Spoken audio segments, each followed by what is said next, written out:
washing machine moment there. Flying machines live longer with Calgon.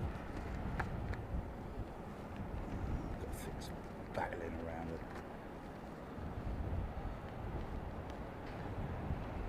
Come on, son, you can do it. Damn Heathrow, every time I fly in here, it's goddamn winds.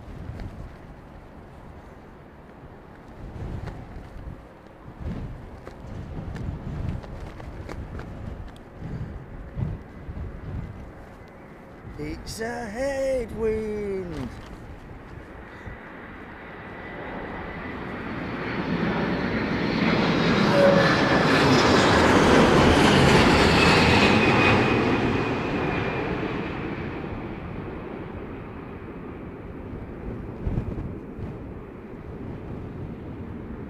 You say new A350, as in it is a brand new delivery, is it? Is it a... Oh yeah. Oh, okay, it's just their... Oh, okay, so it's their new livery. Okay. Right, okay. Because they had 3 delivered all on one bounce, didn't they? A year old? That's pretty good, is it?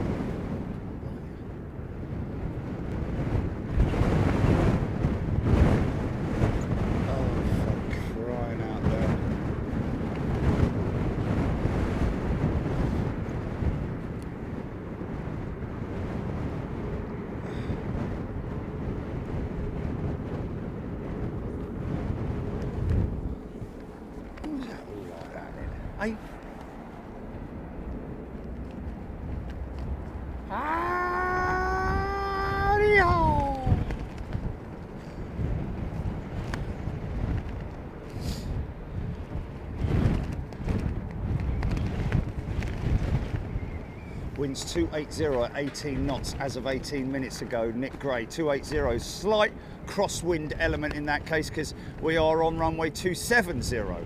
So 10 degrees out. Oh, where am I there?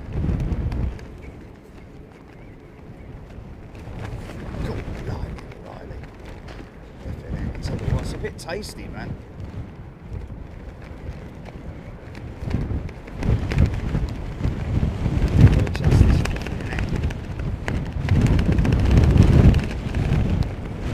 Folks, it's a little bit tricky because I've got a very strong wind behind me.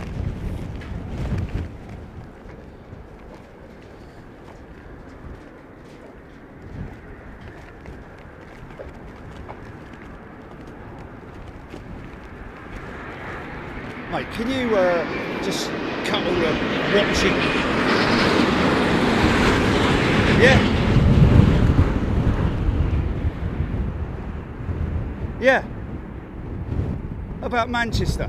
Not interested, mate. Watching Manchester and all that. Not interested. Have some bleeding respect and dignity. Not interested in other channels, folks. Come on. You're watching Big J TV. You want to go and watch something else? Then fair enough. It's entirely up to you. There's no. We're not tying you down. We're not holding a gun to your head. But yeah, well, there's, yeah. I mean, I love you all, but, you know, have a bit of respect and all that. You know what I'm saying? Let's get into a rant clause immediately, shall we?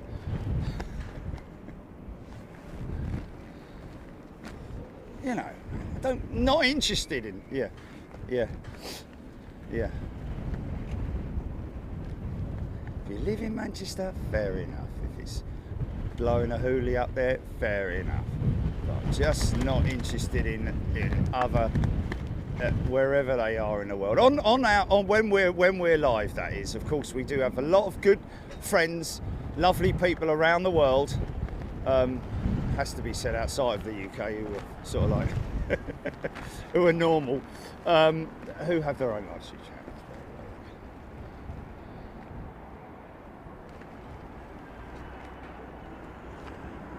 And I'm not striving to be the best channel ever either. I'm not. It's none of that. It's no competition.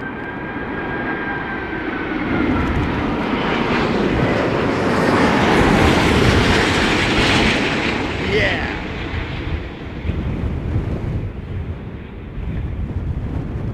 Look at the ailerons, man. Look at the ailerons. Isn't that beautiful? Wow. I nailed it as well, man.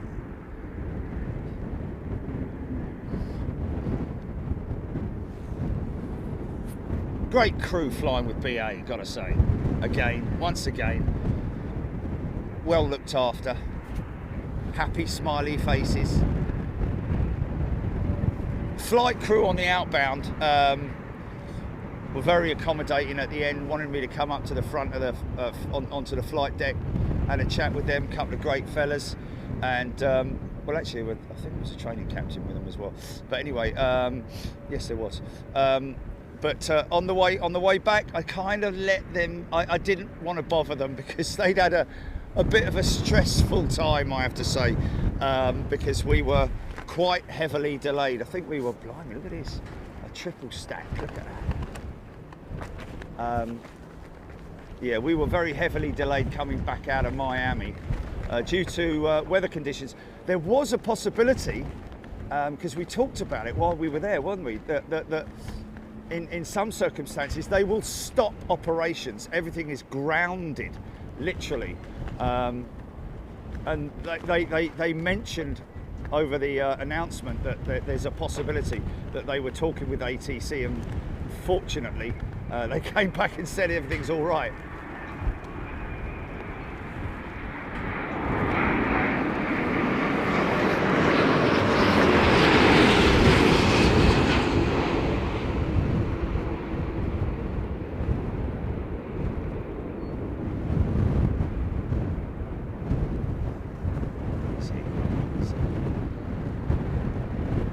See, that's when you can kind of tell that it is a headwind element. I mean, as you can see there from the windsock, it is more or less blowing straight at us. So it's not a case of where we normally see aircraft dipping the wing into the, into the prevailing conditions, into the wind direction. These guys are just going straight down the runway, so it is literally a case of just getting it down. But obviously with a strong headwind, the aircraft kind of wants to still fly, doesn't it? Nick Gray, you also need your departure route clear of storms. Very true indeed. And that's why we ended up going right up across the US.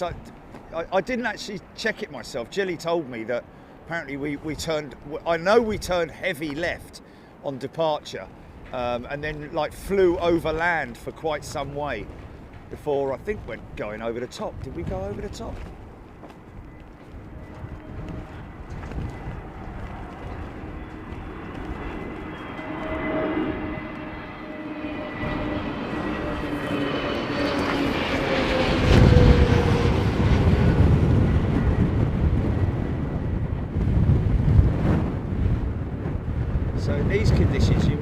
With a slightly long landing, if anything, a bit of a float possibly.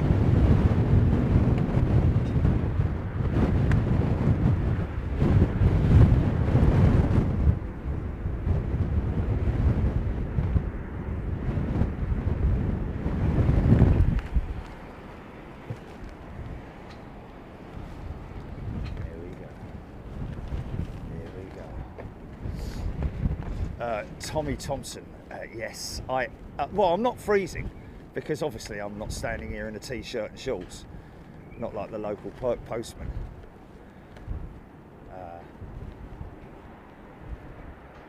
So there may be a little bit of mechanical turbulence coming off the buildings to the left of this, to its right, our left. The ailerons, you see all the flight surfaces moving. It's fantastic, isn't it?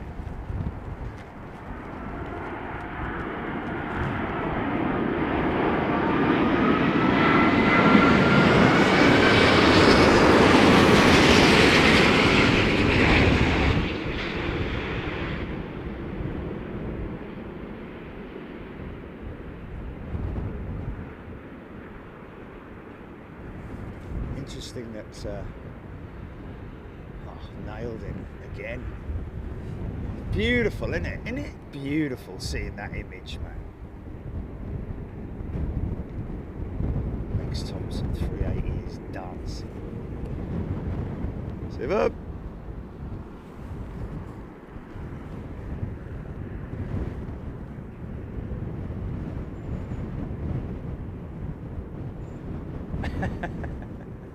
No, sure, not quite, mate. Avro, great location, great picture, great sound. Fan man, she's got a full set of wingtips on her. I did speak to the crew about the wingtip, and they said, well, it's around about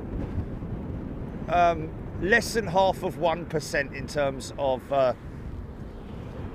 fuel burn, additional fuel burn. So they need to just calculate in that small amount of drag that they get.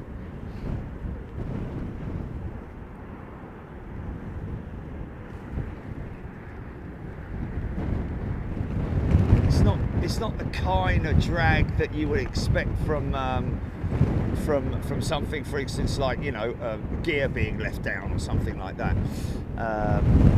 But still, the wingtip fence carries out a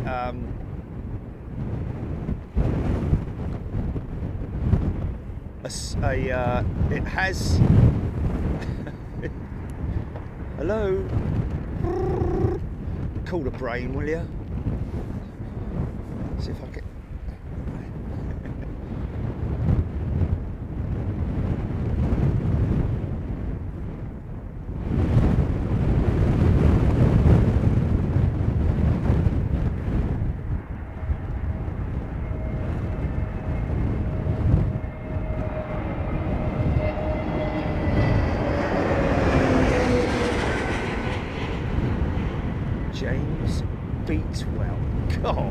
Proper funky shot, man, has gifted a channel membership. Thank you, James. And I think that's Janet Baker has gifted a membership as well. Thank you, Janet.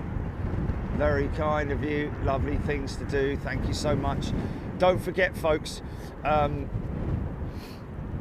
fire if you're feeling a bit generous this Christmas period. We are doing a Christmas Day show.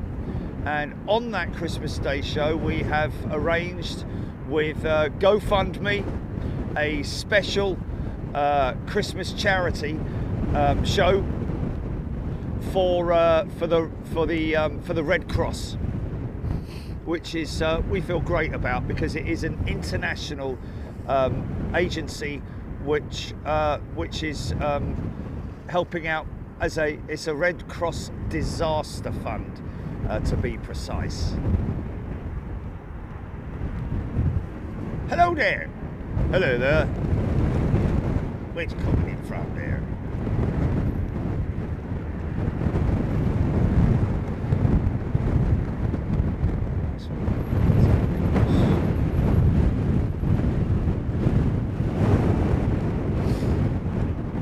Thanks, James. Ross Tyrrell.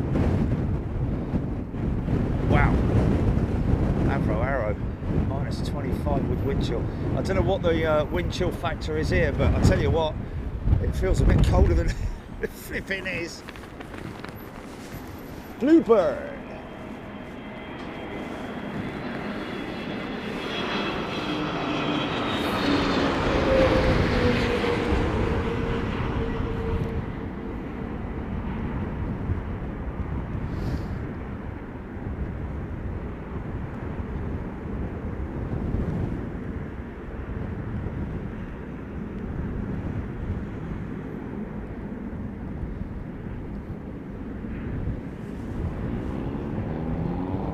Bruce Fine. Wow, minus 28 in Toronto. I shouldn't be complaining, really, should I? Okay, Bluebird, you need to vacate the runway.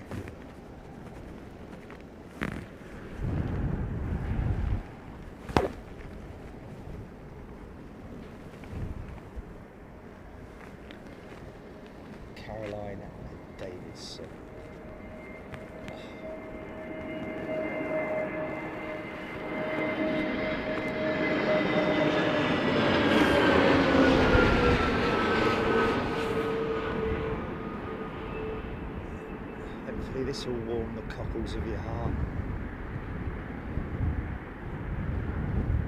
Got the mic fixed to me, folks, so it should be less wind noise / interference than we get if it's mounted onto camera.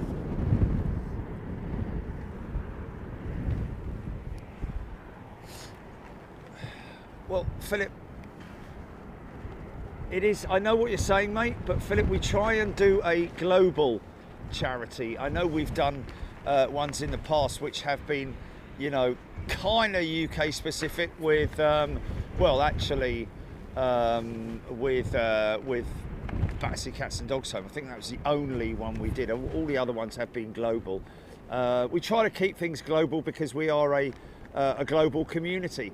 And therefore, you know, our charities would be, of course, I appreciate what the RNLI have done, as well as all the other amazing people, you know, the ambulance service, the fire, police, all the amazing people around the world who literally dedicate their lives, because you never know what's going to happen from day to day. Hey, did you read that bit of news about Breeze Airlines operating or aiming to operate an A220 across the Atlantic, either into Ireland or into the UK? Well, there you go. How about that? Range-wise,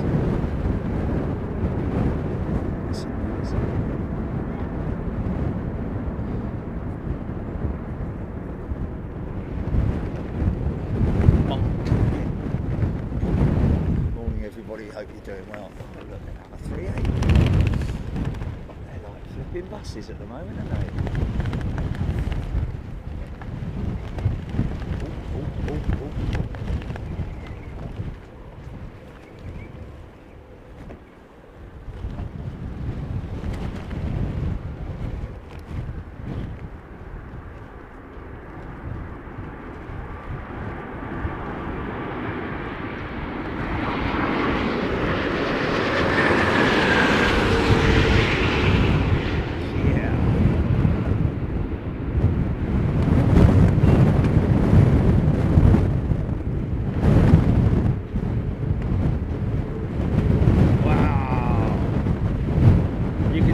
Quickly the tyre smoke is dispersing. Gives you an idea of how strong the winds are, man. I'm standing up here on top of my van.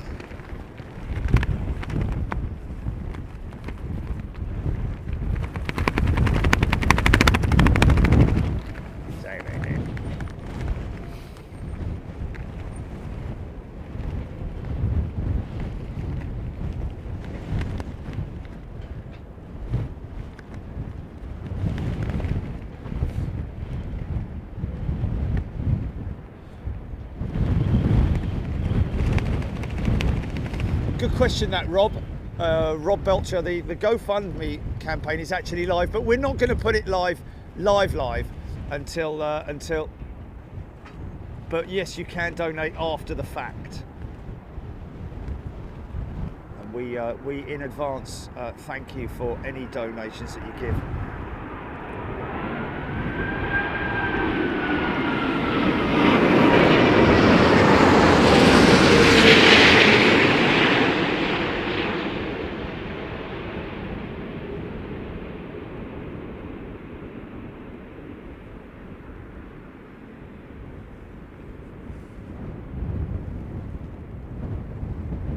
Little bit on the long side, but you know, we'll take that. Well within the touchdown zone, I'm guessing.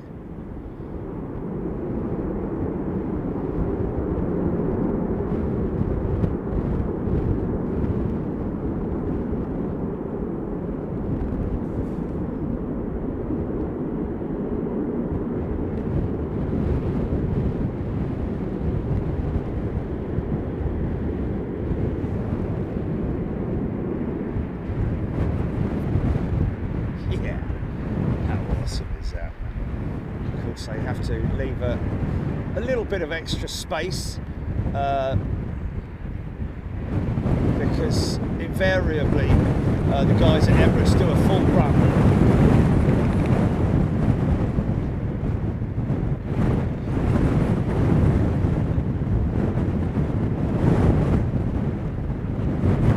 Alex Hill, I recognised it was much lighter around 4 p.m. Well, you know what, in a funny way, Jelly, last night I did look out the window when I was waiting like for half an hour for me coffees. It was actually a bit lighter at 4 o'clock. I was like, oh, we could film up to this point. It just gets longer and longer, doesn't it? Electric Mike saying, Alex Phillips gave you on Talk TV.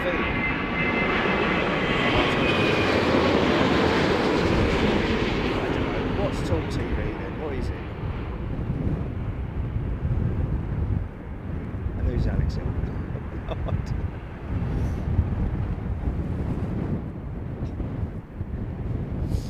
Tommy Thompson.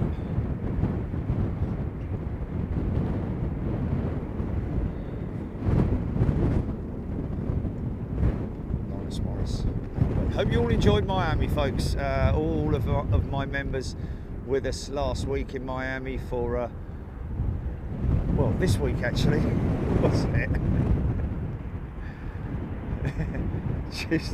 Tuesday and Wednesday. Audrey McDonald, the Red Cross reunited the Polish side of my family after World War II. Wow, how amazing is that?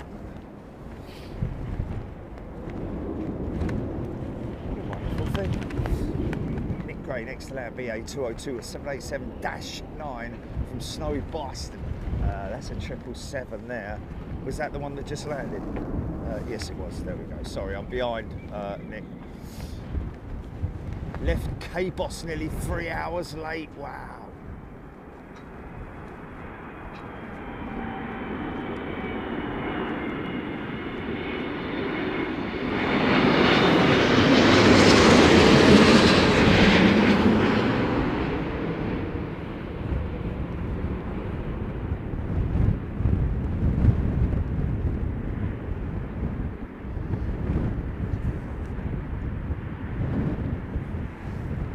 Nice. I was watching a what was I watching? Oh yeah, The World at War. Just happened to be flicking through the channels and saw a piece that involved the I don't like war. I don't like war, but it was about the US Navy and the blimey,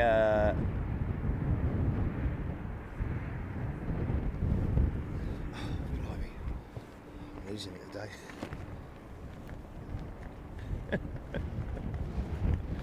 Funny enough, I was talking to Ellis about my favourite aircraft, the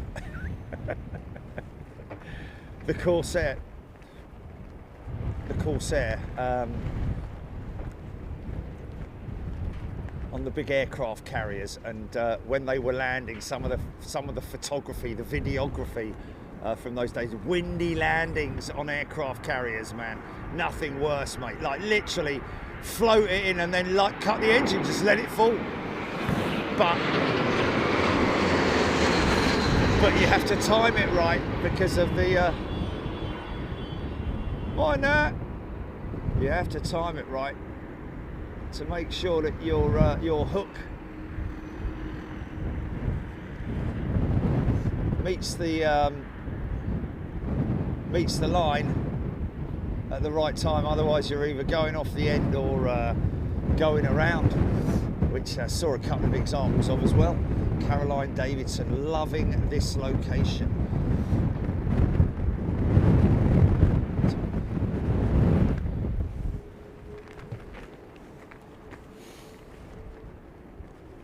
Comlux.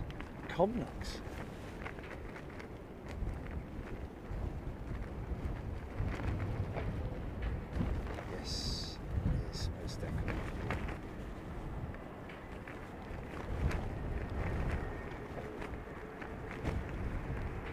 Corsairs and Tomcats. think they're Tomcats.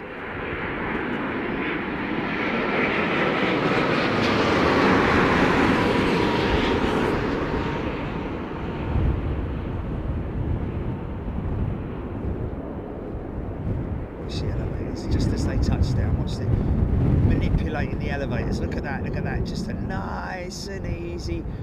Pull them up a little bit just to let the nose drop very softly. There you go. Now we could go full on. Weight on wheels. Here we go. Arresting cable sometimes breaks, John Lehman saying yes. Very rarely it has to be said, but it has been known. But also, they also had additional sort of like arrestor cables there, which I guess in an emergency. In the instance of the main arresting cable failing. Tommy Thompson, Tomcat was Grumman. Yes, I think it was. Huge engine on the Tomcat. Chris Gossman tuned in from Seattle. Thank you, Seattle. River Flame. Coldthwaite Sirius flutter on the elevator. This is number 10.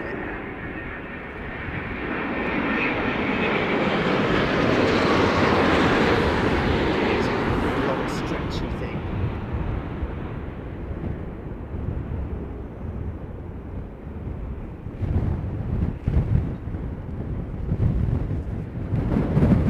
Shows how well they train them, doesn't it? Skills.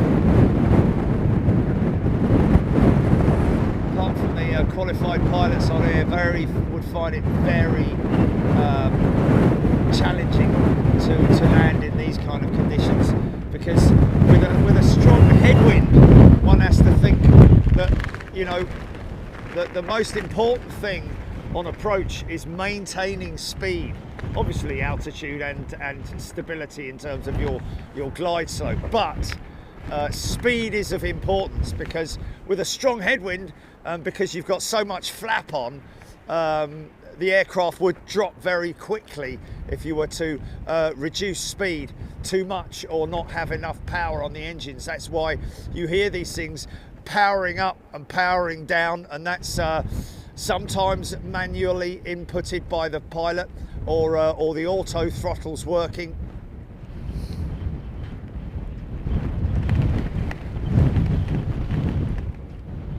Chester Drawers loving the wing profile on the 787.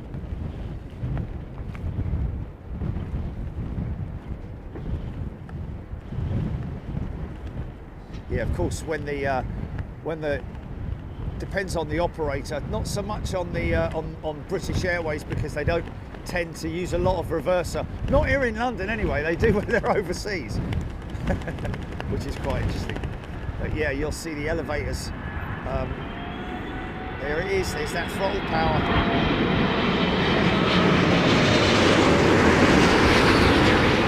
Maybe just a little increase just to get it up. There we go, there's another one. Now the thing is that what you've got to appreciate, and what these pilots have to factor in, is that there is always a certain amount of lag. A bit like an old turbo car, where you put your foot on the throttle and the engine cuts in, but the power of the turbo doesn't cut into a certain amount of revs. And that's kind of turbo lag, if you know what I mean.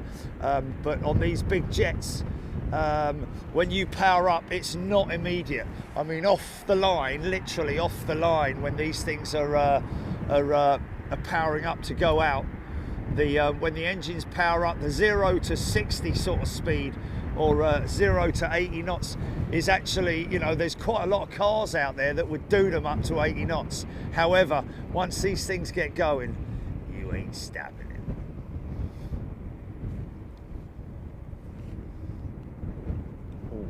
Philip Jones saying Qatar 380 inbound. Thank you, Philip.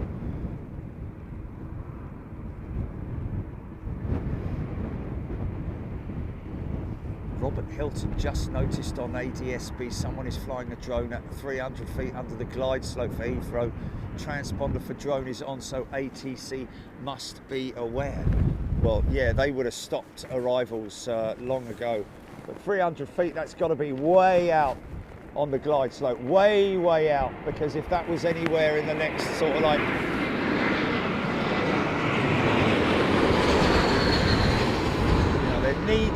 there has to be by law a certain amount of separation on any anything that's flying anywhere near.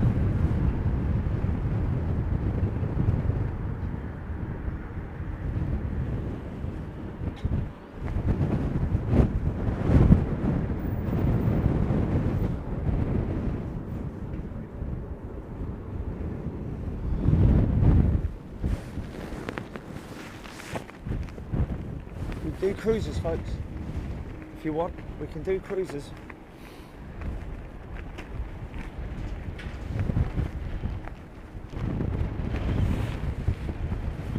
From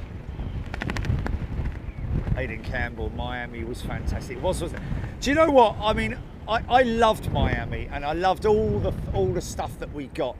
But one of the things that really stands out for me is being able, because I've mentioned it so many times on the show about the Dreamlifter and the way it's assembled and all the sort of like crude assembly, bolts and panels and rivets and, you know, fairings and all that kind of thing. We got to see it very up close, right in front of us as she was in there for an A check in Miami. She left that night as well, so we were lucky we caught her.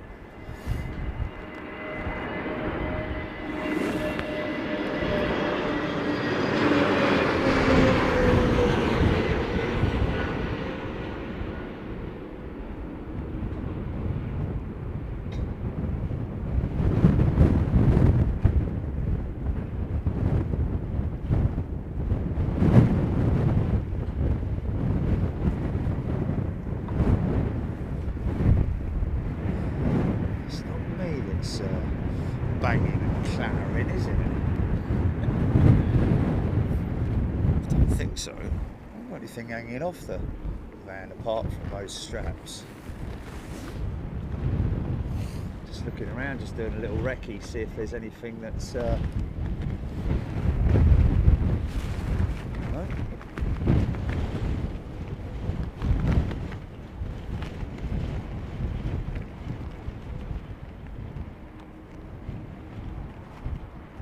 Axis Productions, good day to you.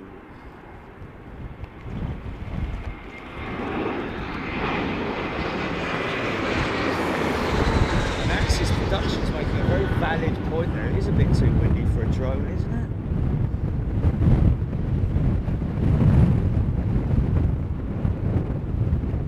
That must be a survey drone or something like that.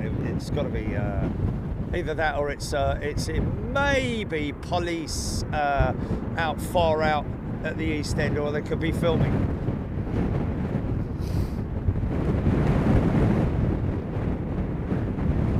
Oh, Nick Gray, yeah, Nick, you kind of like beat me to it. I was trying to keep that a little bit quiet so that we could discuss it on a future show, but yeah, the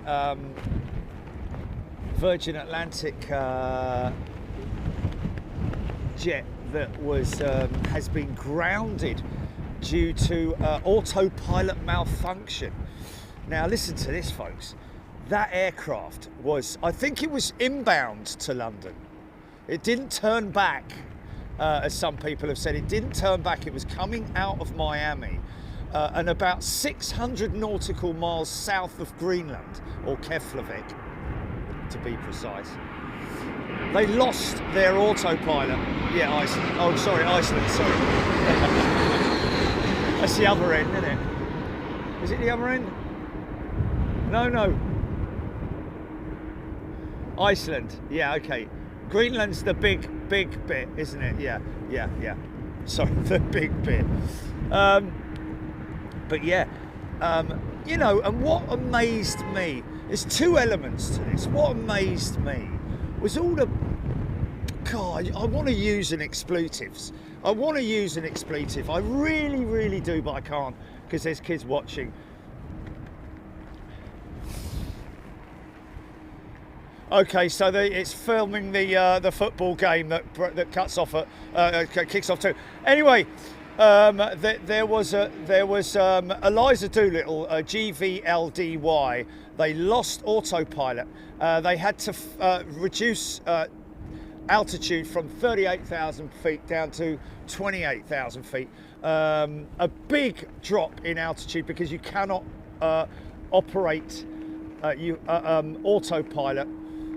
I think you have to be at a maximum of 28,000 feet in order to operate manually. They had to fly that aircraft back manually across all the way down to the UK. They did let I think there was an announcement that was made, but man, come on, don't say, oh, they had to fly manually, poor diddums and all that sort of stuff. Sod off, mate. Just sod off, because and anyone who wants to come on here and say, oh yeah, well they're always flying on autopilot, so it's nothing really, they just sit there and watch it all happen. Well, that may be the case, but when the proverbial hits the fan, I tell you, right, they have to be ready for it, and they did. They had to fly that aircraft. So it's a tremendous amount of concentration, man. Okay.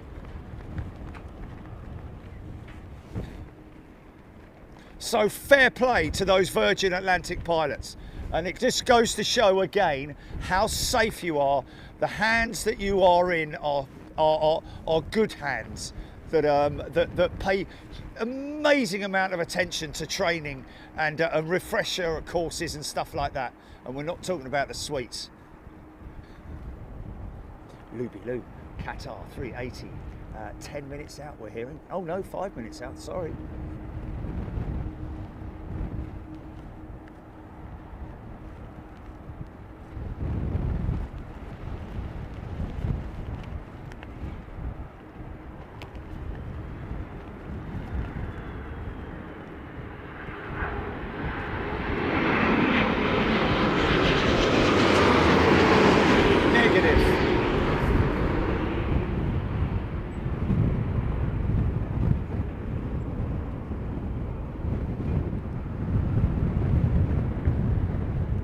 If anybody's got a loved one flying out or anything like that, don't let us know now.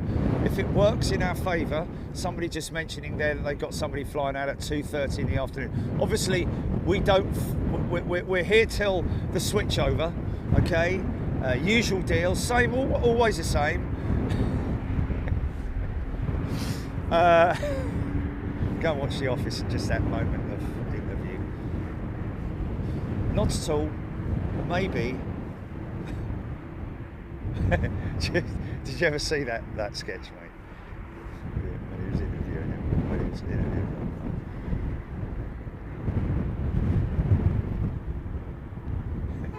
What was the answer? What were the answers again? Always the same.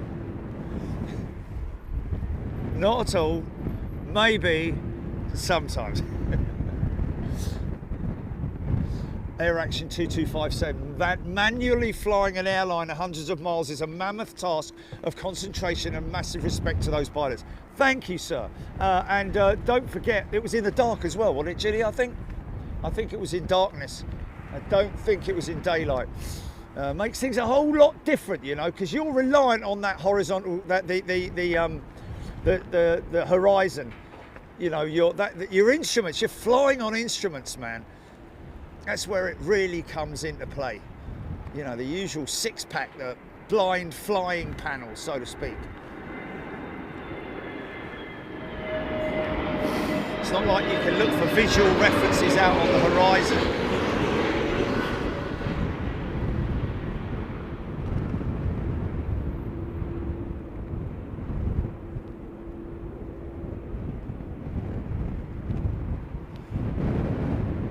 Okay. Hearing that Virgin's new 339 has been delivered, and where she is she having sleepy nana-ni's in in the hangar, or is she in service already? Wouldn't be surprised, you know. Scroping, exceptional. John Thackeray. Great weather challenge at Heathrow today.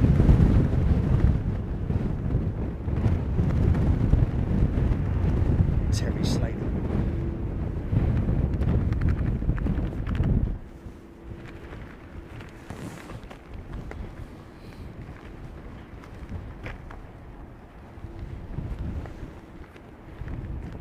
Scott Hetherington.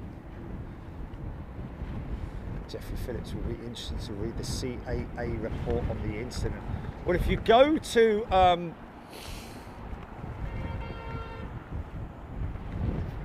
yes. Oh okay.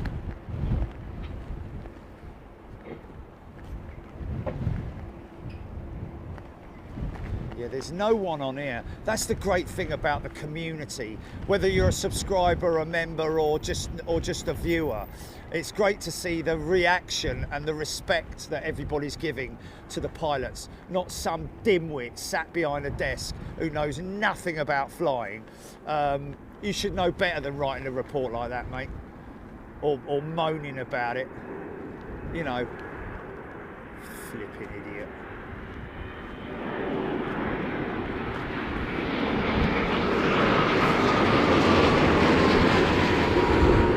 Oh, really? Wow. Wow, that's interesting, isn't it? That's interesting, isn't it? And that's jealousy, mate. That's jealousy. Because if it happened to them, yeah. If it happened to them, it would be a different thing altogether, yeah. In our day, when we were lads, we had to fly it by cable and all that, and none of that all-sale stuff. You did, mate. You actually did. Autopilot's been around for a long, long time. You know, you're going to get tired, aren't you? You have to keep, you know, taking it in turns. Your flying hours, right, are, you know, partially, I would imagine that your flying hours, like if you know, for X amount of hours, you know, otherwise you have to take a 24-hour rest, etc., etc. I'd imagine that those, you know, you're almost doubling it, aren't you? You're almost doubling it when you talk about having to fly manual. So those guys would have been massively tired when they got back.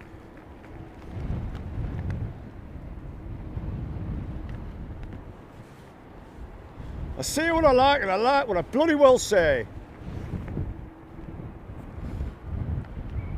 GV Dunn saying GV Pie named Cherry Bakewell. That's what you were talking about, Jenny, right? Okay. Yes, Cherry Bakewell. I love that. Because I do like, I shouldn't say it because I don't want to go off topic, but if they ever, during the flight, when you have your morning breakfast handed out, I do like a Bakewell tart. And that's Cherry Bakewell, isn't it? Meredith Jane has gifted 5 channel memberships. Thank you so much. David Slater's gifted a channel membership. Caroline Teague has also guaranteed. I gifted 10 channel memberships, guaranteed and all, really. Tequila TriStar has gifted a channel membership. Blimey, we get loads of them. Air Action 2257 has gifted 5, and we've got Stephen H gifting 5. Don't forget, folks, on Christmas Day we have a special Red Cross Global Disaster Fund charity show. It's held on along with our friends at GoFundMe, and 99% or thereabouts of your money, apart from a tiny administration fee, is going straight towards that fund.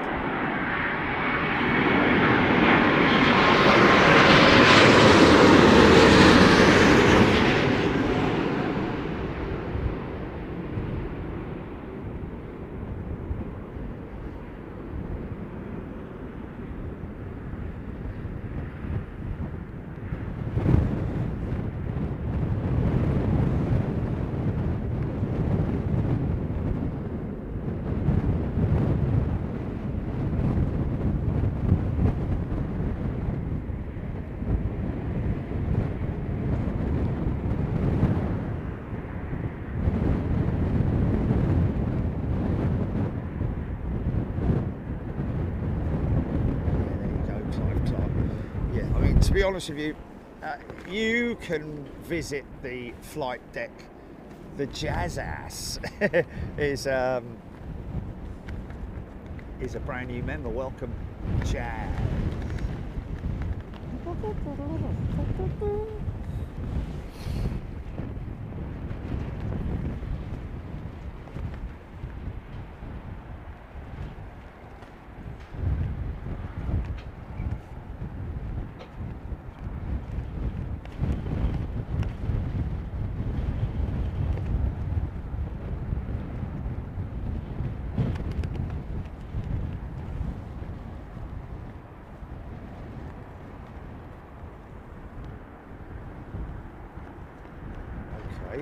Might want to investigate that, mate.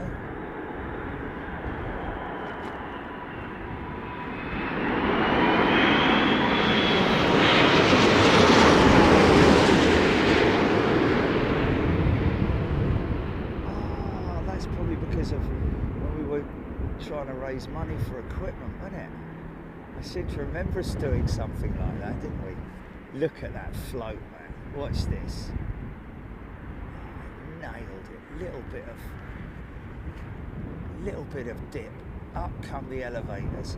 Now they start shaking because of all the disruptive air from the reversers on the engines. But very little reverse there, I have to say. That's very tame, that landing and subsequent rollout.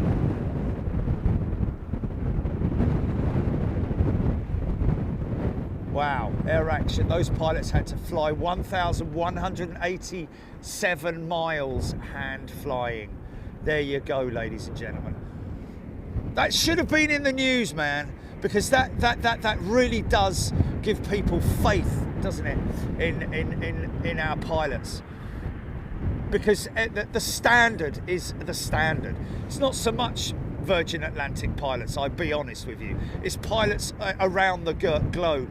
There is a standard. Whether you're flying a 318 or you're flying one of these ginormous things, it's the same standard, and they all have to apply to it and take a very, you know, they have everything. Their training is a standard of flying, and those particular scenarios, okay, I'll be honest with you,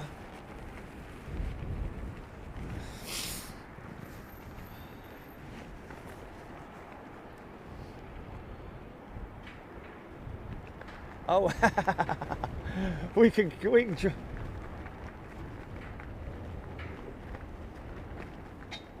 where is that money though, Jilly? Is it, have we got it? Is it in the account? Because if it is, then we could just... Oh, okay. Oh, it's finished. Oh, okay, right. Oh, can't we delete it off their system then?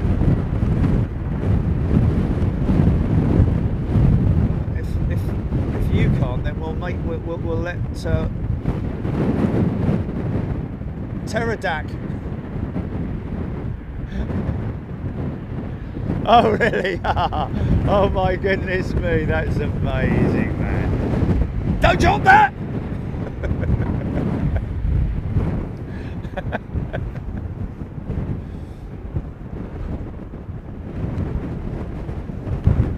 Yes.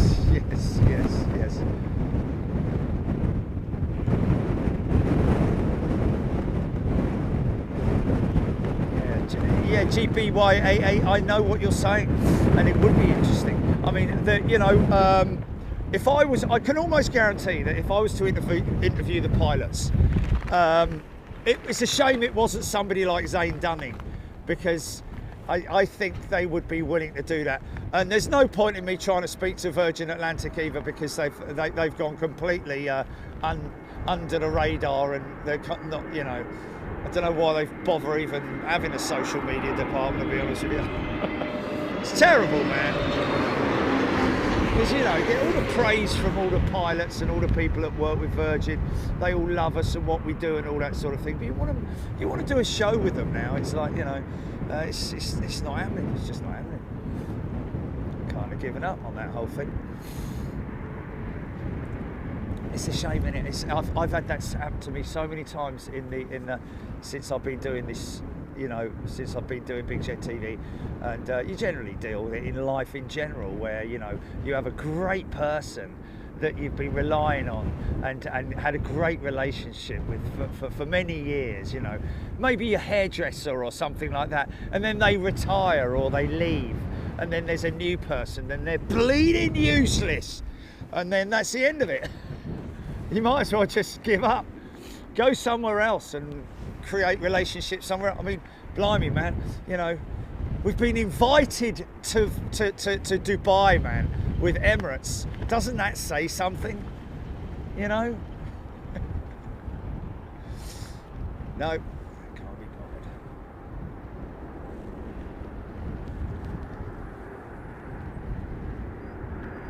Kevin Jackson, you're right. You're absolutely right. We don't need the airlines.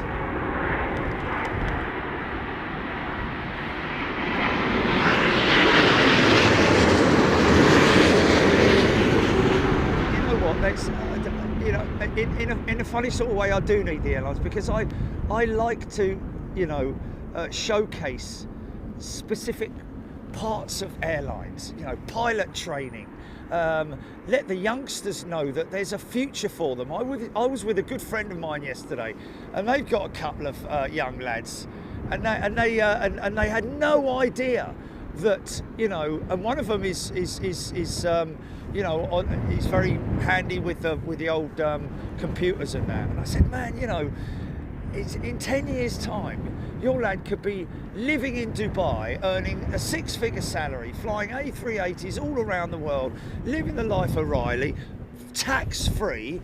You know, I mean, I know it's a long shot, but really it isn't a massive long shot. I said, or he could start flying for EasyJet, you know. Oh, listen to that.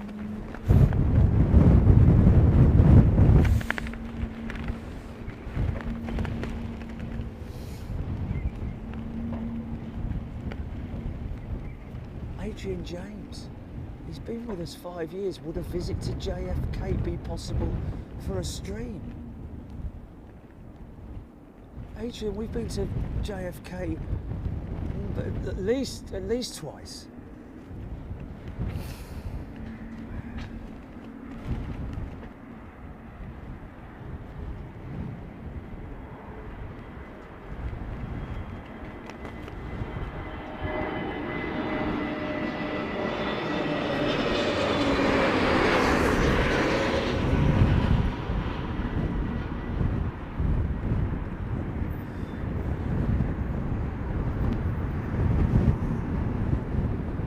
It's always there, man. You can see it when you get on the plane, or when you speak to the pilots, or just anyone.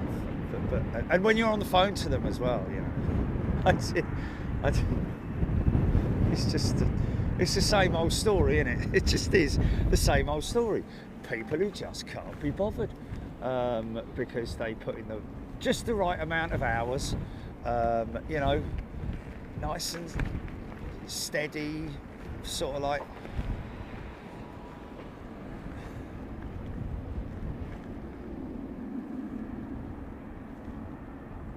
Tony Haynes, nice lens flare. Nice lens flare. Victor Charlie 10. VLDY took off this morning for St Lucia. 0925 was back in service on the 20th. Hats off to the techies for fixing. Well, you know, we talked about that, me and Jilly. You know, the autopilot. It must have been a sort of like software / hardware problem. Because obviously, if it was a software issue, it would have. I think it was a sort of like an electrical problem within the hardware, if you know what I mean, and not so much software.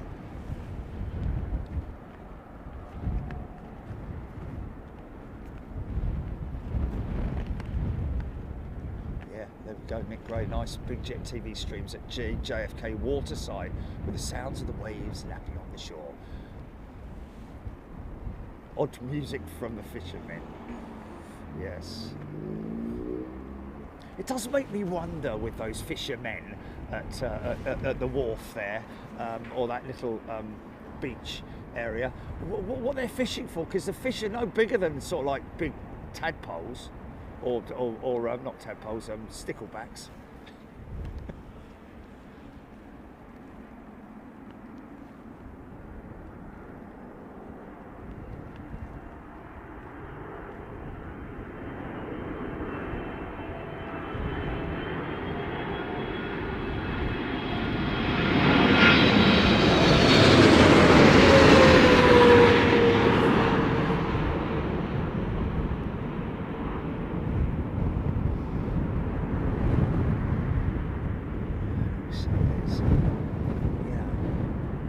As well, I was talking to them because, like I said, they've got kids at school and all that sort of thing, and and I was like, it's a shame, isn't it? Because there was an opportunity where my teachers, I don't know if they did,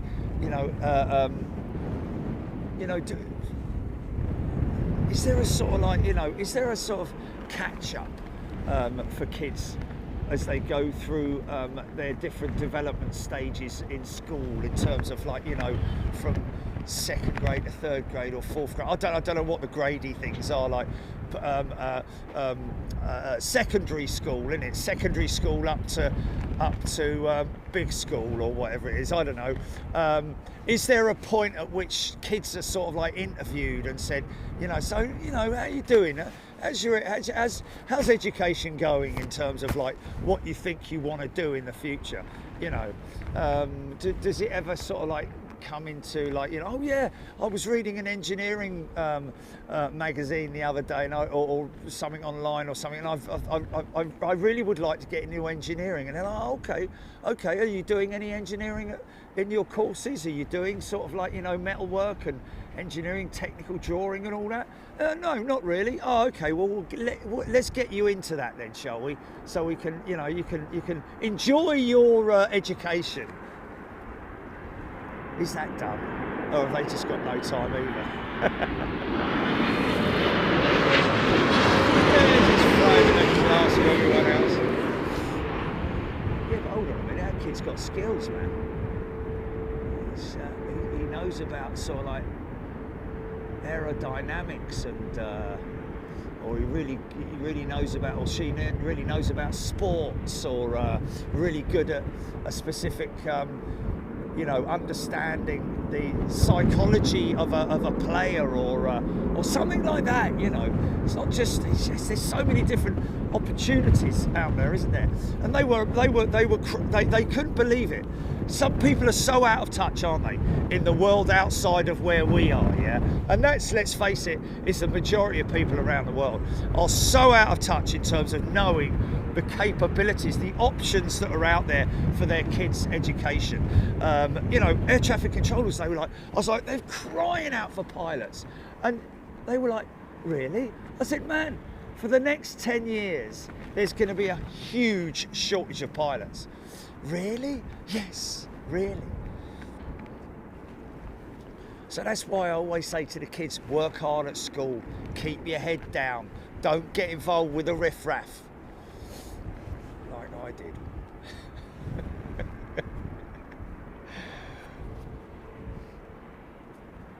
Oh yeah, it is. Of course it is. Yeah.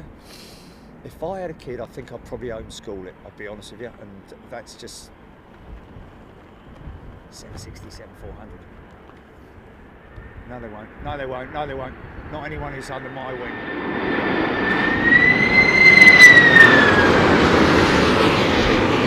It might be a bit shouty, Jilly, but other than that.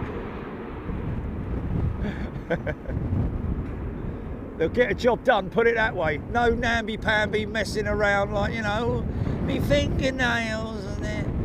Yeah.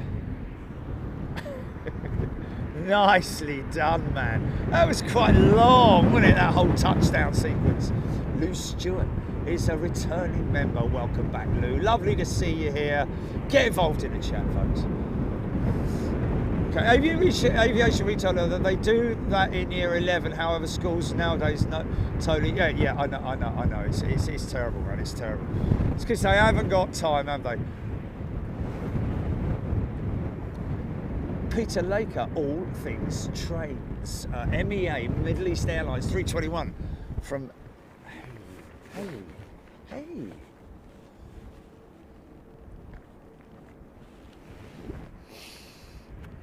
Ellis Chernoff is here. Apparently, I'm seeing his name.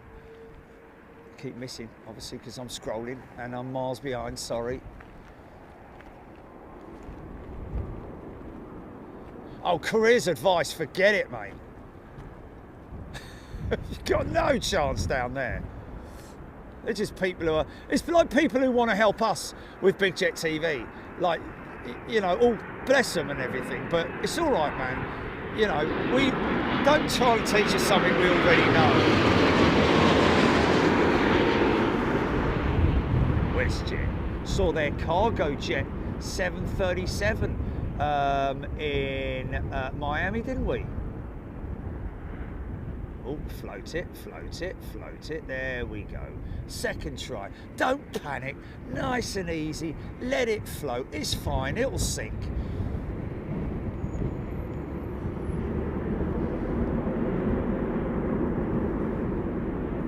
Christian Eichel.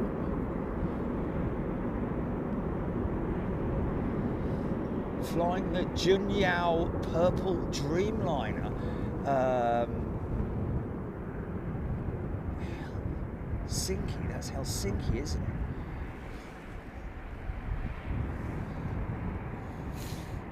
Christian, yeah.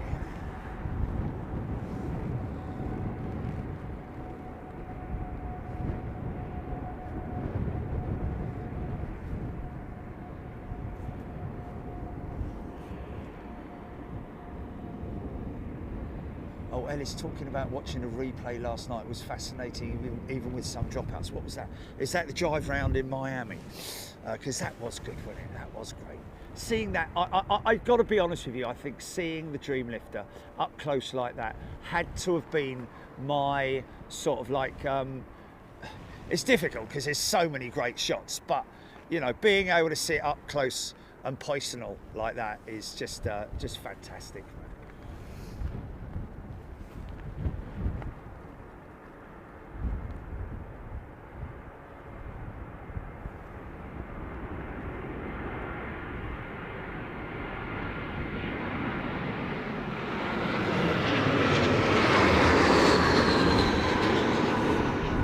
What's that?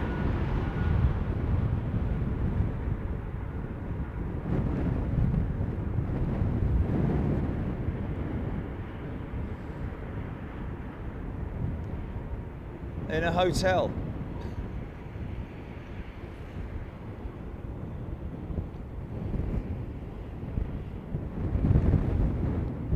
Absolutely.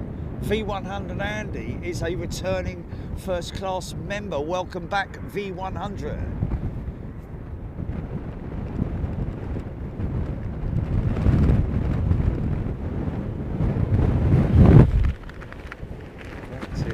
In fact, funny enough, after I spoke to my friends yesterday about their kids and what they, you know, what teachers and, you know, they said, would you consider coming and doing a talk at our school?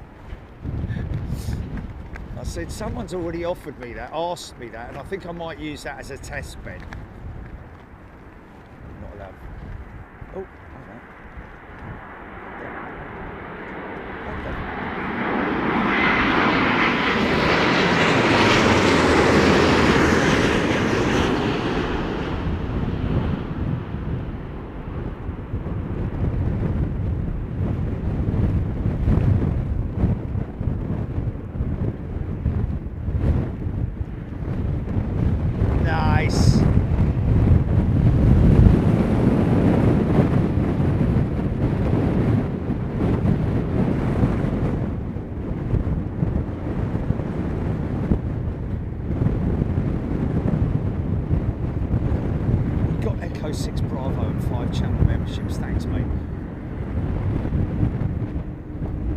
Blue has gifted a channel membership. Thank you, Blue.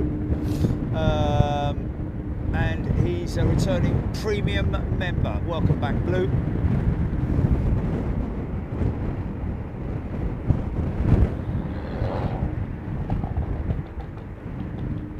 And Nick Gray's just gifted 5 channel memberships. Right, we are opposite the maintenance hangars here, folks. We've got Virgin off there in the distance, United's new hangar, and this to our left is all of the huge area actually of maintenance sheds at London Heathrow for British Airways.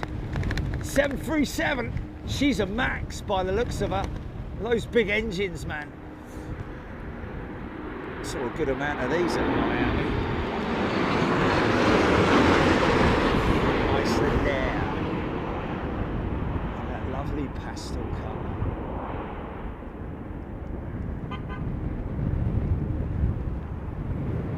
No, I know that, Jilly, but there might be one kid in that 100 kids that are sitting there, or 60 kids or something. Oh God, yeah. Oh yeah. No. Yes, that's absolutely right. They do. You're absolutely right. Jane Harvey, welcome back, Jane. Yes, it does need to be. You know, you can influence your kids at a young age. You know, yeah, exactly. One week they want to be a flipping ballet dancer, the next week they want to be a firefighter. It's like that for kids. However, every now and then, every now and then though, there is you know, the odd one where you get the young kid who all throughout their life from a very young age wanted to be a pilot, ended up being a pilot. That's just the way that is sometimes, because their parents maybe are involved in the aviation industry, etc. But if you want to, you know, these kids from sort of like, well, what would you say, Jilly? Yeah, 13 years and up, isn't it? You know.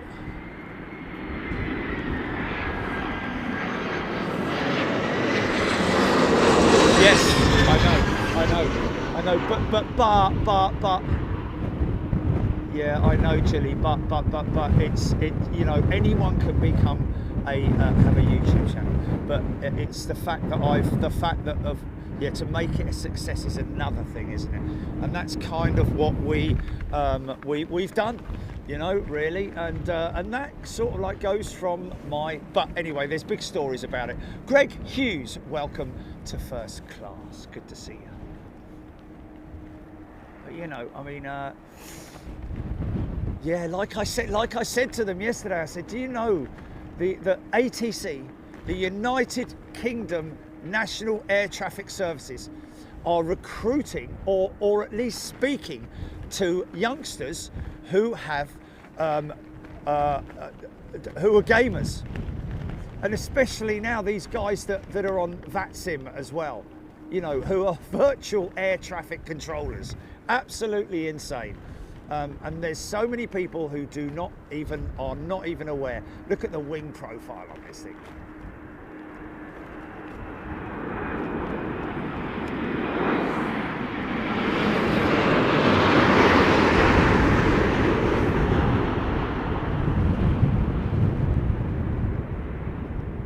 Watch it go negative. Watch the wing just drop to the.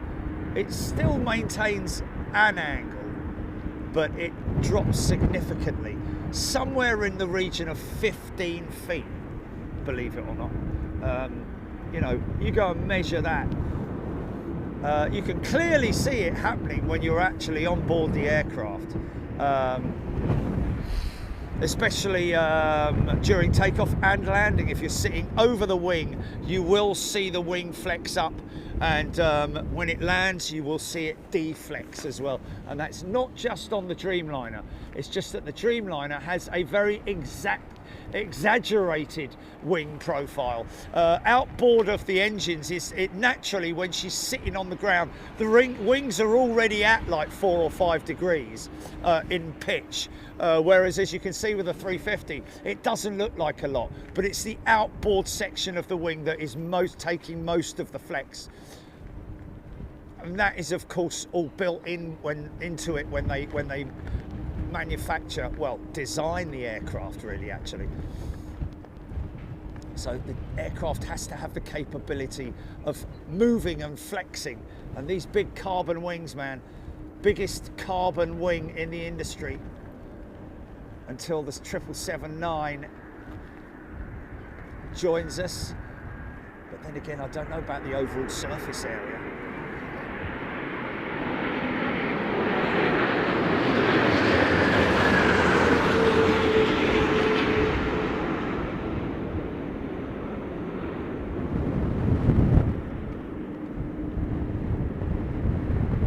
Ooh, posh! Wow, you see now? Wow. That was sort of like, that wasn't finesse. There's no finesse in that. That may not have been due to the pilot. That may have been just a sudden reduction in wind speed. Because obviously, you know, when they're flying it in, they're relying on that wind speed to try and stay constant. If it suddenly drops off, you find yourself in a sink rate situation, I would imagine. Winds are very strong, getting stronger in Mallorca.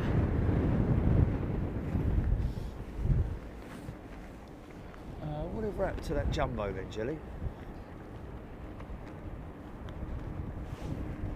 Oh, okay.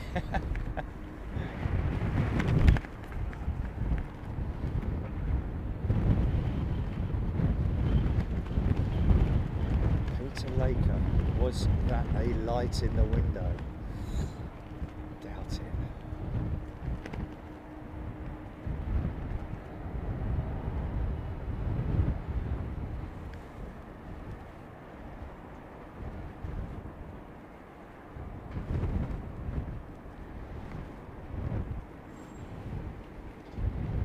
Mark N, is it just the 737 MAX aircraft at the top and bottom wings that will do 737-8s? Mark N, they do have the scimitar winglet on the pre-MAX jet. I think the scimitar winglet was a test bed on later models, later variants of the 737. There's your Emirates A380-900neo.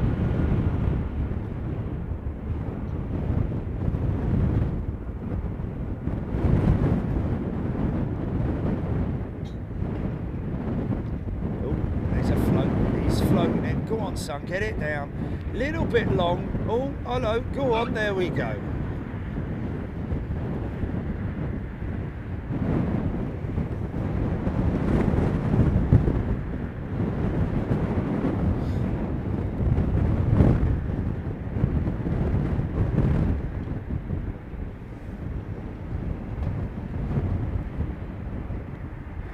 Wow, that's crazy.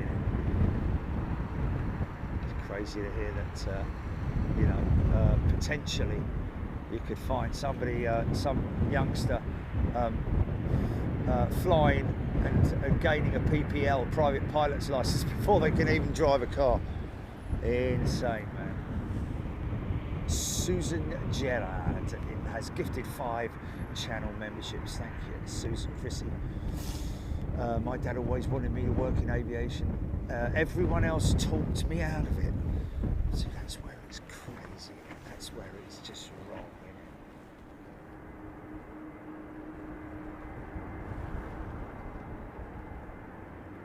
isn't it? Yeah, Nick Gray, it is a shame about Kaitak being closed.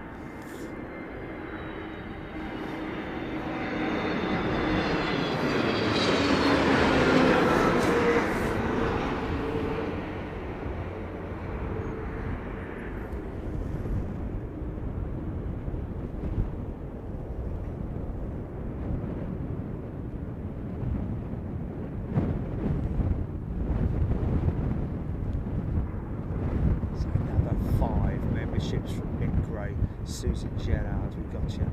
Susan Gerard's gifted 20, so 25 in total. Thank you, Susan. What a lovely thing to do. Aren't people nice, eh? Aren't people nice?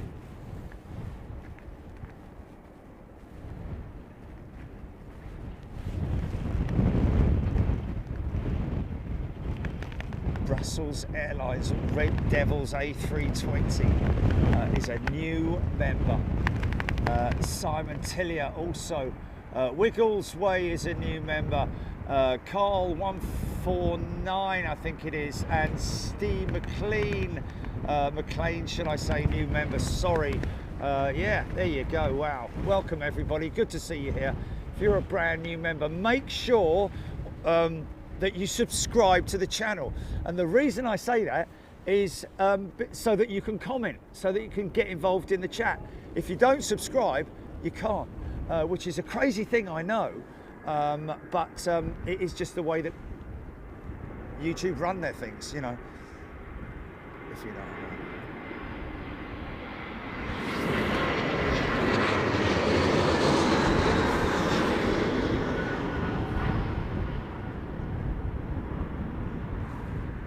There's a young lad down there. He's just a photographer on his own. His dad's brought him up here, bless him. His dad's sodded off because he's come. He's left him here, and they're all there, mate. Good lad. He's got us playing on his phone.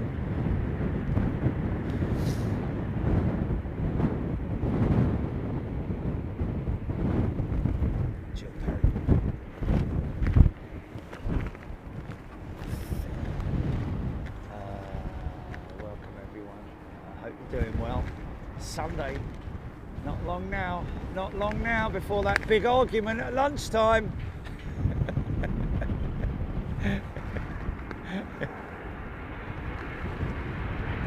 Roast potatoes all over the gaff. Everyone argues around all the family get together, don't they? All ends up in some kind of an argument. In my house. I'm only joking, man. Oh, okay. Sasha McCarthy has gifted a channel membership. Thank you. That's very kind of you, Sasha. And that's Spider, who's been gifted that membership. Just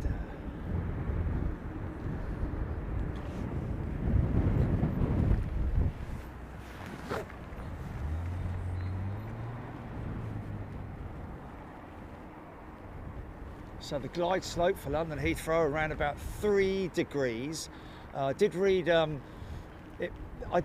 while ago, in fact it was quite some time ago, you know, we're talking about 3 or 4 years ago, that they were considering a steeper approach path because in order to, you know, for noise abatement basically. I don't know if they did, but they were going to go to 4 or 5 degrees or something like that. I think that's quite steep, isn't it? Because that's sort of like, it basically means that they're starting their approach at a higher altitude, and then obviously reaching this altitude on approach, but getting down a lot steeper so as to minimise the disruption in terms of noise. However, with these new engines, things have really changed.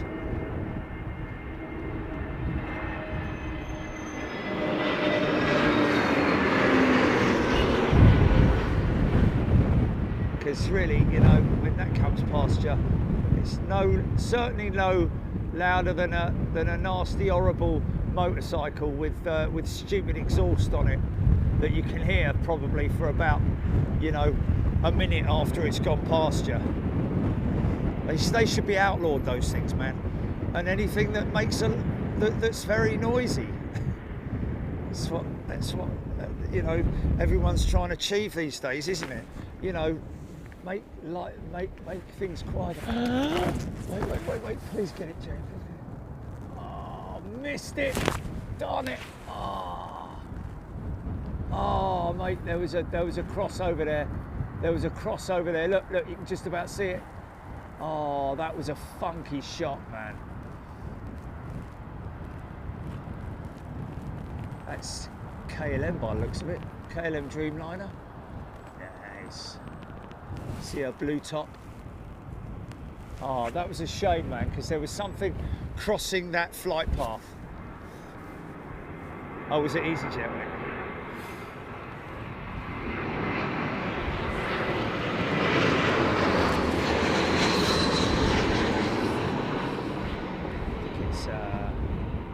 I think it's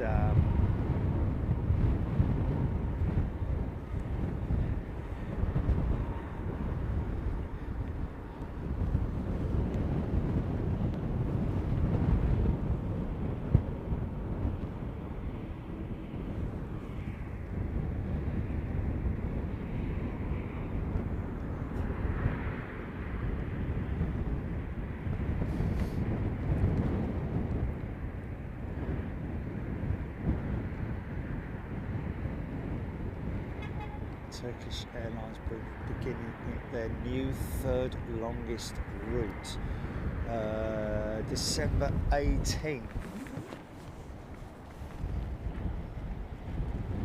From Istanbul to Santiago de Chile via Sao Paulo.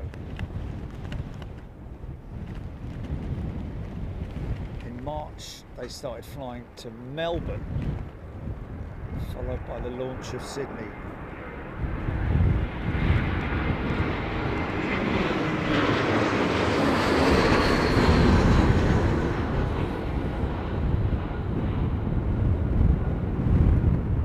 So yeah, I'll be intrigued to see what happens with the Breeze A220 proposal.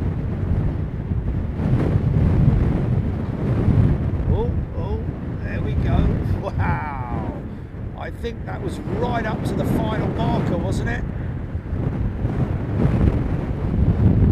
Just hanging around that toga switch, man, hanging around. Get ready, hold it, hold it.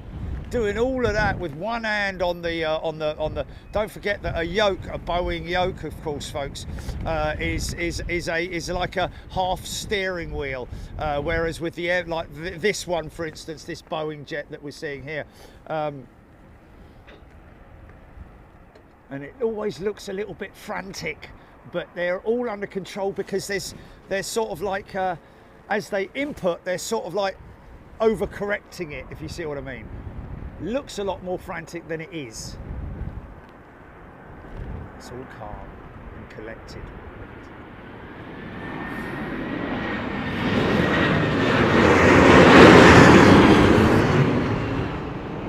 Hanging around.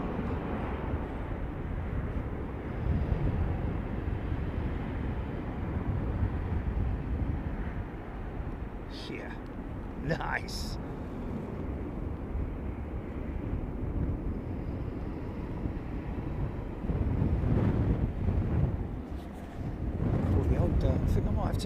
I think I might have to run the old. Oh yeah, that's right. That's what I was searching for. Isn't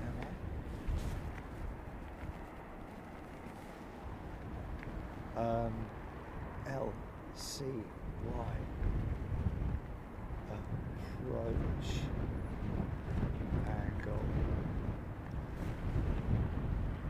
London City Airport has a steep approach angle of 5.5 degrees. So they'd never go anywhere near 5 degrees, not even 4 degrees here, to be honest with you, I don't think.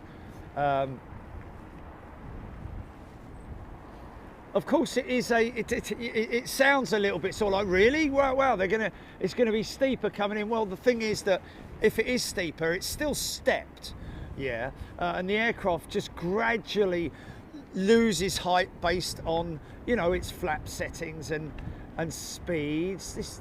Did he just it's all relative regardless of the approach angle. Sorry. Obviously at London City, I think it's maybe the 5.5 is coming over the easy, son. Easy, easy, easy, there we go. It's a little bit dodgy, isn't it?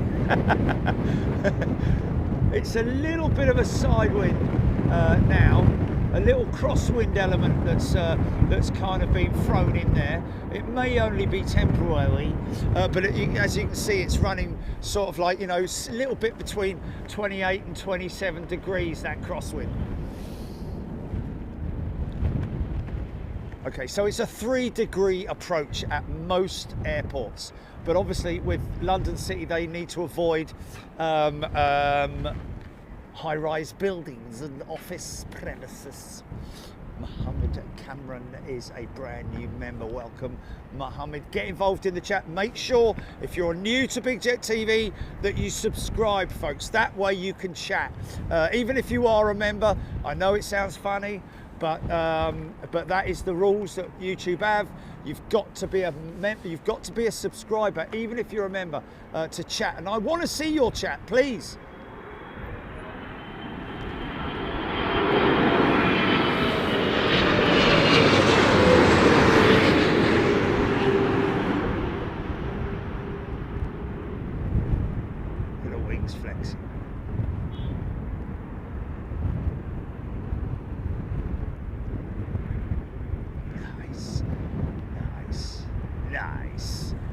beautifully executed, man. Nice little bit of elevator action there, softly on the front. There she is. Doesn't matter how soft you are, that puff of smoke is from a set of tyres that are absolutely at standstill, and they're big and heavy, folks. So you will naturally get that puff of smoke, even with the smoothest of landings ever.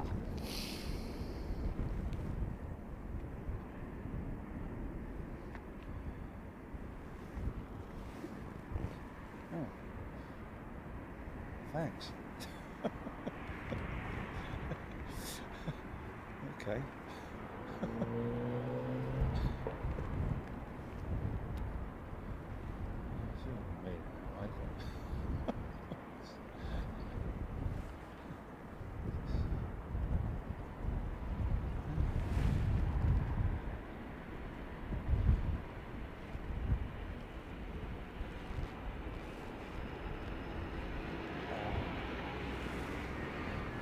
Oh, sorry. No one let me out.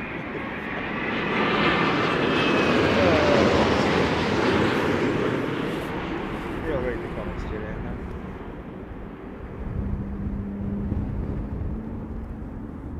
No, literally right towards the end about.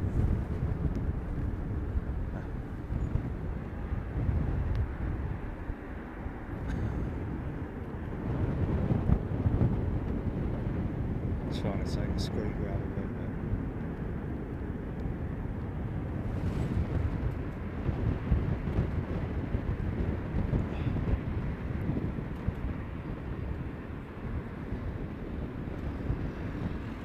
There we go, I got it. It's alright, I've got it. It's not that far up, mate. Okay.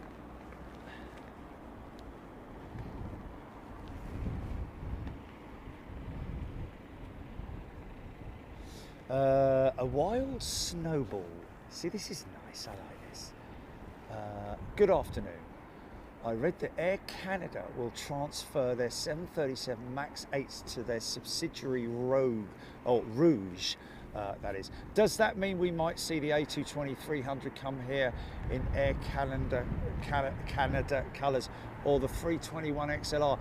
Well, wild snowball, it will be the 321 XLR, and yes, Rouge, I think, have turned around to Air Canada and said, "Come on, man, we're the red-headed stepchild of Air Canada. We want a bit of love. We need some new aeroplanes."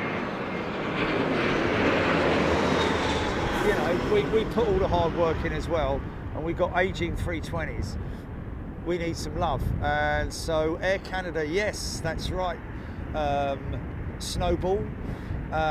They are transferring all of their MAX aircraft, the entire fleet, across to Rouge, because they will obviously be taking delivery of new aircraft, 737s and also 321s and possibly 320. I mean, 220s is their sort of domestic service jet, isn't it, with Air Canada, and it looks beautiful in that livery too. But as far as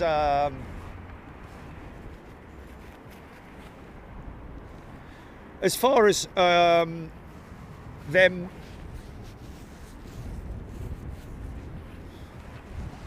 not operating their we just don't know in terms of, like, you know, how many 737 Maxes do they have on order, and how many 321 XLRs? I didn't know that Air Canada had 321 XLRs, or is that new news or something?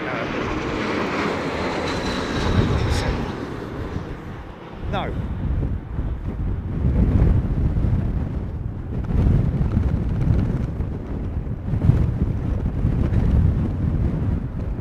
Long landing. It's a little bit more, you know, challenge involved with maintaining speed and carrying out the landing as well. So there's a couple of things going on there, which again they have to train very hard for in the simulators.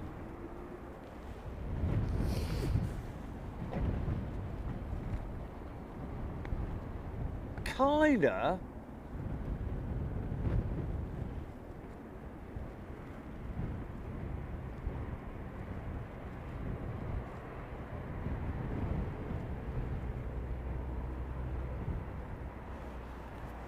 There you go.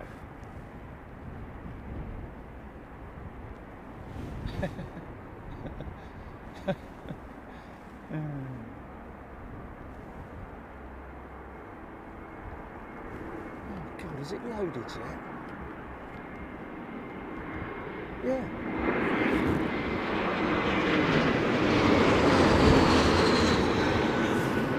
Oh, right.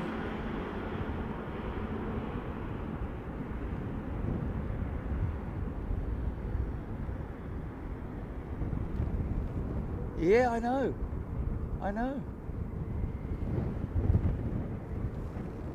Oh, Mike G, the two new 321XLR machines are for Aer Lingus. Oh, of course, yeah, no, I've seen that.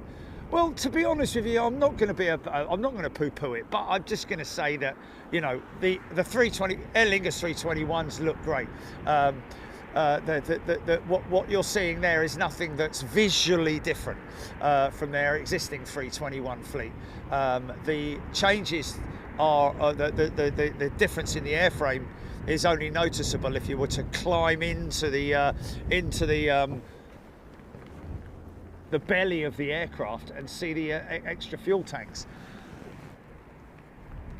There is a report that from Airbus that Air Canada have signed an order for 5 more A220s. Well, that will probably be to replace the 737 Maxes for domestic routing, I'm guessing.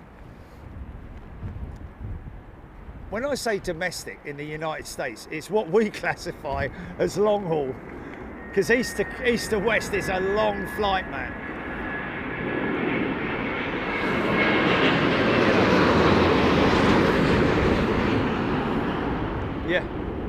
Yeah, hugely long flights. I mean, you know, Seattle to Anchorage. It's as long as the flight that you come over on across the Atlantic.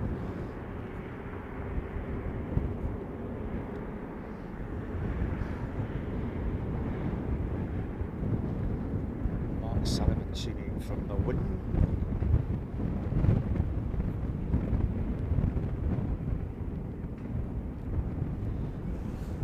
Dear Nick Gray, Aer Lingus 321 neo from from JFK to Shannon, diverted to Boston this morning, making for a 6-hour flight from JFK to Boston.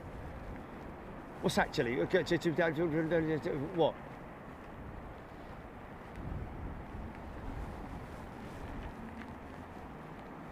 Yeah, I know.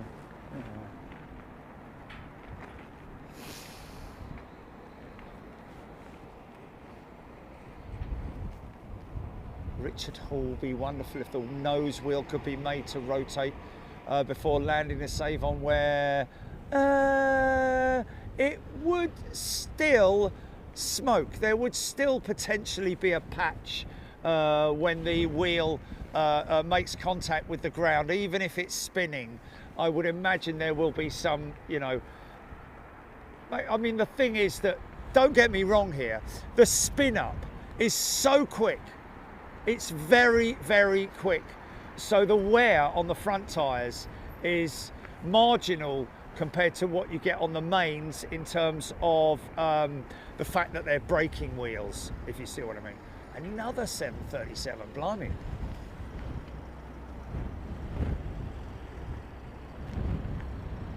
Phil T loving a stack shot. Peter Witter, look at the difference in those track angles. Well, what you've got to appreciate is that that is, there you go, at different altitudes, and there's one coming into the back of the stack right now. So he's cooling now. BA whatever it is, 10 miles fully established.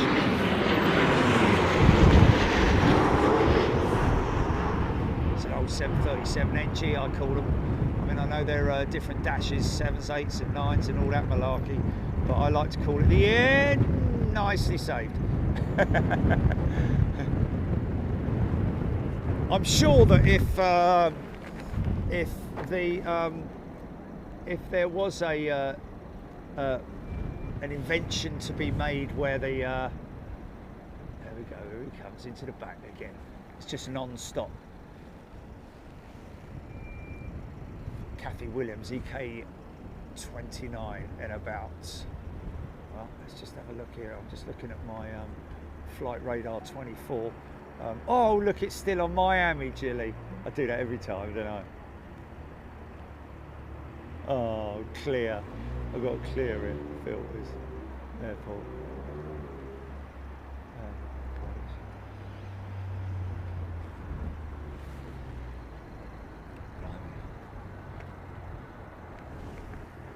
Flipping heck, mate. It's a bleeding car park down here. Oh well, you know, they're going to get moved on eventually at some point.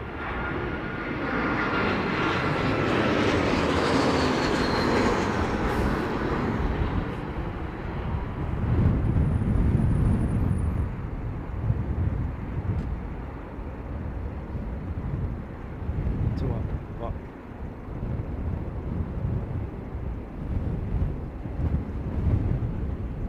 A car park, yeah. Ridiculous, mate. Ridiculous. Yeah.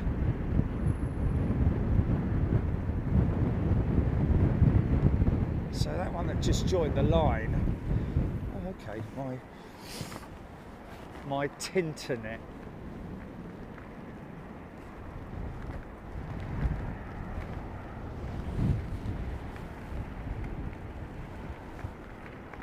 Okay, that's 777 in from Bengaluru. That the second out, I think.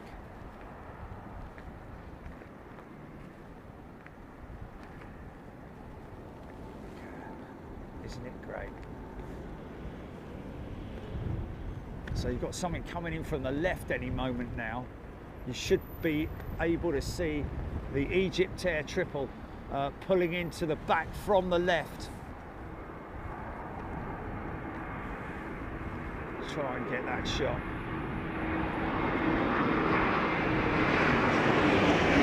Any moment now. In fact, to tell you what, he's already straightened up, I think. Yeah, there he is now. Look at that. That's kind of freaky, isn't it? Gear coming down on the second one out. First one, by the looks of it, this is El Al's Dreamliner. And then you've got the Bengaluru 777. And then behind him, a little jet. And then behind him, Egypt Air's 777. So obviously, as you can see, they're slightly crabbing towards our left, their right. So they're basically, the aircraft does that naturally itself. It took me a long time to sort of get my head around the physics of that whole thing. I was always thinking that you had to sort of like fly it, but it naturally, because it is a flying machine, it will fly naturally towards the wind. What you're basically doing is just keeping the whole thing moving in a straight trajectory whilst keeping the aircraft, the aircraft profile as best you can, which is that crab style that you get.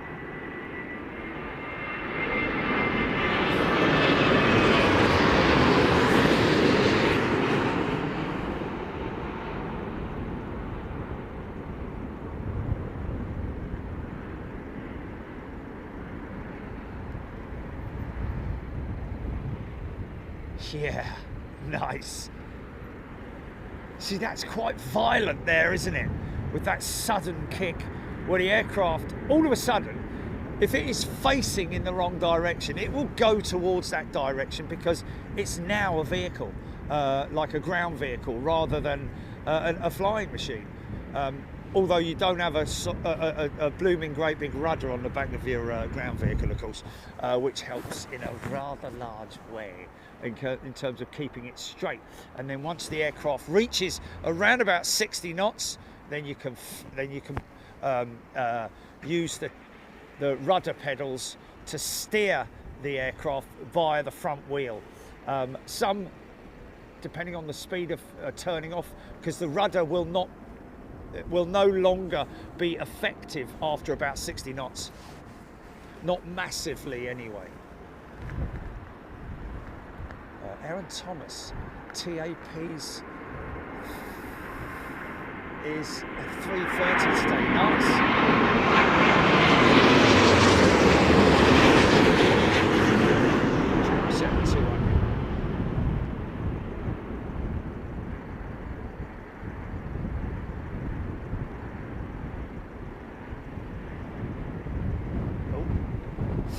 Yeah, by the way, folks, I've got to be honest with you, it's very, in a position like this, I've got to sort of like draw the line in terms of stickers and handing them out. If when I'm breaking down and finishing up, just literally driving out, if someone happens to be standing there and wants a sticker, then it's no problem. But me getting down now and handing stickers out, you hand one out, then everyone comes running up to you, can I have one, can I have one, can I have one? And the next thing, it becomes a little bit of a mess, because I'm trying to concentrate on what I'm doing with you guys. So if you want a free sticker, and we will be going live on the extra channel at some point, with me going down to the PO box to get sticker requests and send them off. So we'll be doing that, reading out a few names as well. So if you want a free sticker, then that's the best thing to do, is download the app. If you download the app and then scroll down to new sticker, that looks like an Aer Lingus jet.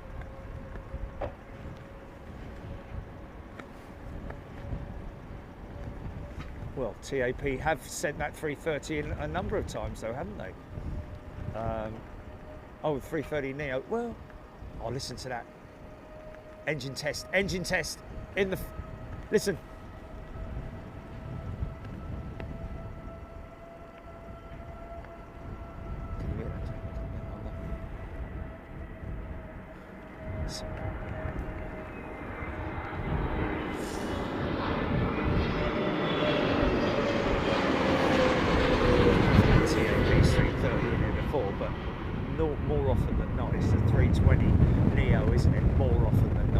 Bit like Finnair every now and then bringing their 350 in, but TAP less so. But it's good to see it, because the last time we saw it would have been in Miami, wouldn't it? So yeah, if you want a free sticker, folks, and we will also have to. I'll tell you what we're going to have to do. We're going to have to ask people what's their preference, Jilly. Yeah, and I think that, you know, we're going to call them, aren't we? Classic, chrome or funky. Brushed, no, not chrome, mate. It's brushed steel. Okay, all right. Chris Savage, Axis loving the extra channel.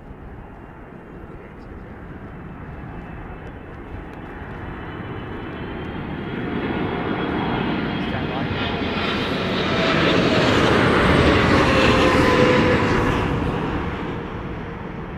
Oh, stay there again. I want to get close on this touchdown. Nice. Actually, if you go ahead.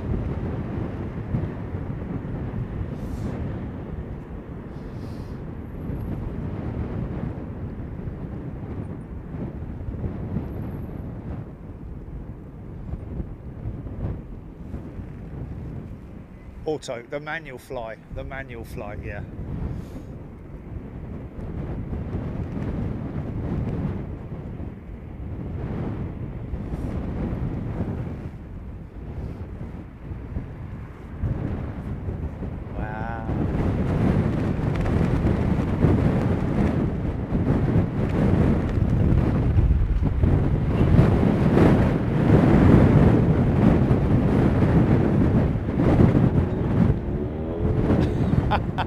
What's his name, Jilly?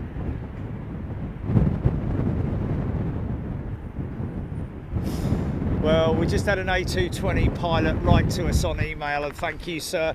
I know you want to remain anonymous, but that's absolutely no problem. I fully appreciate it.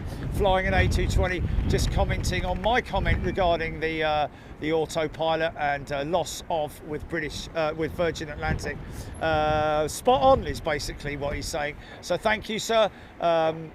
Saying I'm calling it like a football match. Oh, I thought you said 220. Okay, pilot. He's a pilot. He's just a pilot. Oh, JetBlue. Sorry, mate. Sorry. Yeah. Right, okay. They've got a lot of pilots, man. They got a lot of pilots, and I doubt very much. It's not like I'm telling everyone where he lives and. No name is this? No names. It's great. It's great to get comments like that. Thank you, sir.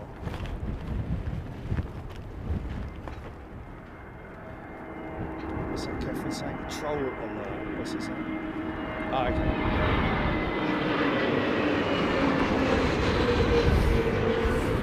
Oh, right, okay. Oh, there are some funny people out there, aren't there, eh? Come on, mate. It's Christmas time. Have a lovely time. Oh, long landing. Not really. You can see the minor. You can see see those lines there, folks. In fact, I think that is the touchdown aiming point. Yes. So that is the aiming point. So they're way inside the touchdown zone, because that aiming point is the aiming point. The start of the touchdown zone is literally here. You can see where all the burns are. They call them the burns, where a lot of the touchdowns occur. But as you can see, as a result of the heavy headwinds today, they're floating it a little bit further and getting it right on or about just past the marker, as in the aiming point marker, which is the two big stripes there. And then about 1,000 yards beyond that, there are other markers that you can see there on the runway, which is within the touchdown zone, literally like an American playing field at different lengths of 10 yards on a football field, I think, but obviously a lot further on the runway. I'm not sure if they're 1,000 foot. Don't think so. 1,000 foot's a hell of a lot, isn't it? Maybe a 500 foot marker or something like that. I mean, how long is that entire touchdown zone? See it coming up towards them there now. Right on the burns there. Nicely done. In fact, to be honest with you, you know, it may be just the fact that, you know, they are potentially going to face a long landing. They would try to get it down a little bit earlier, if you know what I mean. One would think, possibly, depending on the pilot's different techniques. Oh, easy, mate, easy. Maybe a bit of mechanical turbulence coming off this building to our left here. And there's a hotel or two up there on the strip, so they may be getting a bit of a whiplash.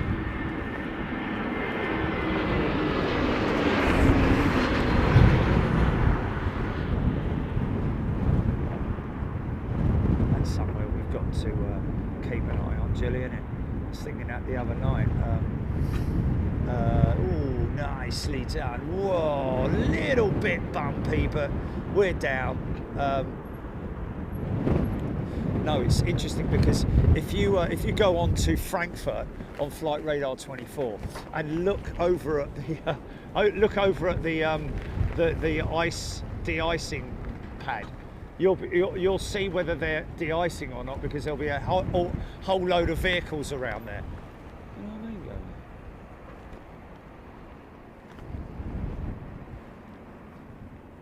That's basically our way to check.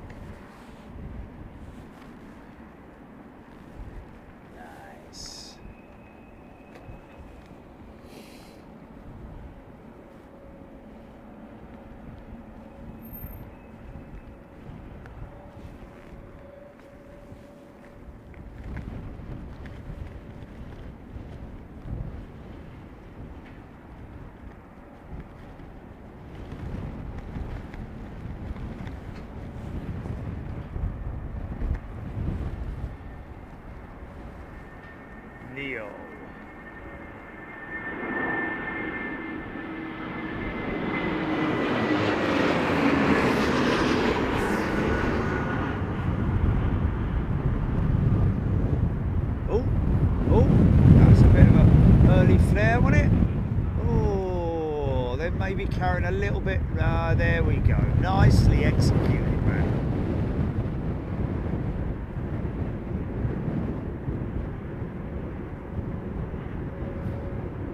Oh, Lawrence Cope.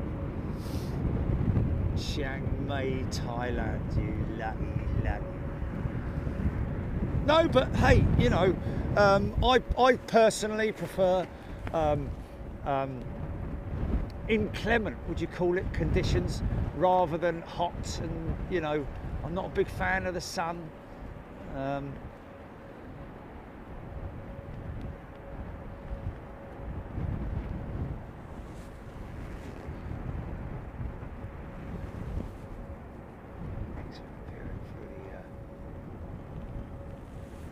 Gear coming down. Now he's probably about 4 miles out, 3 miles out, something like that. This guy here, maybe just at that point where if you're sitting on one of these narrow body Airbus jets, it's very common to be able to hear the bloop bloop bloop bloop as the autopilot disengages, or they disengage the autopilot as late as this. I've even heard it very late, you know,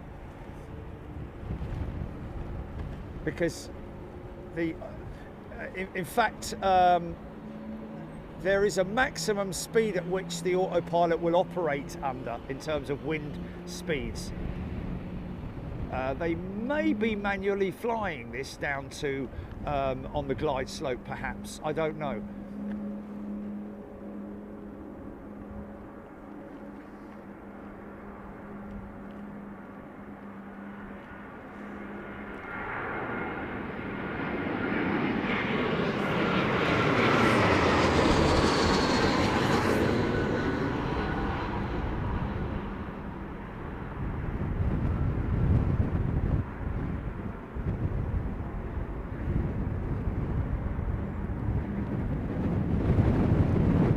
That's long. That's quite long. There you go. You see, he's quite way past the touchdown aiming point.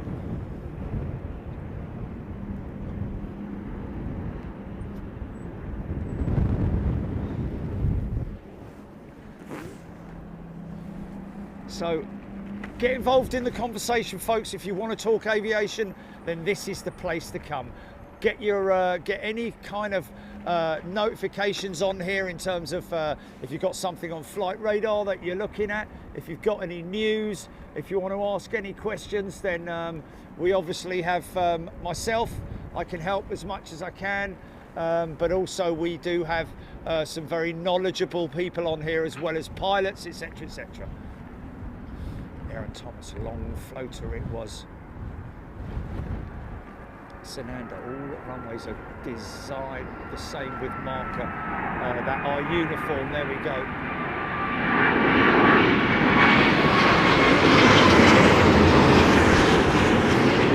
It's good words coming from Sananda there, talking about the markers. Yeah, they'll always be the same distance and everything is pretty uniform, so that pilots don't have to well, I don't know, if a runway does have, I think you'll find that the only difference that they generally have is the amount of white key markers across at the entry point, the threshold there. Obviously a lot more if it's a wider airfield, a wider runway. But other than that, I think Sananda's absolutely right with the in terms of the marker points all kind of being the same. Otherwise you'd find pilots having to learn different airports, and it's bad enough as it is with them having to know all the taxi routes and stuff like that. The landing area is spotted by 2 large white stripes 1,000 feet from the runway threshold. So the 1,000-foot markers is the aiming point, as they call it, within that touchdown zone, and it's about 1,000 foot in from the threshold, as she's saying there. Sananda, thank you.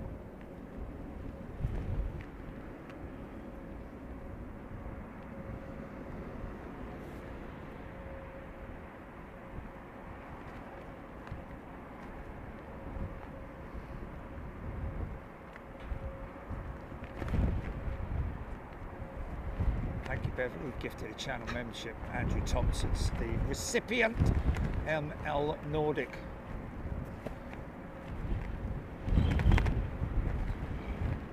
It's a male. Sorry, Sananda. I'm so sorry. Oh, I do apologise. Did he just say? Sorry, mate. Oh, okay. Oh, I can't see with my old mince pies, can I? Sorry, Sananda. Please forgive me, man. Oh, God. It happens often, as you know.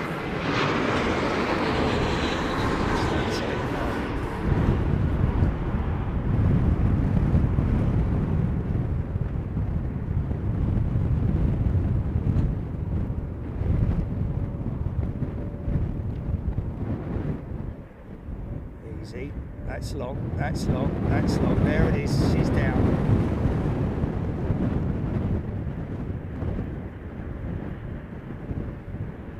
For calling you a lady, Sananda.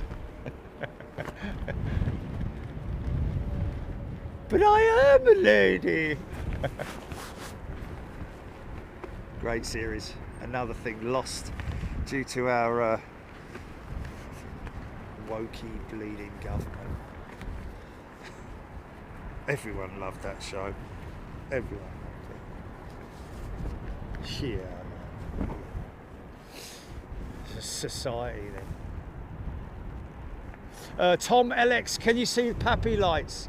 Yes, Tom, you should be seeing them every time they land.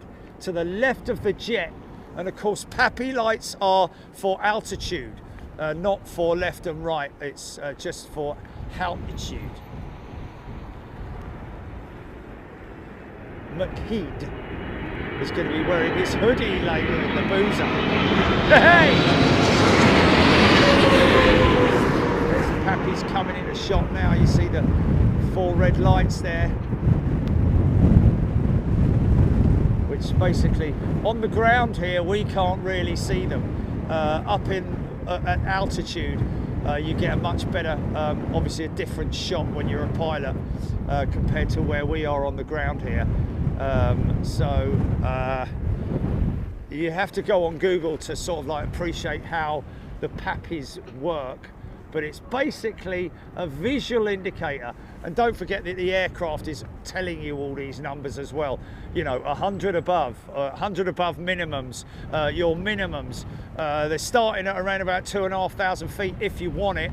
The aircraft is calling out the numbers, and so that's why you get the 1,000 foot.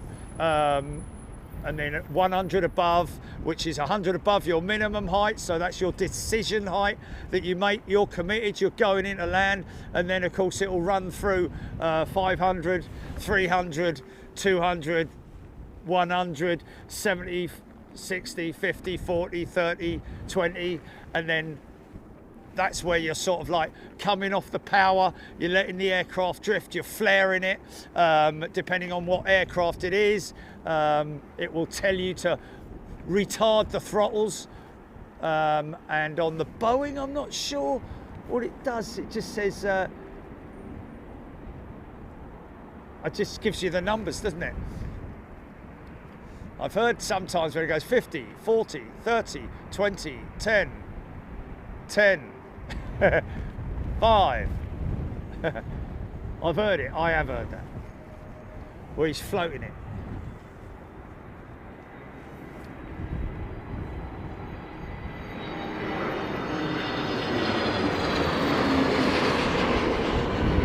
Switching to 9s at 3 o'clock. Is the wind changing direction then? Okay. Always the same. Maybe sometimes. Maybe a little bit. Never. Or not at all. What were the questions again? Always the same. Never at all. Maybe sometimes. Oh, lordy, lordy, lordy.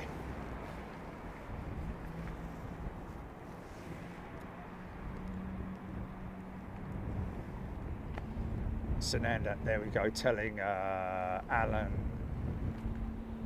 pull the throttles back. That's exactly it.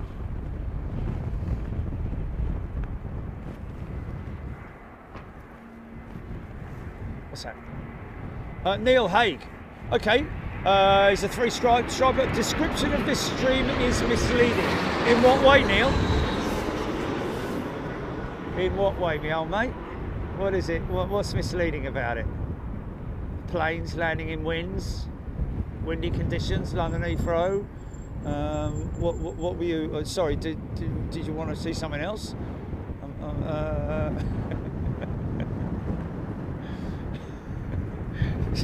Sorry.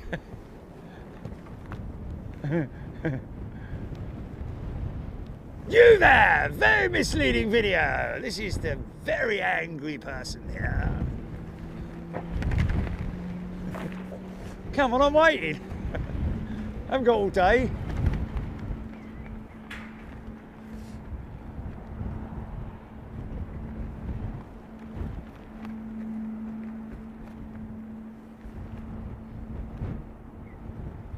Matt Jones saying, just seeing the news that flights have been cancelled due to weather.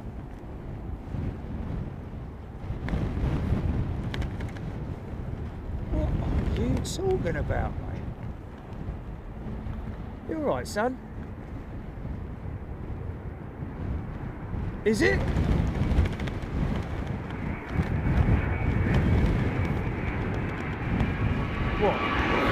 What is a hashtag?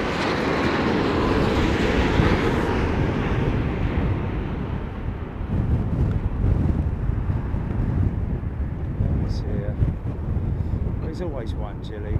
Sorry, mate, but you know we'll correct it. So, okay. What's in there, Jerry? What's in there then? Yeah, London Heathrow live, and then what?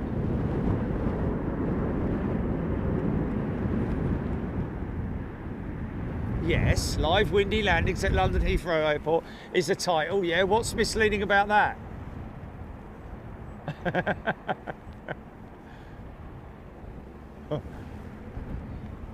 Wow, Andy's Journey saying, Norwegian news saying 100 flights cancelled.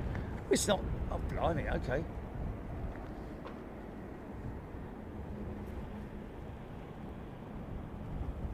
He might be genuine, man.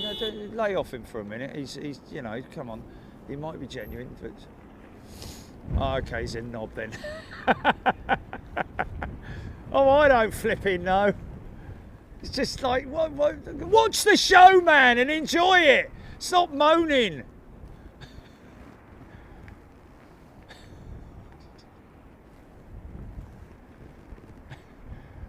Yeah. What do you expect to see in out of a talkie window? Hanging gardens of Babylon, wildebeest roaming around the gardens. But I don't see the sea. Well, there it is, madam, between the land and the sky. What?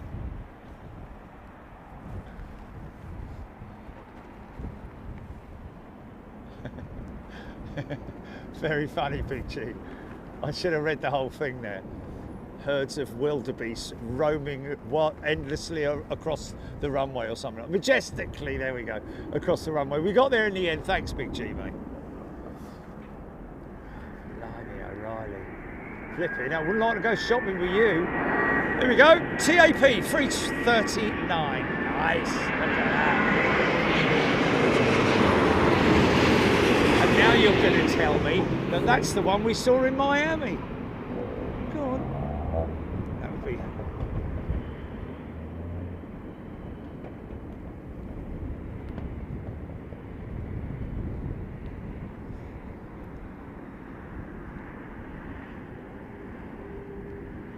What hashtag though, Chilly?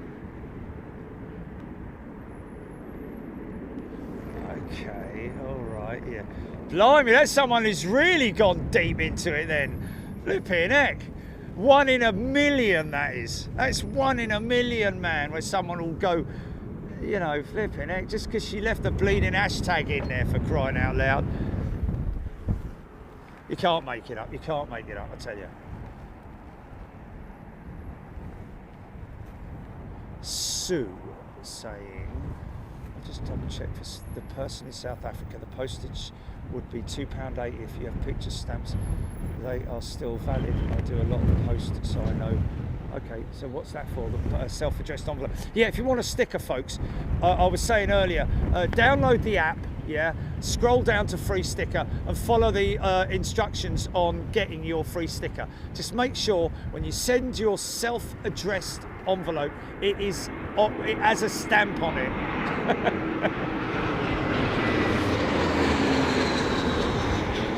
Because I never go down the post office, man, and if I had to do that with everybody's self-addressed envelope, I'd have to take up all my time.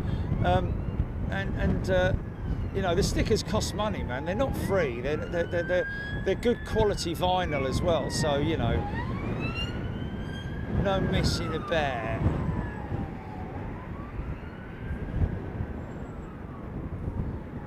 Cashier number 4. Sweltering takeoffs.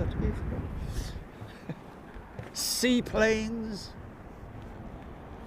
No, no. Fair enough. He's obviously, and understandably, somebody who goes thoroughly through all the descriptions and everything. And I've never known anyone to look at the hashtags, though. To be honest with you, that's a bit going over the top, isn't it? Yeah, the title of the video is not misleading. Did you know you still got the... Yeah. That would have been nice. That would have been nice if he had said, you know, by the way, just to let you know, you still got the Storm Dara hashtag in your description. Well, that's because we recycle our thumbnails and stuff, and sometimes that's what's happened here. I mean, blimey. Yeah, we recycle the live stream settings as well. Yeah.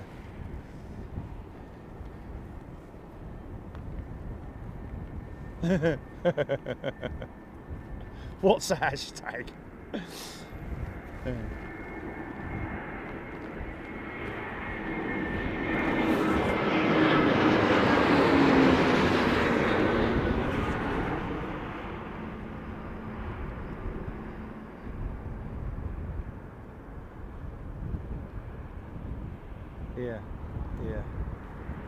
Yeah. It is crazy. No one ever flipping reads anything, do they? Where are you? What's going on? What camera are you using? Where are you? What's that? Who's that? What's that bloke over there?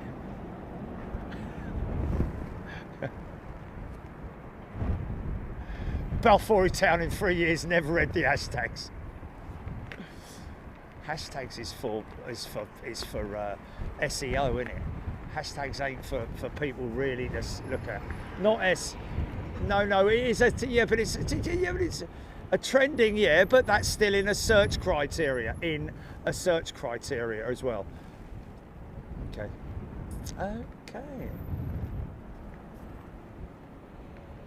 Oh, Graham Laidlaw.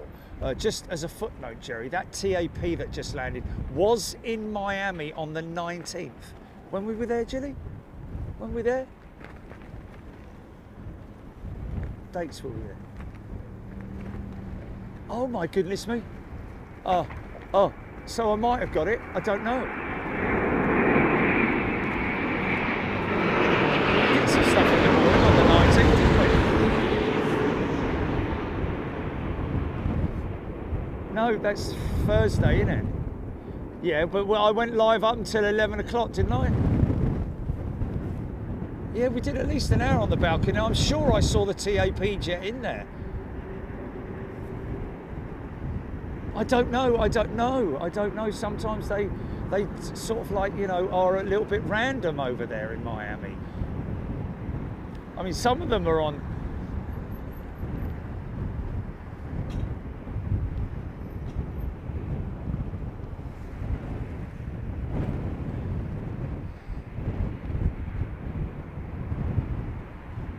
Carry aerophile spotter. Windy days are exciting, yes. Yeah, I'd much rather have a windy day than have a calm clear, lovely blue sky day. Rather like to see these flying machines in all their glory, and the pilots flying them utilising all of their skills.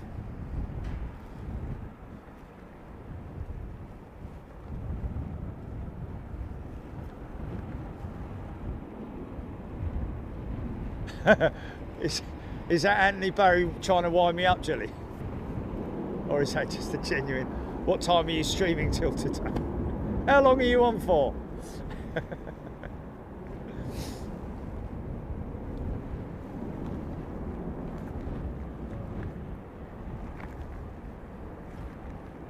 It was just the way it was told to us, delivered to us.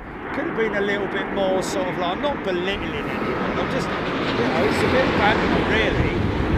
Could have been a little bit more sort of like just oh, did you know you still got the hashtag in the, because people do that for us. Like somebody said earlier on, did you know, by the way, that you still got a GoFundMe thing running? You know, just to let you know in a nice sort of way. No, I know you didn't know, but that's but it's just the way that that somebody delivers, the way that they make a comment, and that's all. It was like, you know, your description is very misleading. It's like, okay, all right, okay. In what way? In what way? You know, like. I know, of course, he's not meaning it horribly. I'm only joking, man. It's only a bit of banter, but just, you know, I'm not belittling anyone. I never do that, man, unless they're nasty people, of course, who are nasty to other people. But you know, it's just sometimes, you know, we're dealing with so much on here, and Chili's dealing with so much as well. I'm trying to film, read the comments, keep everybody happy, and then someone just comes in there and throws that in there. It's almost like a troll in a funny sort. Not a troll, but the way it was delivered, you know, like, you know, if it had been, oh, Chili, by the way, did you know that you've got a hashtag in your, you've got a hashtag that shouldn't be there in your in the because it's after the description, isn't it? The hashtags, it's part of the description, but it's at the bottom of them, and the hashtag. I don't know. Yes, you have to click more to see them. That's what I'm saying. Yeah.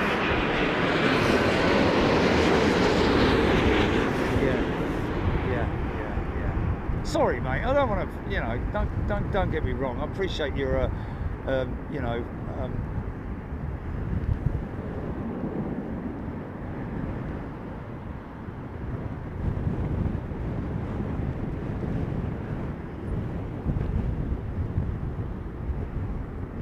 Just want everyone to be happy. That's all, and it's a little bit, you know,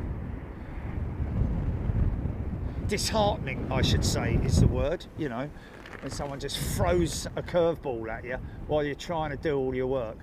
But anyway, there you go. It happens.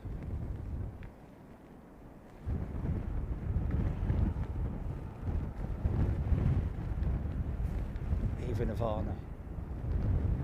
I don't know about that either. Not armchair warriors.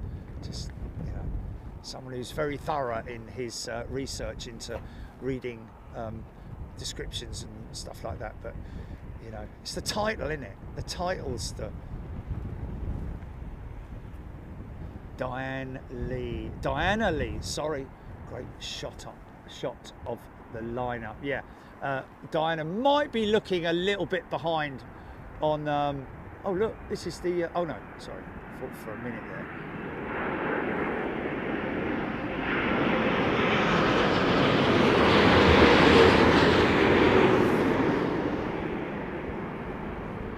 Gem C, why wasn't there a backup on that autopilot on that incident with Virgin Atlantic?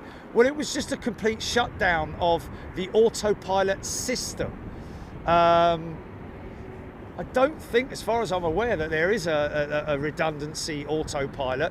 I mean, there is, you know, in terms of the cockpit controls and all that kind of stuff, there's redundancies for a lot of things there, but in terms of the autopilot's the autopilot, and when that goes down, if it ever goes down, which is a very, very rare thing, I have to say. Crafty Chimp, welcome back, Crafty Chimp. Very rare thing. well, Sananda, there are 2 autopilots on most aircraft. That should be enough. And if it isn't, the pilots should be flying it. And if it isn't, then the pilots should be flying it then. Okay, so there is 2 autopilot systems. Okay, that's interesting. So one must be a redundancy then. So that's very interesting that both systems went down, Sananda. I mean, I know we have a, instruments on the left and the right panels on the flight management screens.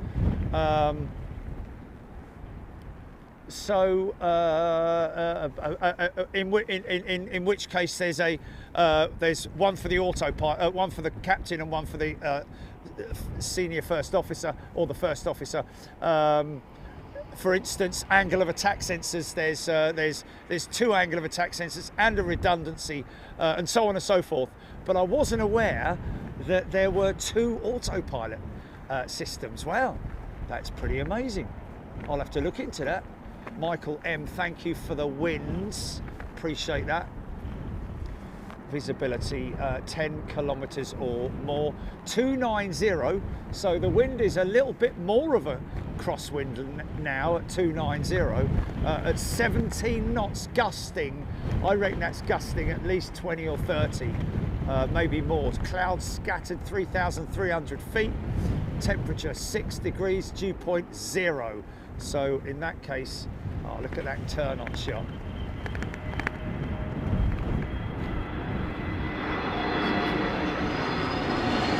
I'm going to risk it, folks. I'm going to catch this. Look at the 380 busting through that cloud, man.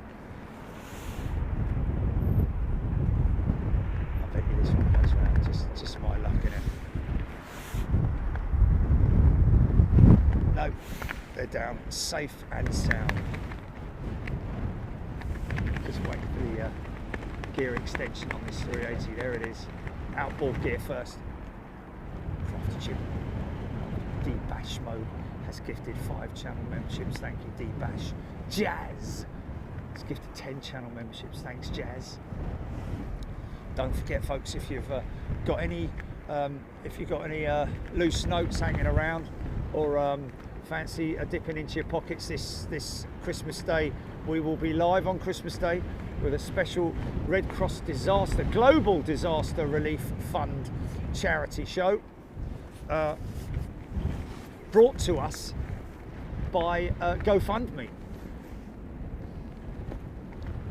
in association and cooperation with GoFundMe, I think is the best thing to say.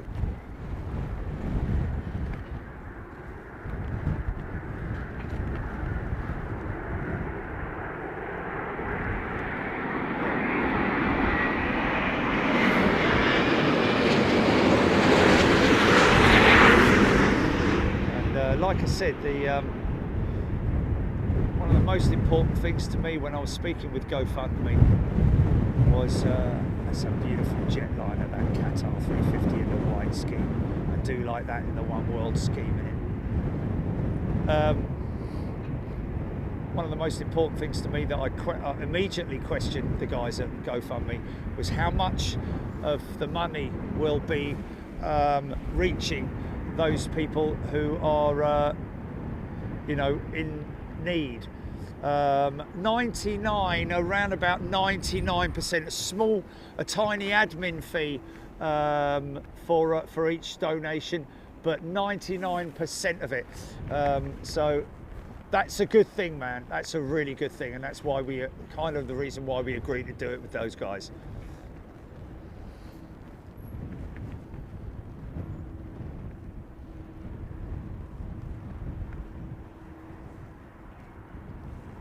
What's that?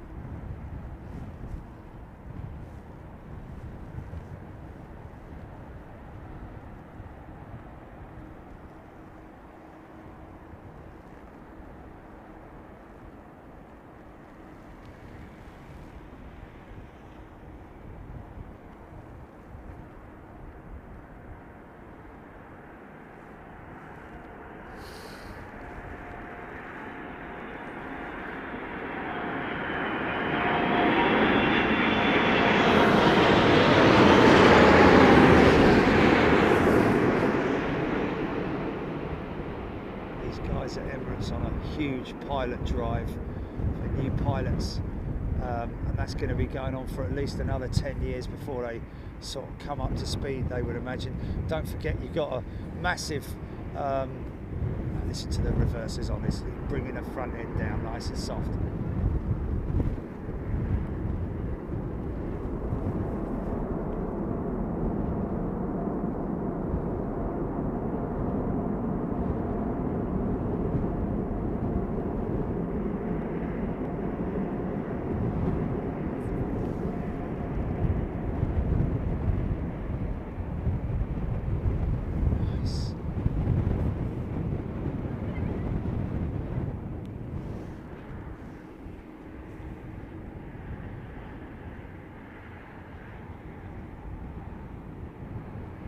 Wow, see that rudder cranked over to the left there? Shows that the rudder was still attached to the steering mechanism. Either that, or he cranked that thing over using the ground speed. That rudder turned the jet. I don't think that. Obviously, he needs to turn the wheel as well. He would need to turn the wheel. Otherwise, you know, you'd have to be going at least sort of like 60 knots to start that turn, wouldn't you, using the rudder only and not the front wheels, because at around about 60 knots the front wheel steering mechanism attaches or activates so that you can steer the aircraft at low speeds for taxiing, either using the tiller or the rudder pedals, up to you.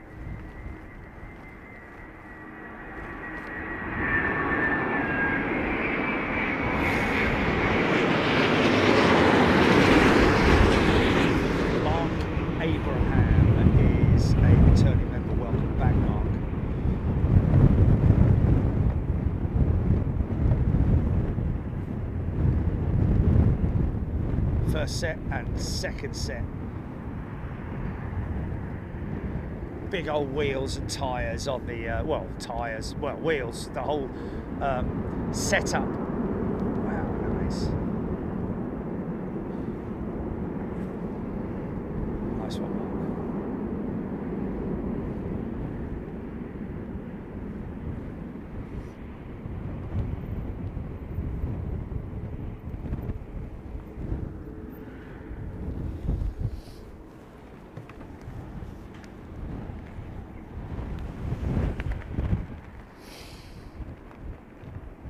No idea, Robert, at this stage. It'll probably be from around about, you know, I understand people are eating their lunch and all that, but most people these days have a late lunch, don't they? So, you know, between 11 and 12, something like that.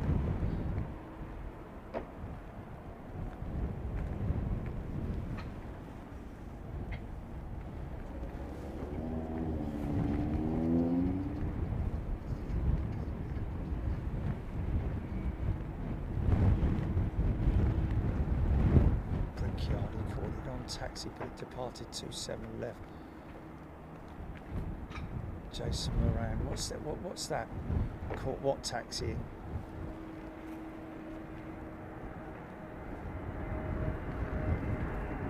Dave Beeler. Caught the ISS before, haven't we?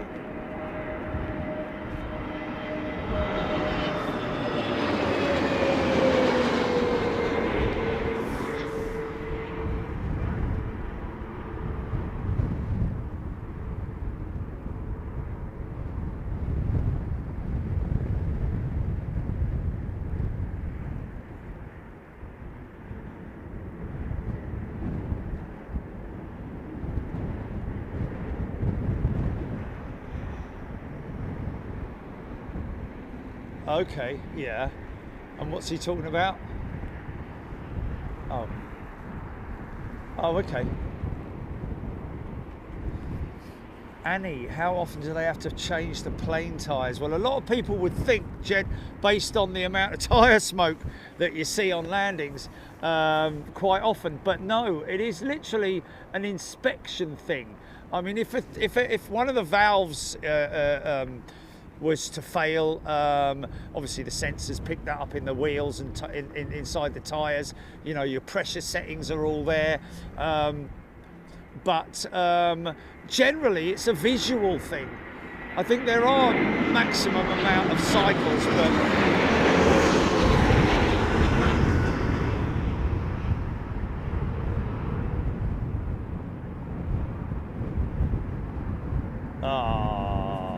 bless him.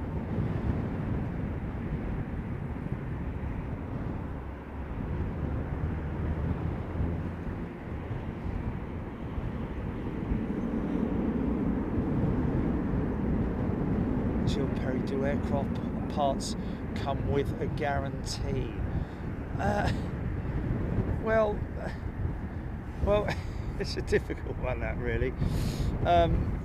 You know, yes, well, if they receive the part, if they bring it into their stores from a supplier and it's faulty, then I guess yes, of course they will be able to return it and have another one sent in. However, if it depends on if it's an overhauled component, if you know what I mean, because there are so many different components. You know, when you send an engine off to be overhauled, it's you know, it's if you receive like if it's difficult, but yeah, you can return stuff, I guess. You know, if an instrument, if one of the screens or something arrives, it's got a little chip in it, then of course you have to return that to the supplier, tell them why, record it, and then they will send out a replacement. So, but in terms of it, you know, it needs servicing. That's the thing with these components.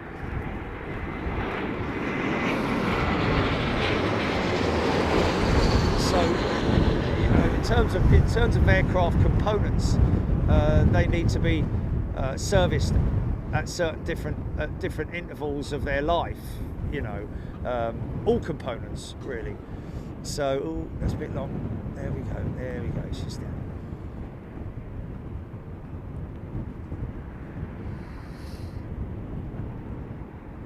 Lowlander, the number of landings before an airplane's tyres need to be changed varies, but it's typically between 120 and 400 landings. It's a very difficult thing to document that, isn't it? To monitor. It's not so much document, but monitor it. Are you telling me, because obviously not all the tyres that are on an aircraft go on at the same time, you know. They may be in all different types of, in all different cycles. So, you know, so every time an aircraft touches down, how is that logged? Because I don't think the pilot's going to be doing a walk around and going, right, no, okay, so front left, front right. Okay, that one's, you know, but I don't,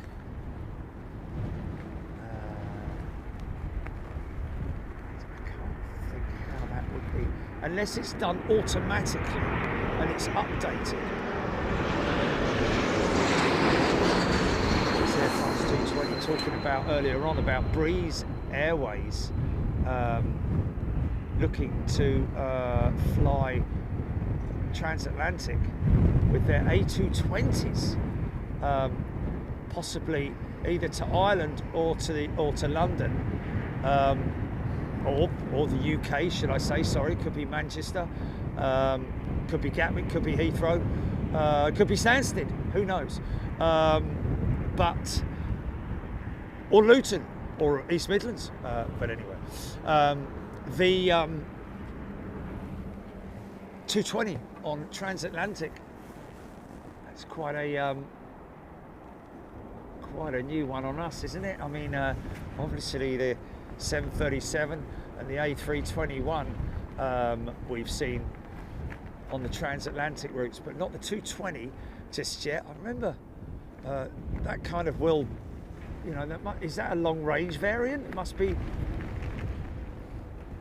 I know that Airbus are experimenting with the idea of a long range variant of the 220.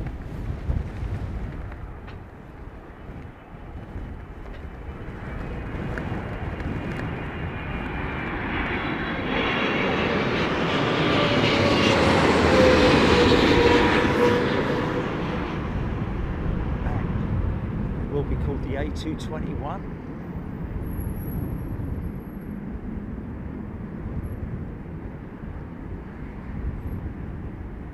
Nice.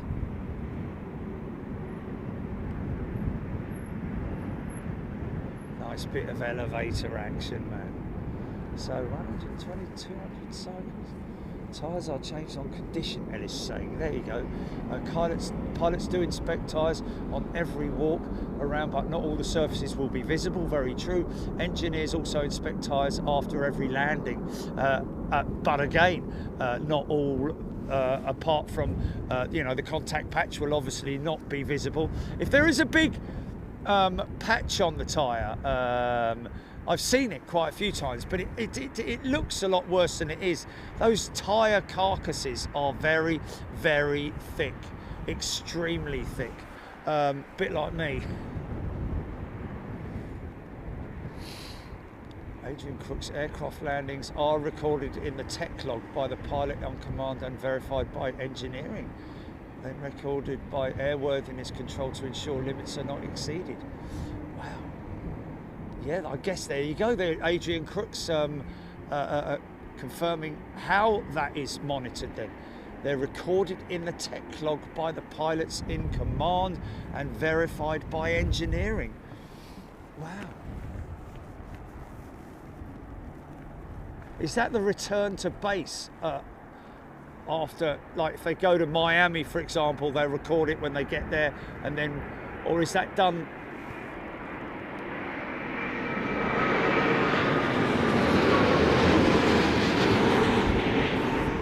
Dropped.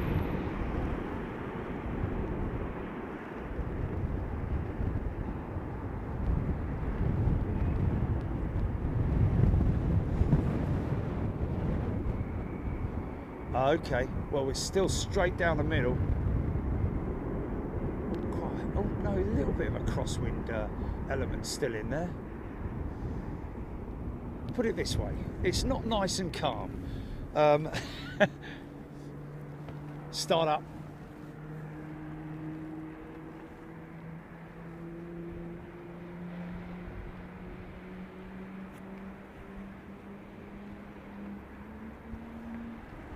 Nice.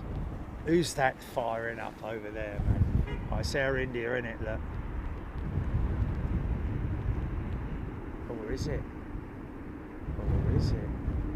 It's already on the move.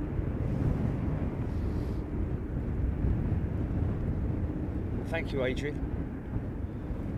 So when I've walked on the flight deck and I've seen the pilots doing their last little bit of completing, I'm guessing, the logs. That's the logs I have, I guess.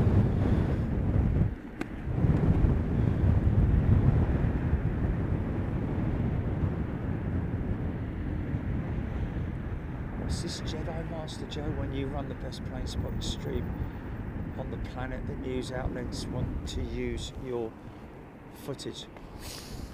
Oh, okay.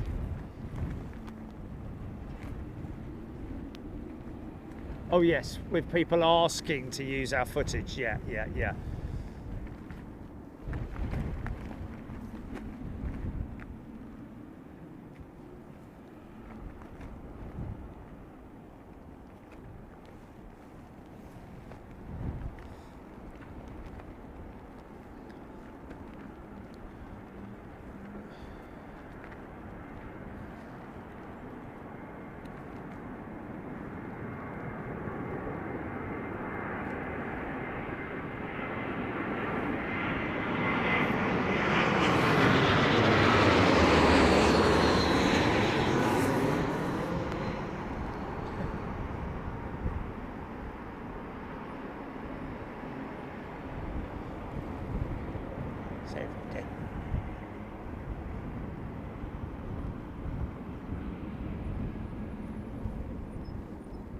What's that now?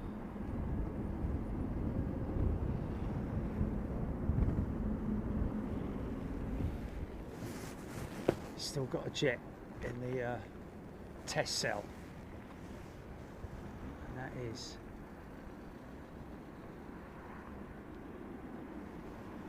Lima X-ray or India X-ray.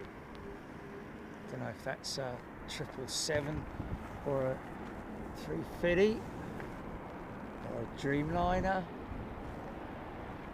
Difficult to say. I think Dreamliner's tip is a little bit angulated, isn't it? The Dreamliner tip has a sort of like upward slant to it, whereas the 777 is a lot flatter.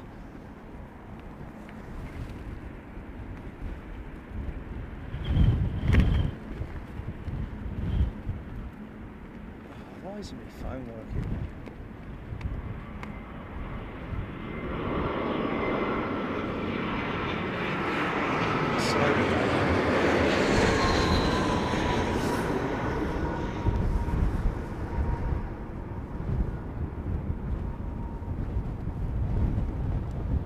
Somebody mentioning there about most memorable moment in 2024. I honestly, that would be almost impossible to. Is there rain coming this way? Because I tell you what, if that's preset, that'll be snow.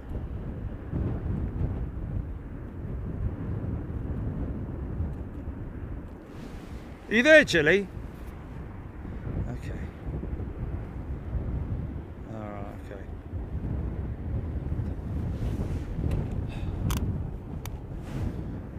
Who's with us today then?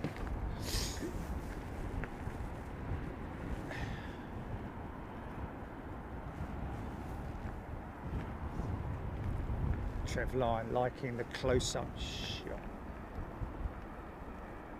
Oh, that was a big power up. See that? It's a little bit of speed required there. Auto throttles probably, I'd imagine.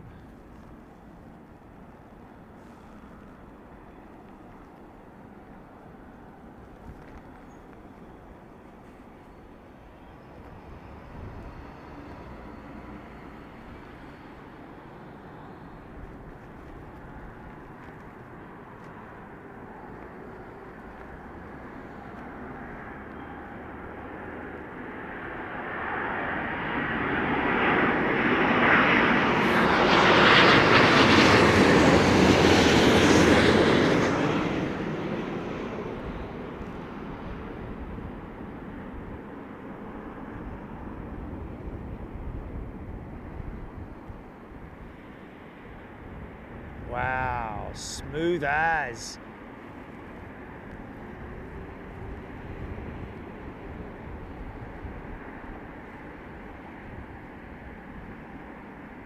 Gillian Sankey saying her dad loved the Miami shows. Brilliant.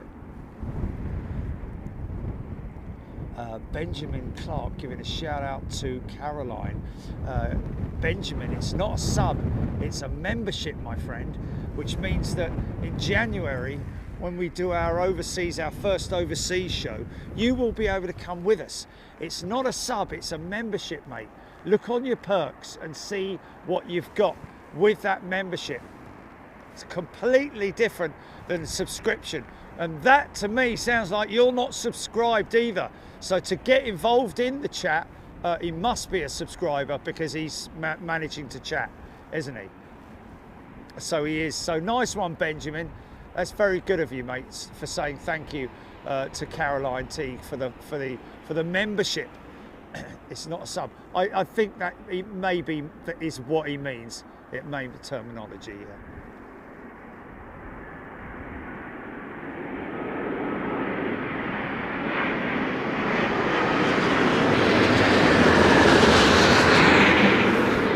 What we're saying is that listen to the vortex.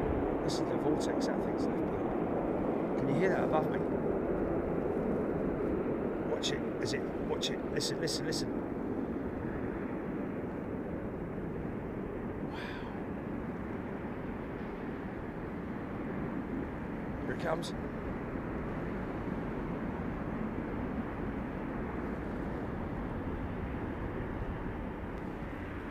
We were going to get the whip.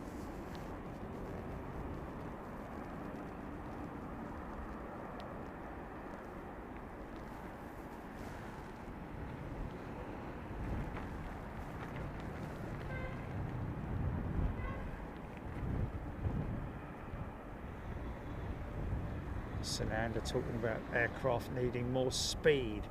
Yeah, also the air is thinner, so the engines have to work harder, don't they, to ingest the amount of, you know, airflow required through the engine, so to speak, power. So yeah, they and also during hot weather, cold weather, very cold weather, you might find them also like literally running the engines up for about 10 or 15 or 20 seconds just to make sure that the engine pressures are all reaching the right numbers. That's something that myself and Ellis discussed during the Miami trip.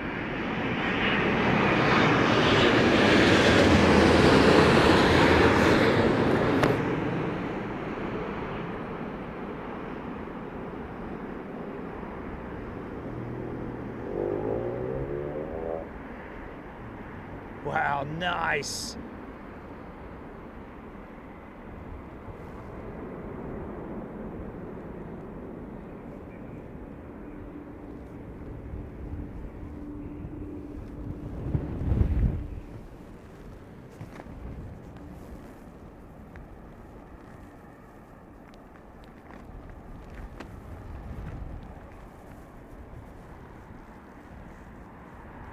Now that one right at the back there looks like it's lower, but it's actually not. It's higher, but it's further away. Now you'll start to see it as the line approaches us. It will change its position, being below that aircraft to being above it. And here we go now. And so they will just form that line, literally, which is the glide slope. Chris Mason, BEA from Hamburg, 8 minutes out.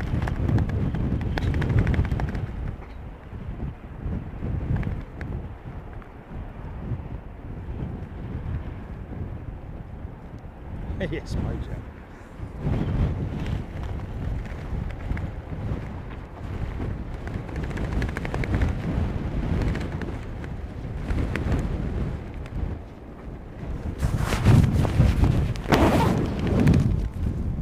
Dear, hold on a minute. The microphone's just popped out.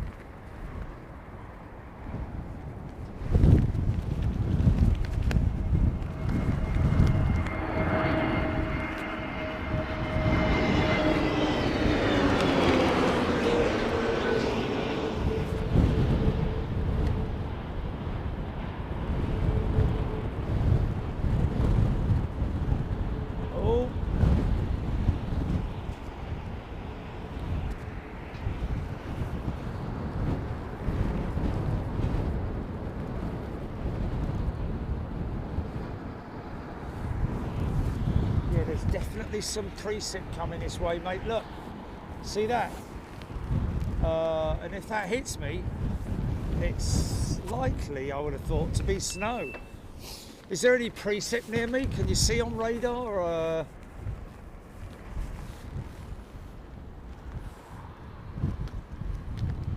Jez White, don't think he's ever seen a... Well, Jez, we did once.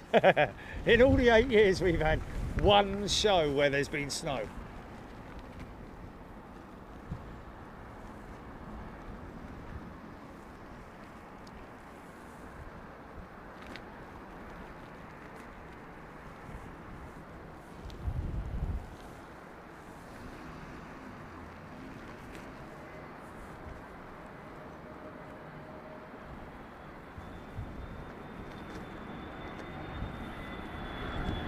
This engineer is here.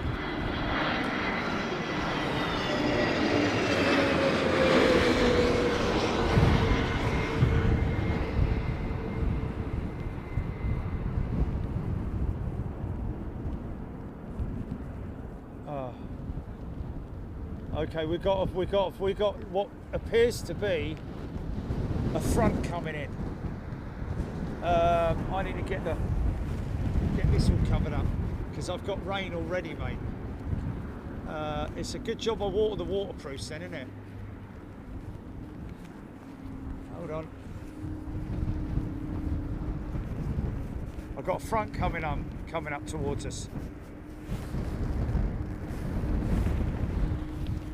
I wore the waterproofs. Oh, did I? Okay. What, pre-watered them? There you go, get in that bath there, mate. You what? Just get in the bath, son. Shut up. But I don't want to get in the bath!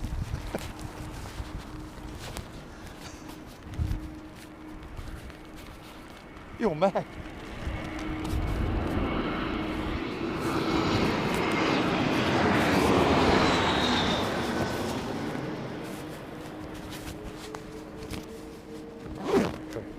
There we go, right. Okay.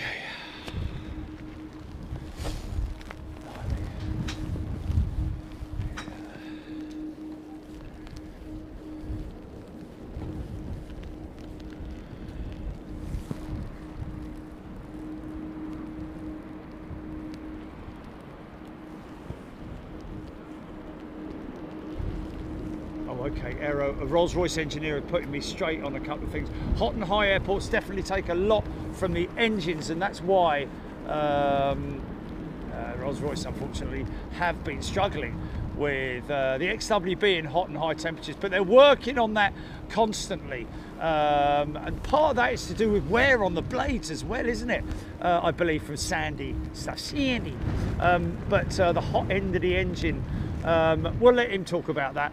But he's also saying cold weather, running up the engines in cold weather is to comply with warm-up times if they haven't been on taxi for very long. So there we go. So if there's a long taxi out, then they're ready to rock and roll. But if they've just come out of gate and gone straight up and out, then yeah, they'll need to sit there and warm the engines up. Up to a certain point before the N1, I think they are on specific engine types.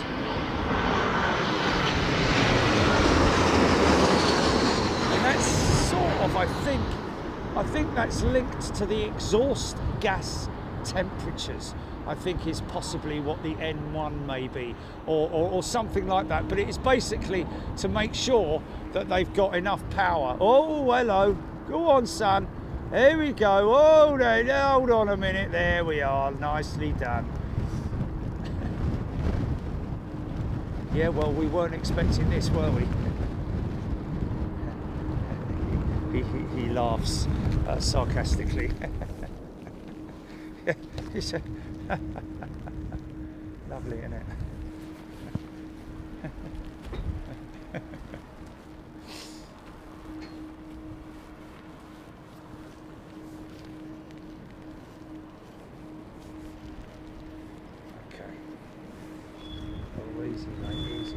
Aviation Stapes 1975. It's gifted for channel membership. Thanks, mate. Yeah, there's definitely a thrust front, or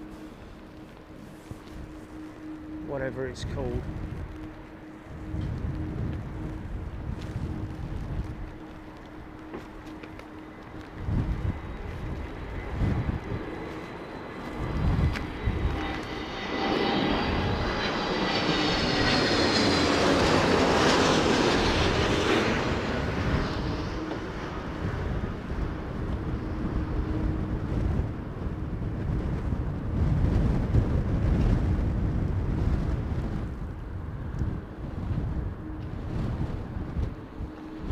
A little bit more challenging now, man. It's gusting. Arrow, thank you. He's gifted a channel membership. You can see from the sock, it's picked up a little bit. Still, fortunately for them, more a headwind than anything else, but there is a slight crosswind element in it. And I can tell you now, as you can see the rain there, man, you can see the precip. But what is interesting is the wind chill has increased. So these guys are flying through rain at the moment. Might be able to get a bit of windscreen wiper action here.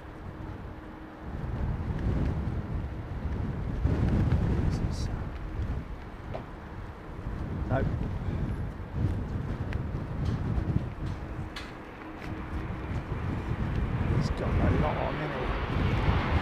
Whoa! Oh, oh.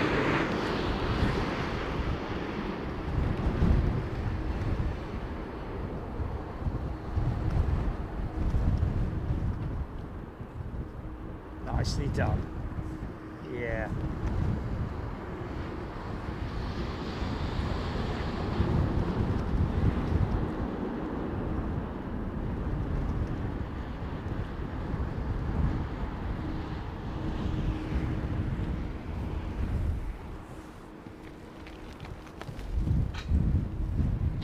Jam Buttercrafts. Have I? Yeah, go on then, put it up quick. Did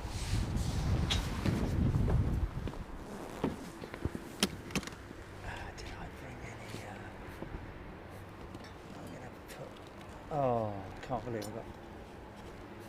That's hilarious. That's hilarious, mate. Oh, zero, lordy, lordy. Right.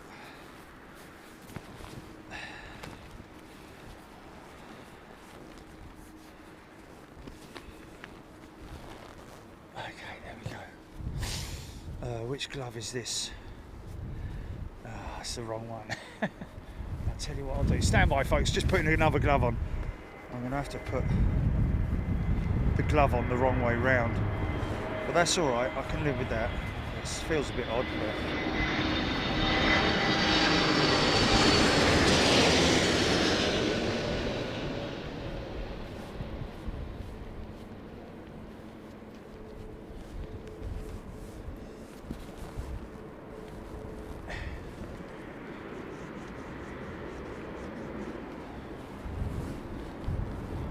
Definitely see the precip there, folks. See the rain, but mind you, thankfully it's short-lived. Well, Luke, there we go. It is what it is. Luke Burrows, thank you, mate. Thanks for acknowledging it.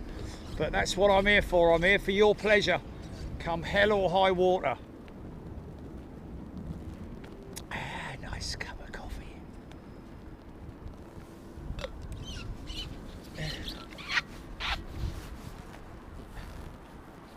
This is BEA, I think. There she is.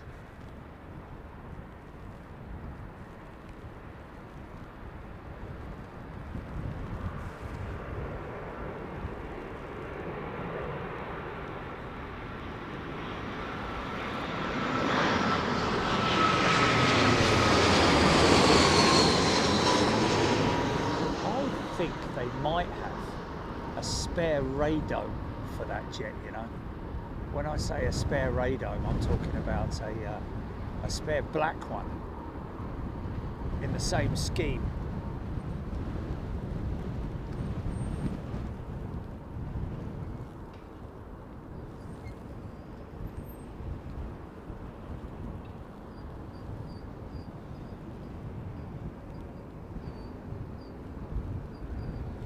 Ooh. I tell you what, whatever the temperature is now, you can knock a couple off of that easily. You see the has it? Oh my god. It's 6 degrees.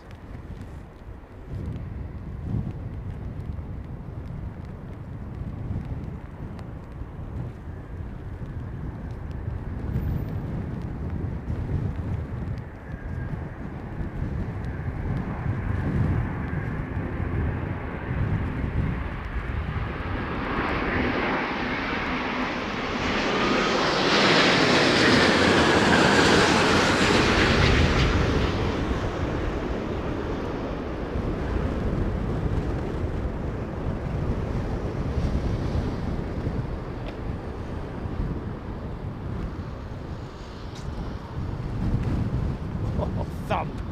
Got that one down.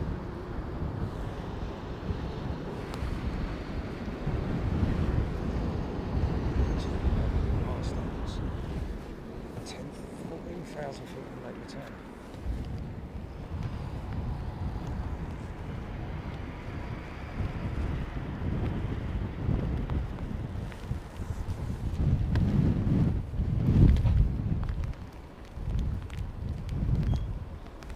Oh.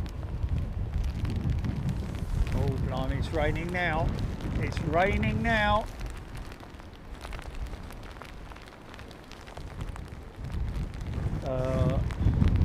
Wald Snowball saying it's 6 but feels like 3.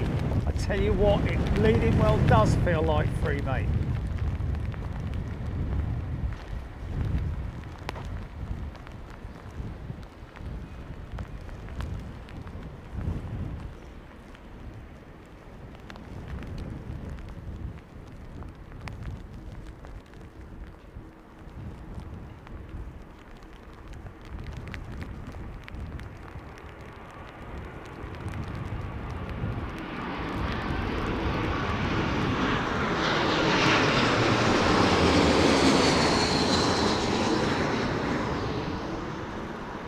Yeah, go and stand out in it for 4 hours.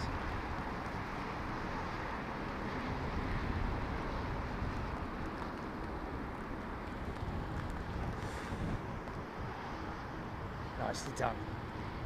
Nicely done. Ye olde A319 or 320, whatever it is. Wow, Bill Stevens, wind chills minus. Blimey, what's going on here? Oh, -6 in Scotland.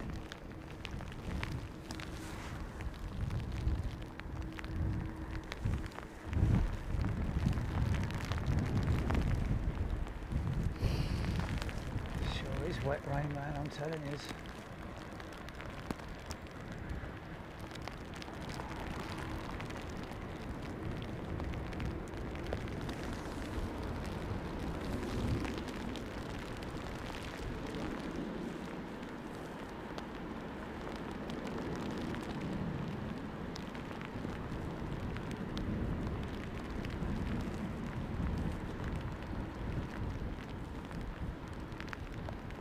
Pilots, captain's bringing it in, sorry.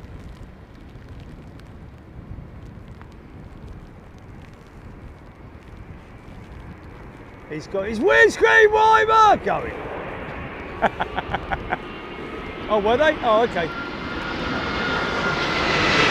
It's like the captain one was maybe going a little bit faster, I don't know.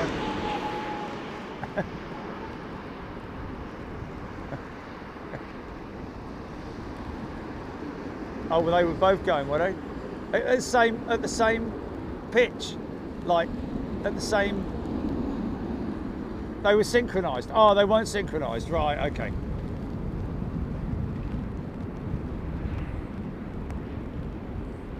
Barry Humphries saying it's 1.9 degrees the wind chill right now.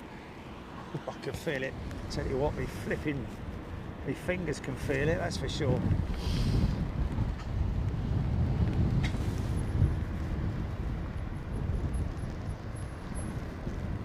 I couldn't live with that every day. Old one-arm bandit, Perth, 40 degrees.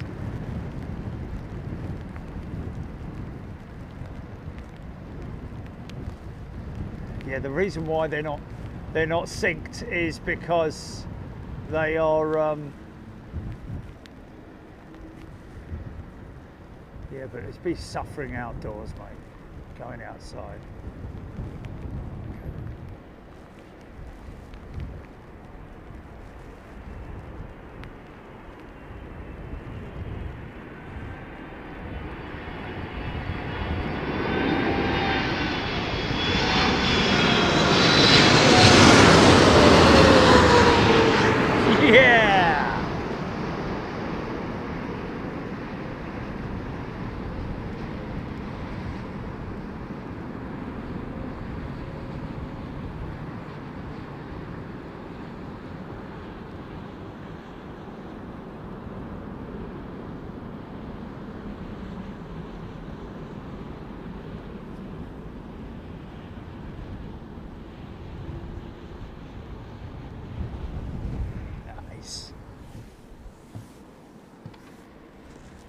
Still dealing with it out there on approach, aren't they? I think that might actually be coming in from the sort of like from the north as well.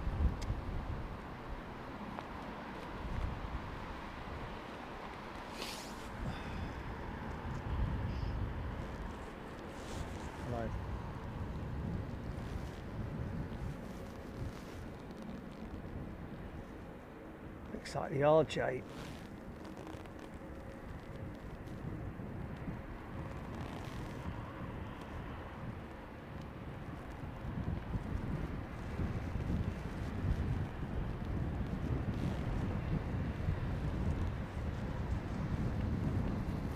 There we go, Agent James. Yeah, they are independent, the control, the wiper controls.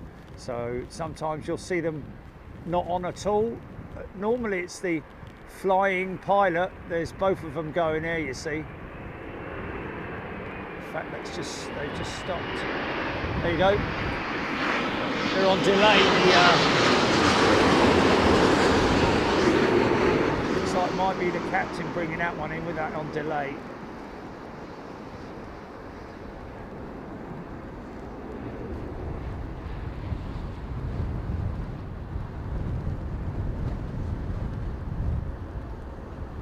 Nice, sick.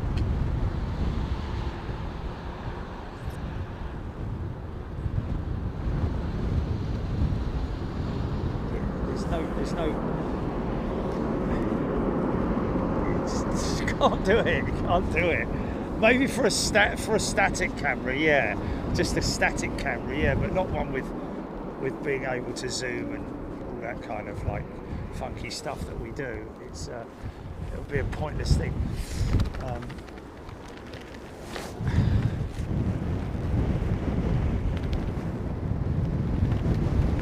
Rab H, captain's wiper on intermittent delay. There we go.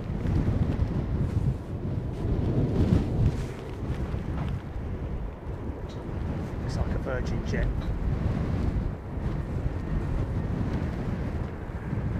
Oh no, Cathay, sorry.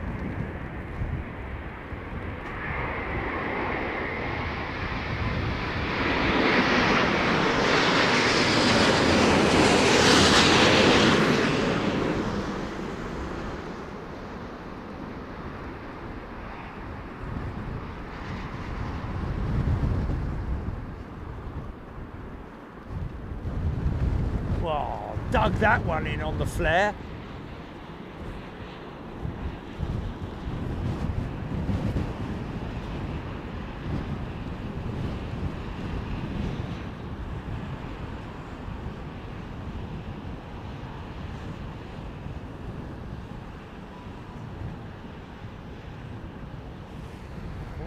Doug Marsburn tuning in from a very cold, crisp day in Florida.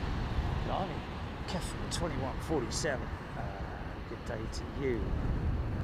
Thank you. 5 channel memberships being gifted there by Kefren. That's very kind of you. Thank you. Adrian Cooks, the correct term is rain repellent for the 787. Oh, what is that? The wipers? Activate the rain repellents. Okay. Do you want me to put the wipers on then? No, the rain repellents. Okay then. Put the wipers on. No, the rain repellents. Okay, chill out, man, chill out. It's the same thing. You drive a car, don't you? It's got windscreen wipers on it.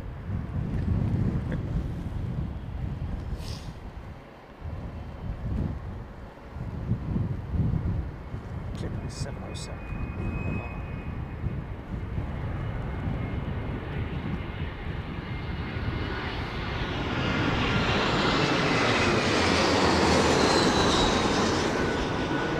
Kate Bush on us.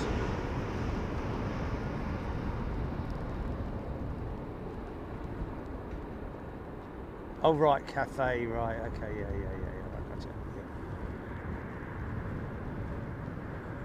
No, right.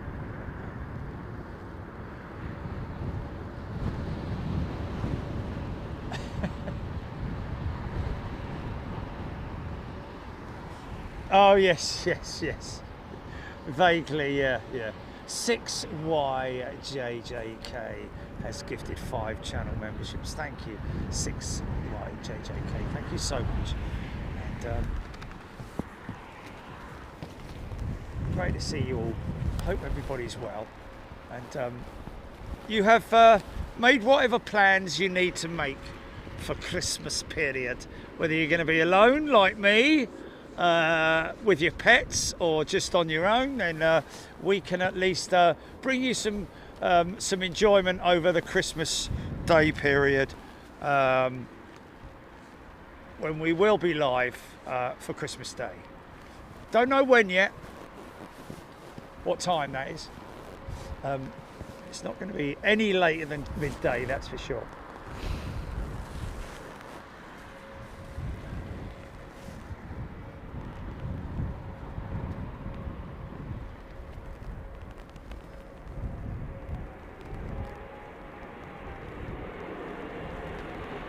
Swiss 220.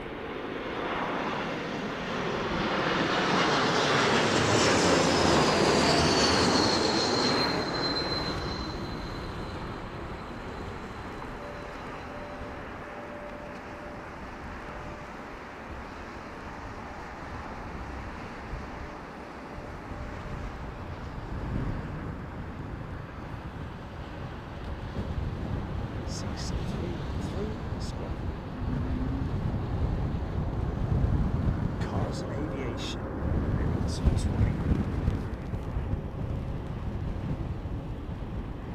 Yes, very true.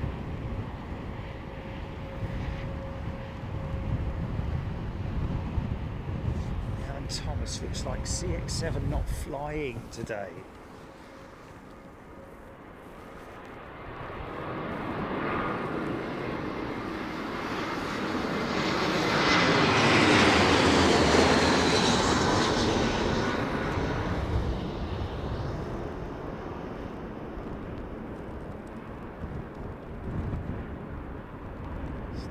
Get a vortex.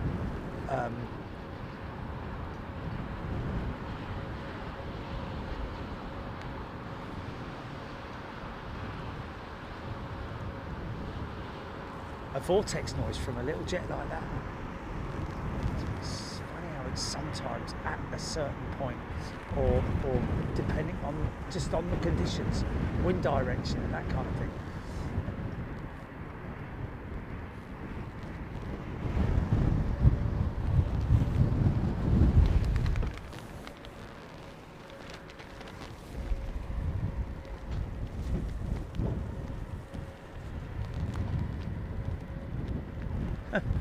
Scott Etherington, there's an interesting article on the surge in air cargo in yesterday's Daily Telegraph. Well, I don't know where to get the news from, but that's completely reverse of what I'm hearing from an article that I read on Simple Flying, or one of the big ones the other day, that in 2025 there's going to be a downturn. There's going to be a huge downturn in freight demand in 2025. So I don't know who do you believe? I don't know whether the source of information for the Daily Telegraph's journo was decent enough, but yeah, it's a bit of an odd one. That completely opposite to what I read. There was going to be a downturn in cargo 25, and they're saying there's a surge in it. Okay.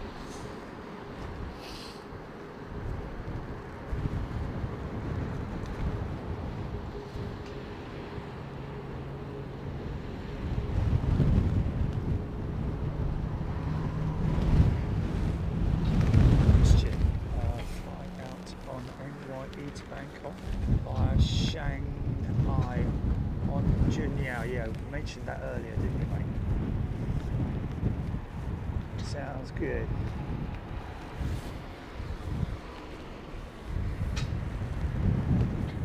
In Finley, long flights in the A220 is very common for Air Baltic Tenerife to Riga.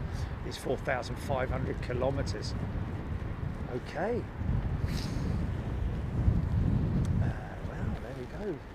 4,500 Ks. Yeah, it's longer than the Embraer E2, isn't it?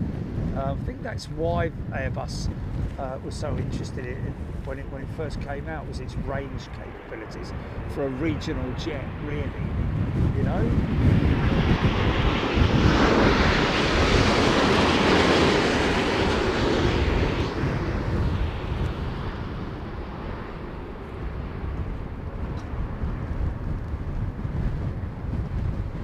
Bosh. Nah.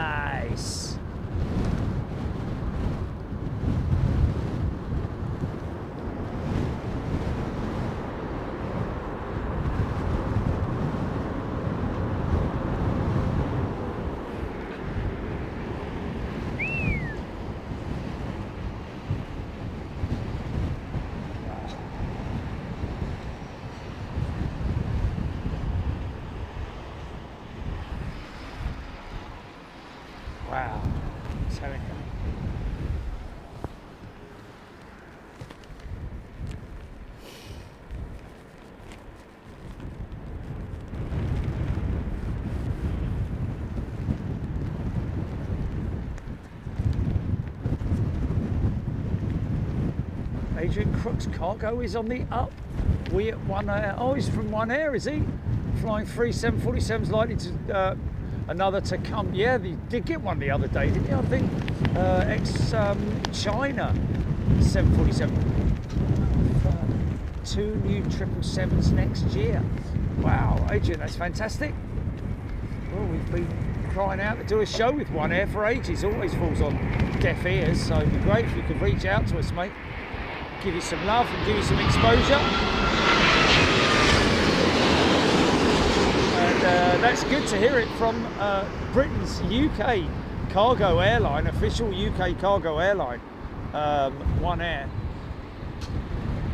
Confirming there that it's on the up, that the freight demand is as good as it ever has been, and I did read the other day that they bought on a new P2F, well not P2F, sorry, Boeing conversion 747 ex-passengers China jet. I think they operate at least 1 or 2 pure nose load freighters, but also it's interesting. Thanks, mate. Yeah, reach out.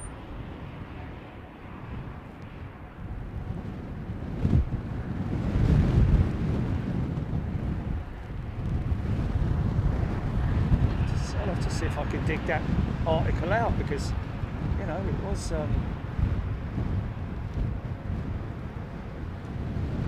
there we go. Okay, there we go. Oh no! That's about the. Oh, okay. This is another one by Simple Flight. Air cargo is booming. Well, there was the other one that I read. It must have been the other lot that said that it was set for a downturn next year. Air cargo is booming, but the leaders aren't who you think. Of course. The thing is with air cargo, there's elements to it, isn't there? There's the sort of like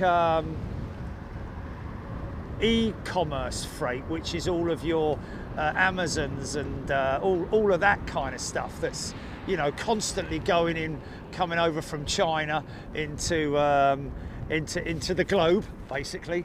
But then there is also obviously the ad hoc freight. In terms of, you know, an aircraft needing an engine shipped to somewhere which is in the sort of like broker part of the industry. So aviation brokers will have operators on their books who will have aircraft available to carry out ad hoc missions.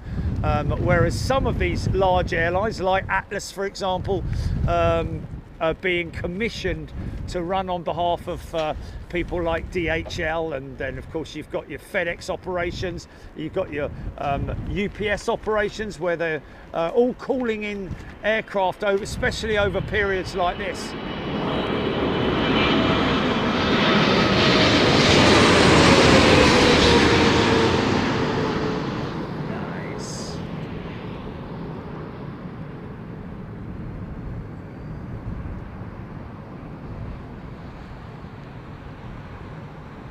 Beautiful, beautiful. Yeah, your UPS, FedEx and DHLs of this world. But interestingly enough,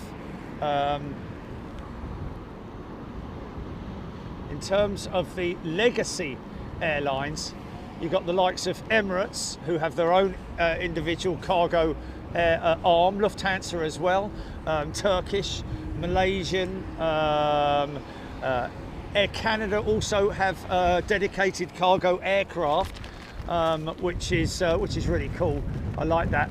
BA used to have a cargo arm, but they mainly rely on their belly freight now. That's a big thing that people don't realise, that's still a big part of the market, and that's why you rarely see the big jets here, the big freighter jets here at London Heathrow, other than your Emirates cargo and the odd one here and there, which are mainly ad hoc missions or contracted missions for a period of time. It's a shame One Air stopped operating out of here, I've got to be honest with you. For a short time we loved seeing their jumbos.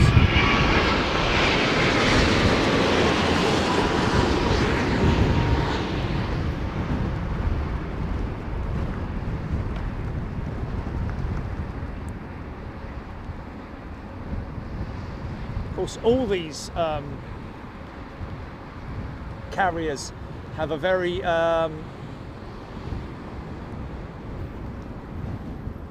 efficient cargo arm as well. You know, the likes of Virgin Atlantic, even though they don't have dedicated cargo aircraft, although they are using at the moment aircraft to do the Tel Aviv, to fill in for the Tel Aviv slots, doing runs down to Brussels, using both A350s and using both A350s and 330s. Don't know if they're using any of the Dreamliners, but of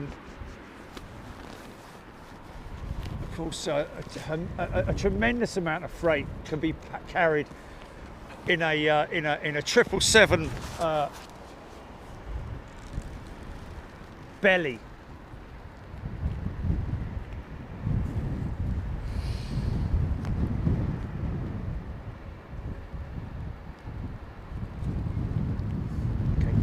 Is flying JetBlue tomorrow.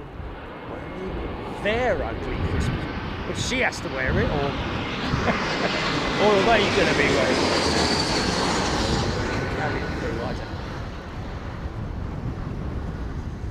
I actually posted a video of JetBlue's brand spanking new A220 pulling into the jet bridge right by me when after I'd carried out my torture mission in the massage chair at Miami. Adrian Crooks can't get slots for cargo out of Heathrow. Shows how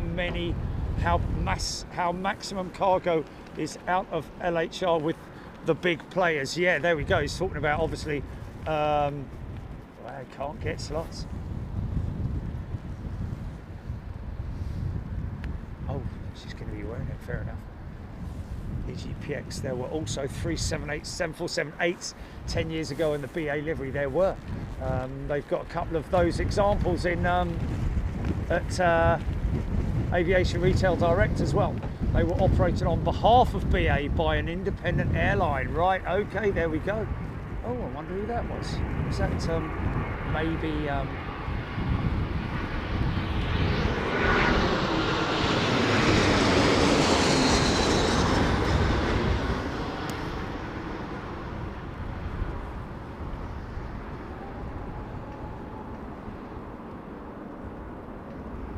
Yeah, exactly, yeah, we don't export too much other than things like JCB and car parts. I think we do quite a lot of car parts, which is regular stuff that's in demand from other places. We have still quite a healthy production of some industry here in the UK, but we do rely quite a lot on other countries for their stuff as well. But there we go.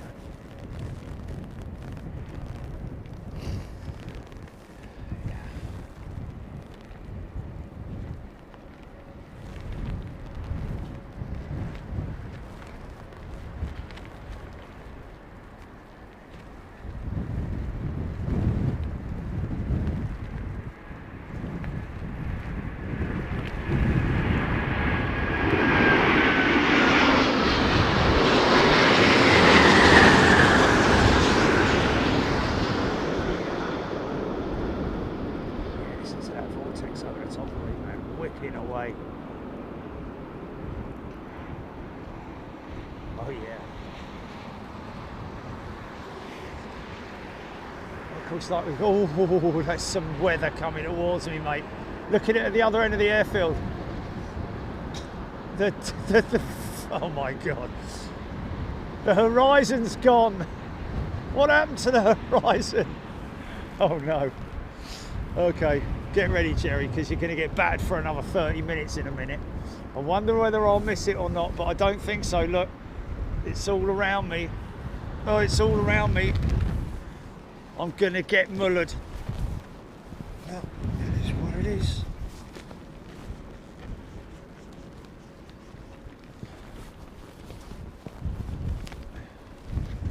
Hold on to your hats, boys. Oh, Adrian Crooks, the 747-8 as BA cargo were operated by Global Supply Systems out of Stansted. Atlas-owned aircraft went back to Atlas. Wow, how about that? We should track them, Jilly. Oh, thanks, Adrian. He's been with us for 4 years, for crying out loud. Never knew he was with One Air. That's brilliant, mate. We love you guys. Come on. Do something with it. I don't know what you're. Seem to be very knowledgeable in what you're talking about. So, you know. Yeah, I will do, mate. Well, yeah. Adrian, I'm not sure if you're on LinkedIn, maybe, but maybe. Look me up on LinkedIn and then we can message via that, or you can go via contact@bigjet.tv. Give us your details and we'd love to chat with you. I believe my nephew Johnny's already reached out to you in terms of doing an article with his magazine, which he works for, and also us doing a sort of like a combined show with you guys during a loading up at EMA, because that's where you operate from now, which of course we are very friendly with the folks at EMA.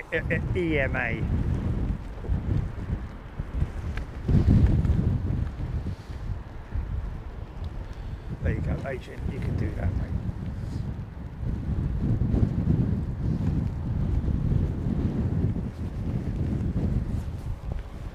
Quick sip of coffee, hold on. It's bleeding freezing. My fingers.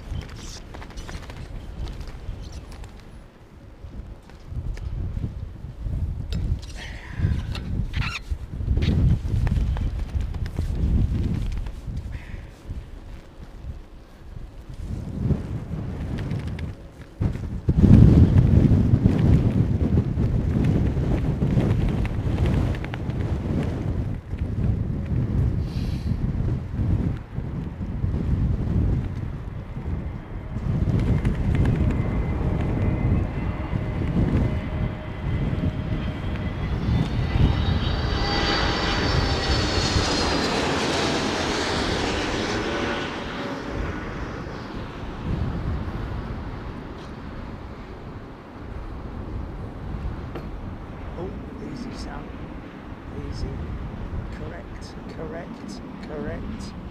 Nicely done.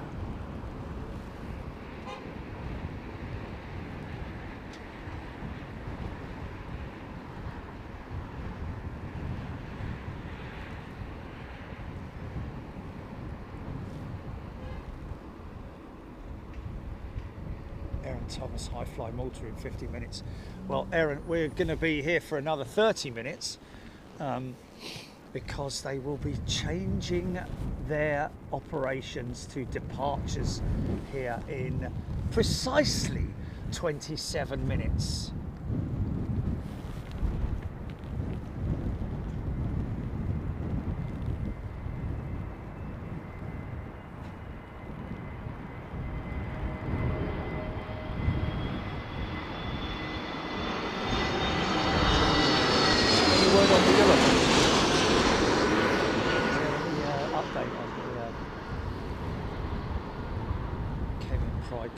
Go back to EMA, especially to see the CLA 747. CLA Cargo Logic, wasn't it? We like what One Air Cargo's done with it. Oh, okay. So ex-Cargo Logic. Have we got an ex-Cargo Logic 747 with One Air? Well. Am I right? Was I right in saying that the that you guys have just taken delivery of a new X-Pax China jet? I think it is. And I love your new livery, by the way. I've got to say, One Air, great job, mate. And I appreciate that. You know, at least you guys have gone to you know, as far as rebranding some of these one of your jets, because or at least I think we've got I think you've got a new livery, but you've got... Oh, sorry.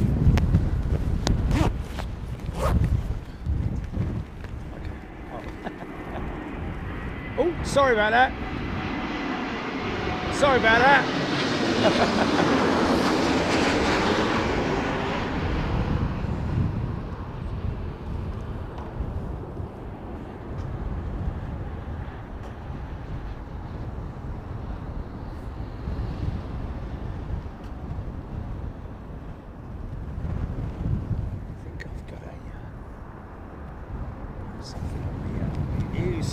Feed here about it.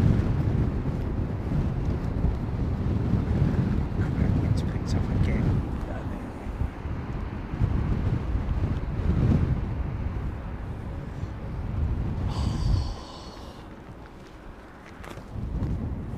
It is frozen fingers on the buttons, man, I'm telling you. It's a lot more difficult.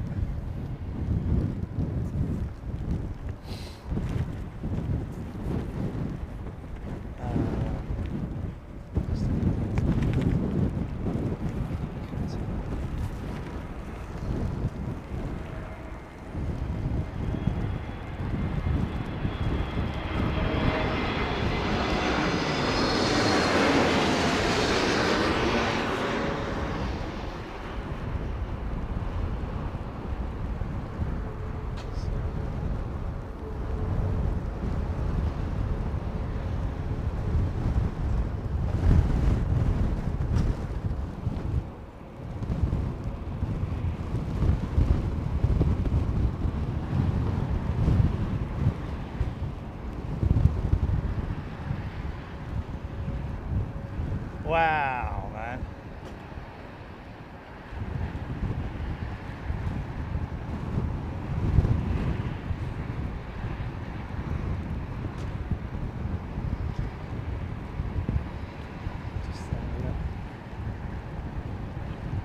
Oh, really?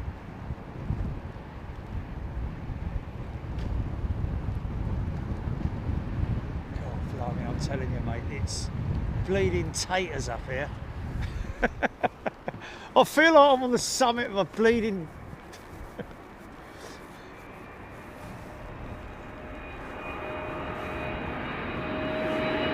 Yeah, look at this big old lad.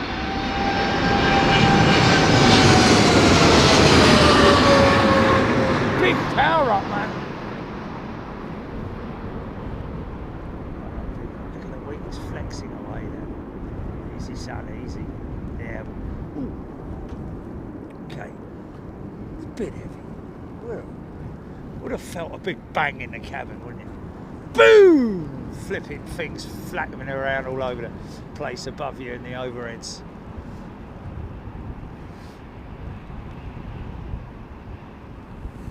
Let's just landed on BA435. I think we've got a shot of Jerry Paul Ashley saying, "What's that?"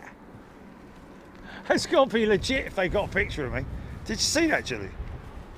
Paul Ashley. That's us just landed on 435. Think we got a shot of Jerry. Well, somebody did that at the paddock once, didn't they?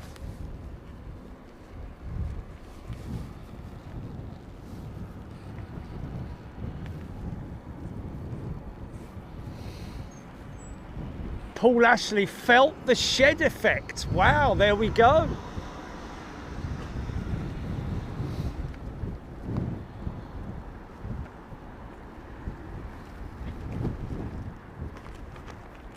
No. There's mechanical interference here, Jilly, with purple parking and the hotel just up there.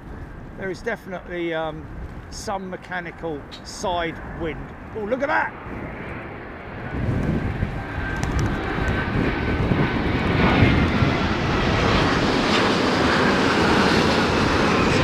Structure, mate.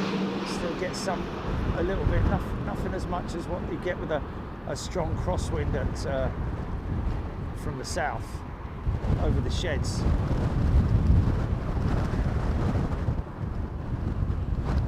Oh God, right, okay. He felt the crosswinds then. Finley.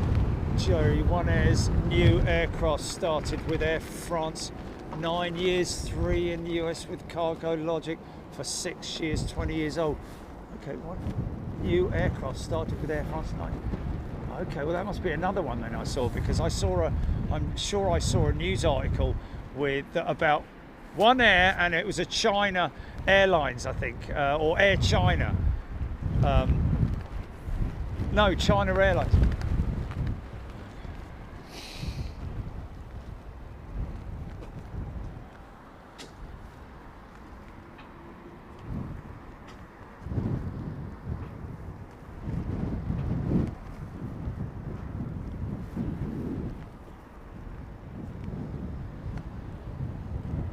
Okay, Agent Cooks, Jerry, I'm One Air Airworthiness and Compliance Manager. Oh, well then that gives us no chance of getting a show done with you then, doesn't it? But anyway, great to have you with us, mate. I really appreciate it. And thanks for your support over the years as well. I had no idea you were there. But anyway, G, UNET and One are side loaders, both 747-400 ex Air Canada passenger IAI conversions. G1N is a Boeing-built nose loader 400 freighter. Yeah, that's what I'm talking about. Pure nose loader. Boeing-built nose loader. Nice. She was born a freighter. Thanks, Adrian.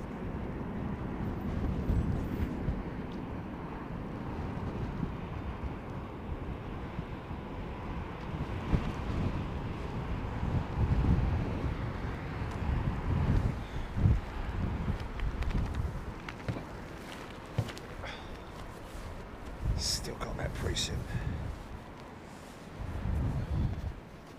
Jar bottle jar. Ha ha ha.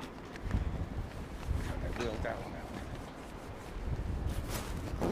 Let's try and pop this in here.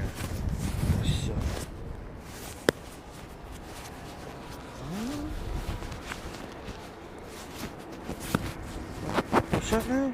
What's that now? Ooh.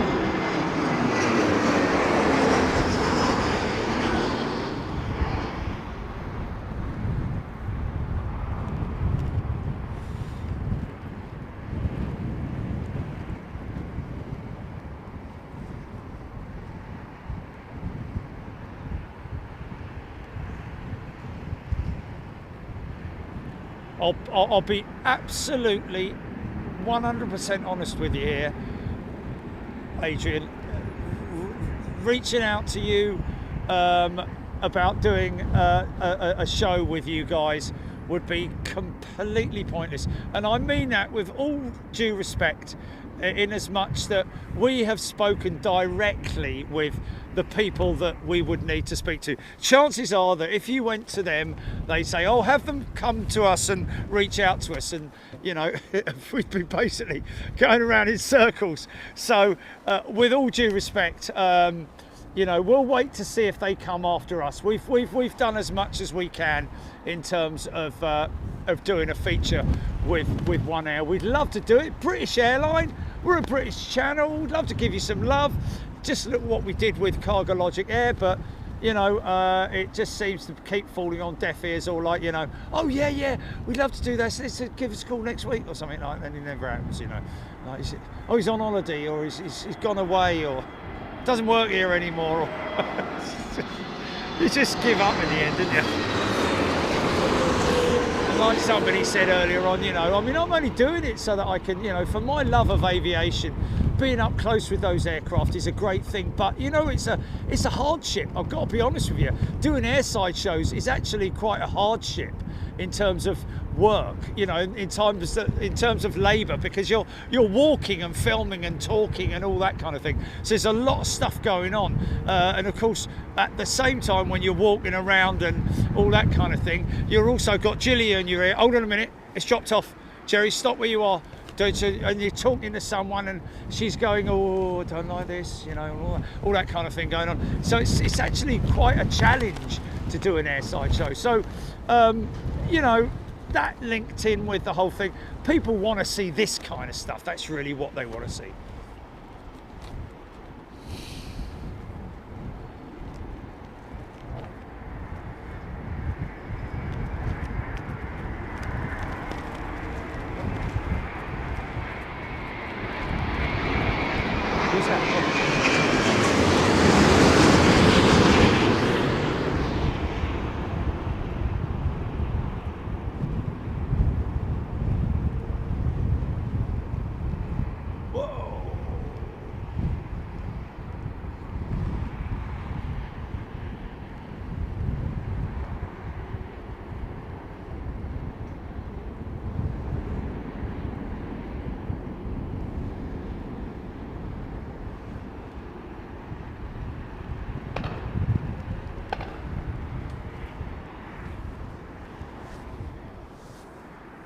Looks like they've wheeled that one out, isn't it?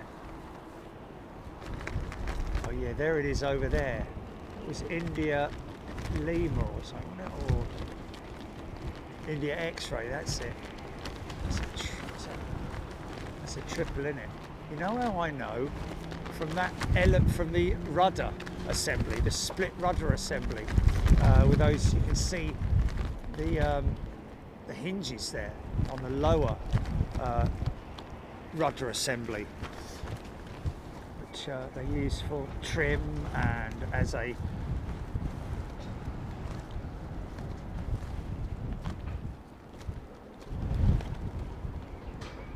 Jeff Hammond. Yes, it is good to see behind the scenes. Always good to see. I love doing it. It's very hard work, but you know, because there's a lot of organising and involvement. Unless you do something at East Midlands, for example, which is very easy.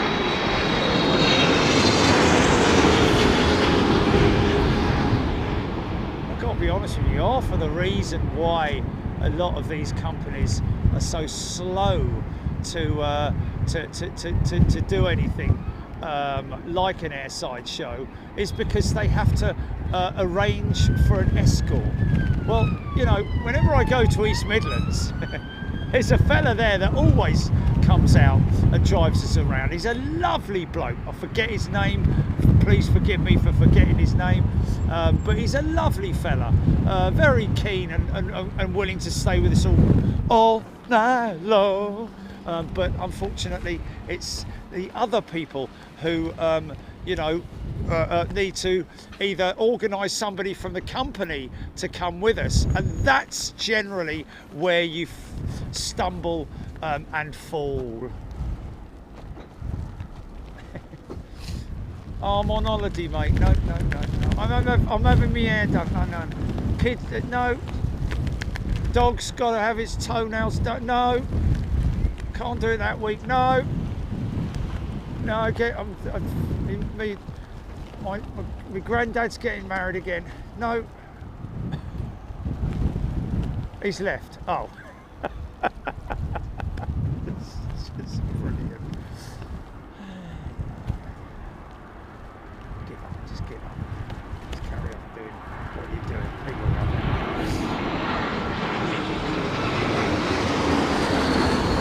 That's why I love that show. That's why I love doing that thing, that drive around with Ellis at Miami, where we can see down behind the bike sheds and, you know, see what's going on at the MROs, the maintenance, repair and overhaul companies down there on the strip at Miami. And it is an old strip as well.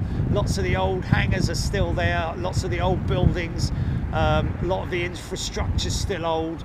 I love it, man.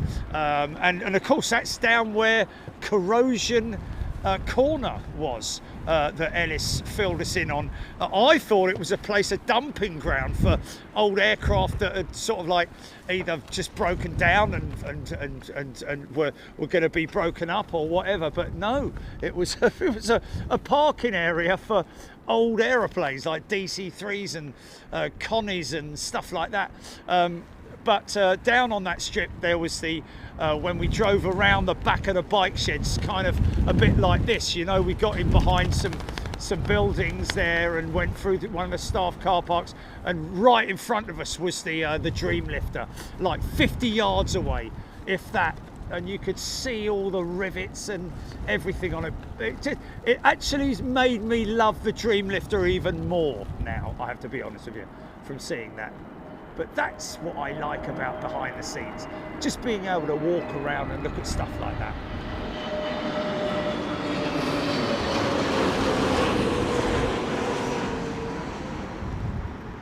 I mean, if I had an independent British airline, yeah, I would even have, easy, nicely done, nicely executed.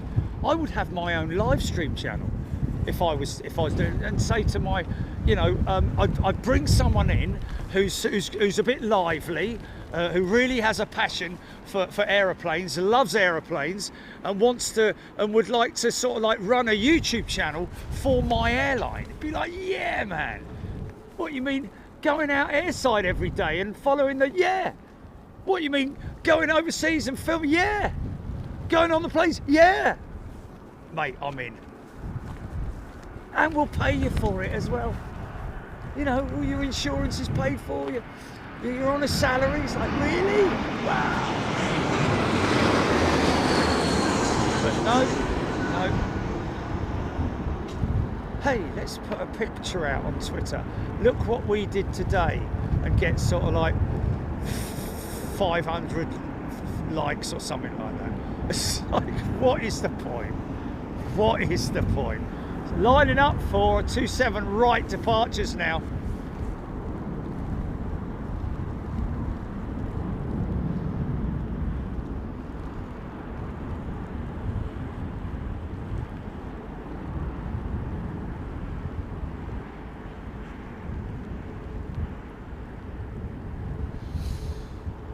Too easy for it's just too easy for somebody running a media department now for an operation, isn't it? You know,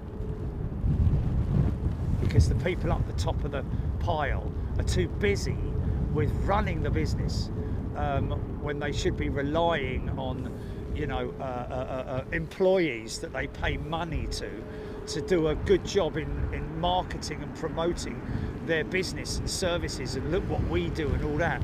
It's just a bleeding shame, mate, because it's a lot of places you're missing out. You're missing out. That's what it is. You don't realise it because you don't keep an eye on that part of the business. You're too happy with your big expensive cars and nice houses and kids going to private school.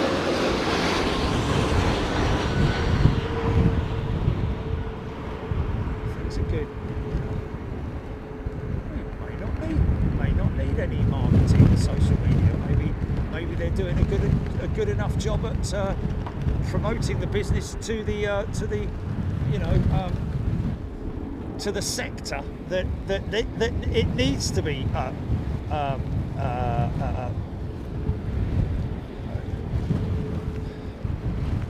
promoted in, you know, in the fields, in those sectors. I mean, obviously you've got the big trade fairs and stuff like that, haven't you? Where everyone meets up and sort of like, look at us, look at what we do, and all that kind of thing. You know, you got all of them. Fair enough, you got all of them. You spend a lot of money on it, marketing and all that, and of course you meet people there. You do networking, and then you follow up with those people. It's like any trade fair. You know, you show off your wares and what you can do. But in terms of your day-to-day marketing and promotion, can you imagine if one of these airlines had its own live stream? Be like, wow, look at them, every day they tune in, wouldn't they?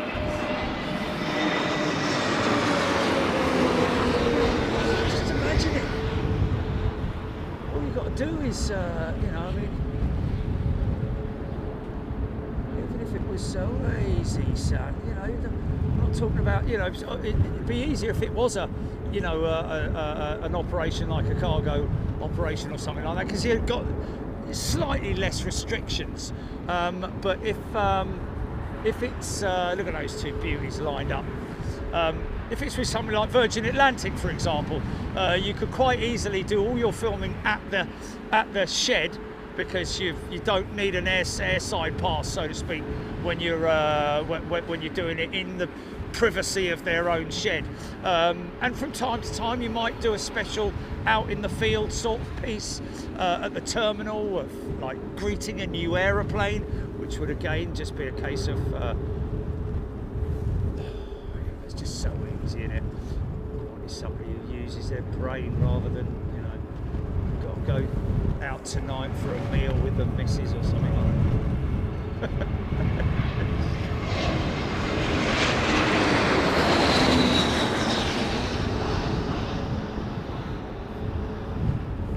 Literally 5 minutes before the switchover.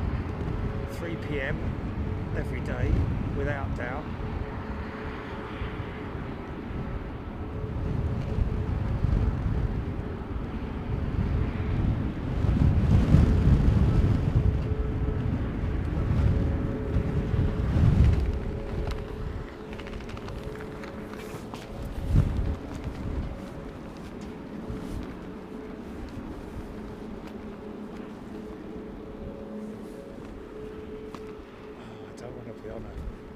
celebrity thing. No one would know who I am. A bit like when I look at anything like that and I'm like, who's that?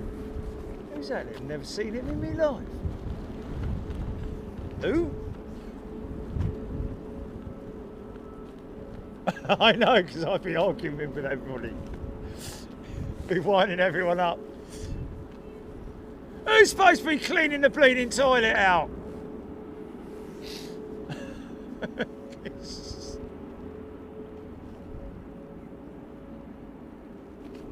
Oh, interesting. Adrian. Yeah, okay. Well, it's a challenge, Adrian. It's a challenge, mate. I'd love to do it, and so would you, the audience, the global audience. I'd love to do it. And it's for free!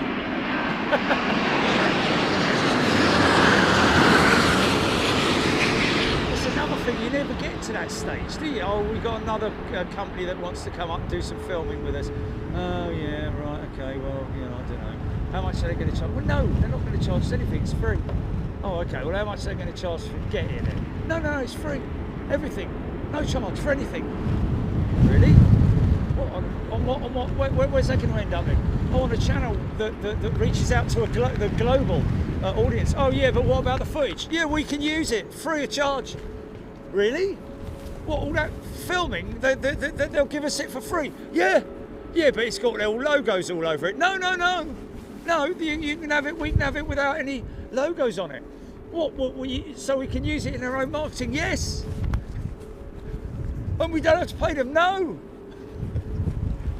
Why haven't we done this in the past? I don't know. because there was somebody else. It makes me laugh. You never get past that stage. It's always a firewall, isn't it? You send us an email, we'll have a look at it and see what we think. It just ends up on the pile of everything else.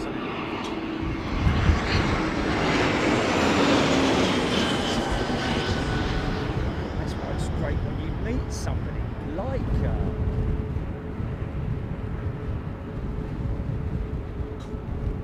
somebody who's passionate and yeah, is an advocate. You know, it's great when you get like that, when you get someone like that. Involved in the project, because it's a bit like the guy at East Midlands who drives us around every time. Diamond geezer, proper diamond geezer. And last thing we did was with up at EMA. What was the last thing we did with EMA? I know we did a Cargo Logic piece up there. We did an evening show up there, didn't we? We did an evening show up there.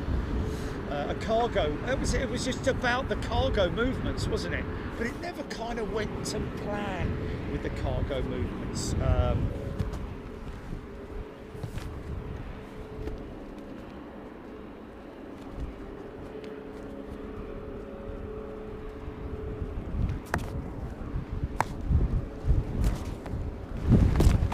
Great water, I couldn't agree with you more. I really wish YouTube would make it so you can swipe on the comment to reply. This is how you can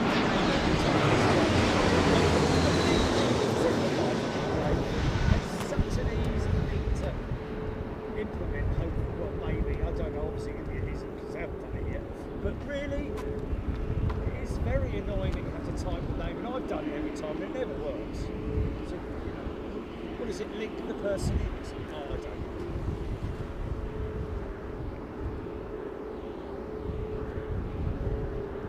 That's it.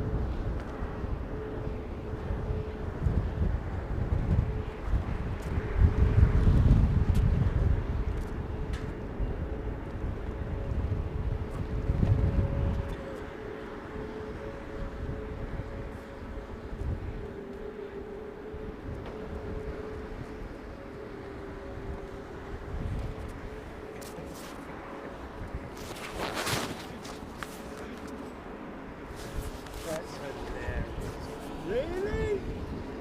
27-minute rant. A 27-minute ramp, man. That's got to be a record, isn't it?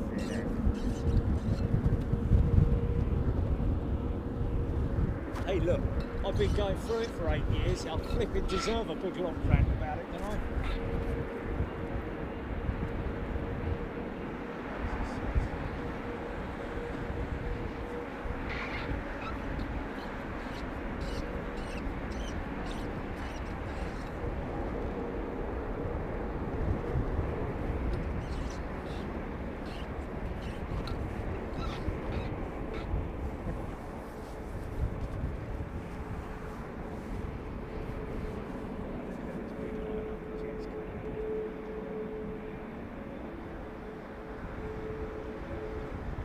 Yes, sorry.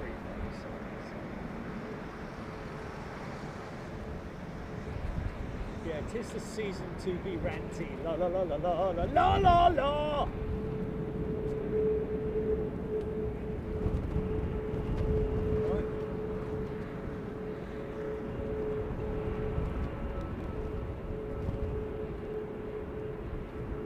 Yes, Martin Smith could have made it around 30 minutes.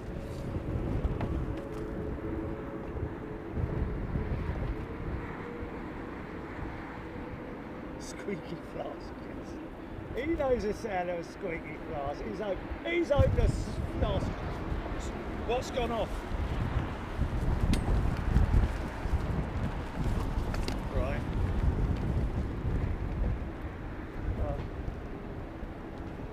Oh, audio's gone off, mate.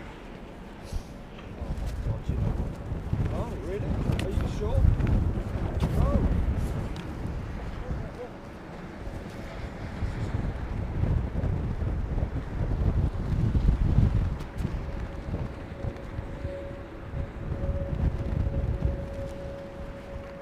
Oh, it's the mic's fallen out. The mic's fallen out. That's funny, man. Hold on, let me get me fling fong. Hold on, let me. Yeah, the mic's trying to run away. Come back here, you bus. I've had enough of this. They never told me I had to listen to all that stuff when I became a microphone.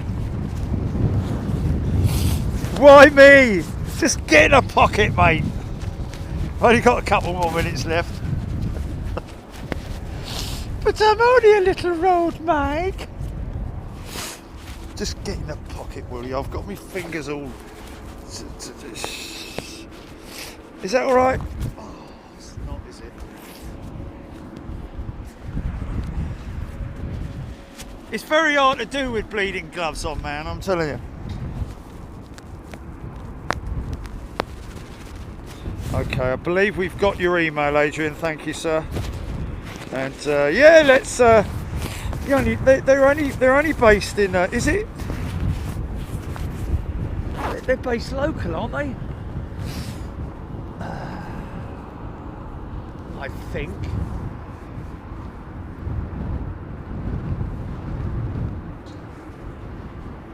Scott Cowell's asking me to stop going to ARD because he's getting broke. Sorry, mate. I'll tell you what I did see down there yesterday, which oh God, I've got to blow my nose on it. Oh, that's very odd to do when your nose is freezing cold, man. Oh, that's horrible. And your tissues like all battered up and tiny and.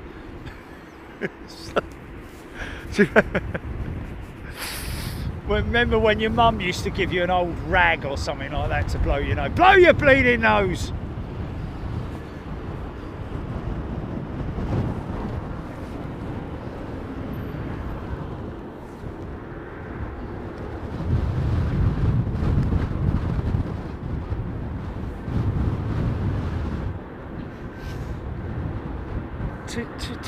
To Amazon?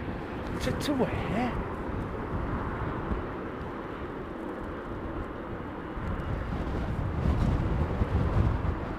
Oh, mate! And as soon as Royal Mail got involved with Amazon, it's been a bleeding nightmare, mate. Absolute nightmare. Yeah, man. Honestly, man.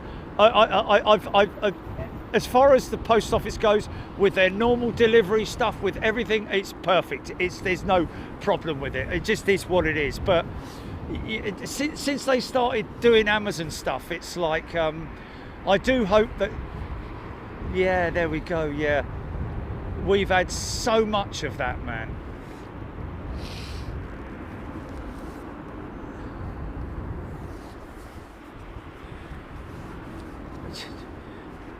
Where's the even notification about them trying to deliver it then?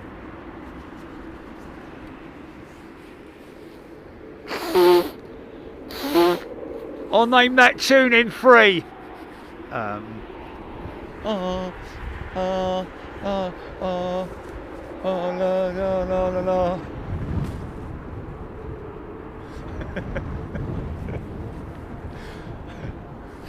Okay.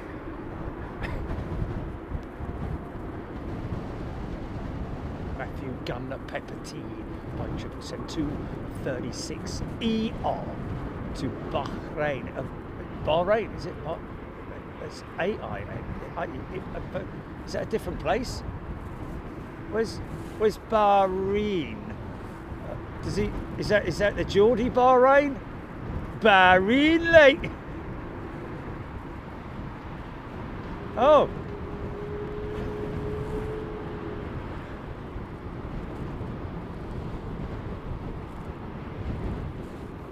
So, got 380 taxi now.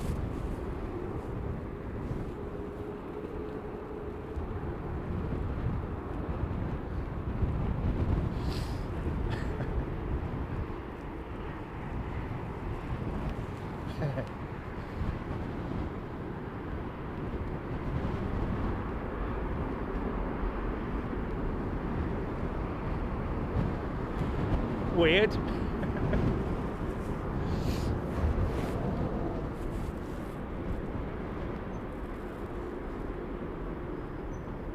EGPX. We do have an A330-9 with TAP seen in Miami on Thursday, folks. So I may have filmed that plane on Thursday. It's unlikely, I'm hearing, because I believe it's one of the afternoon arrivals, which probably came in after I left my hotel room.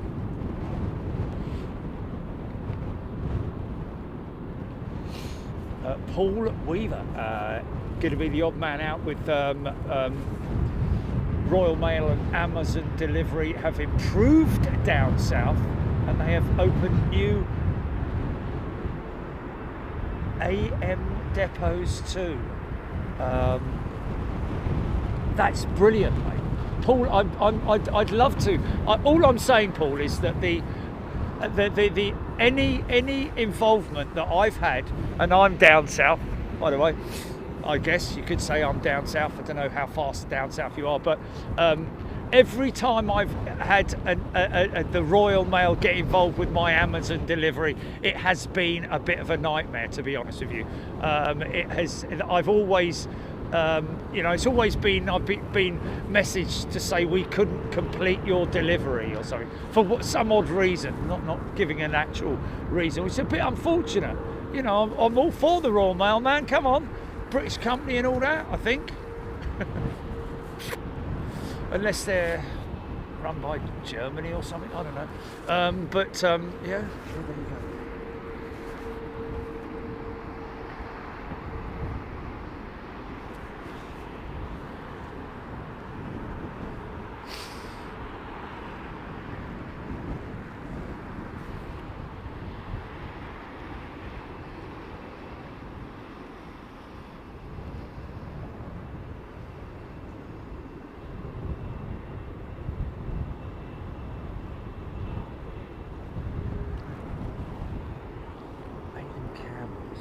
Is the maximum number of days you could stream overseas?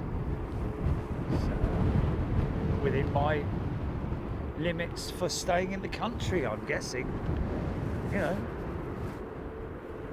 I don't know how long I'm allowed to do that. I don't know.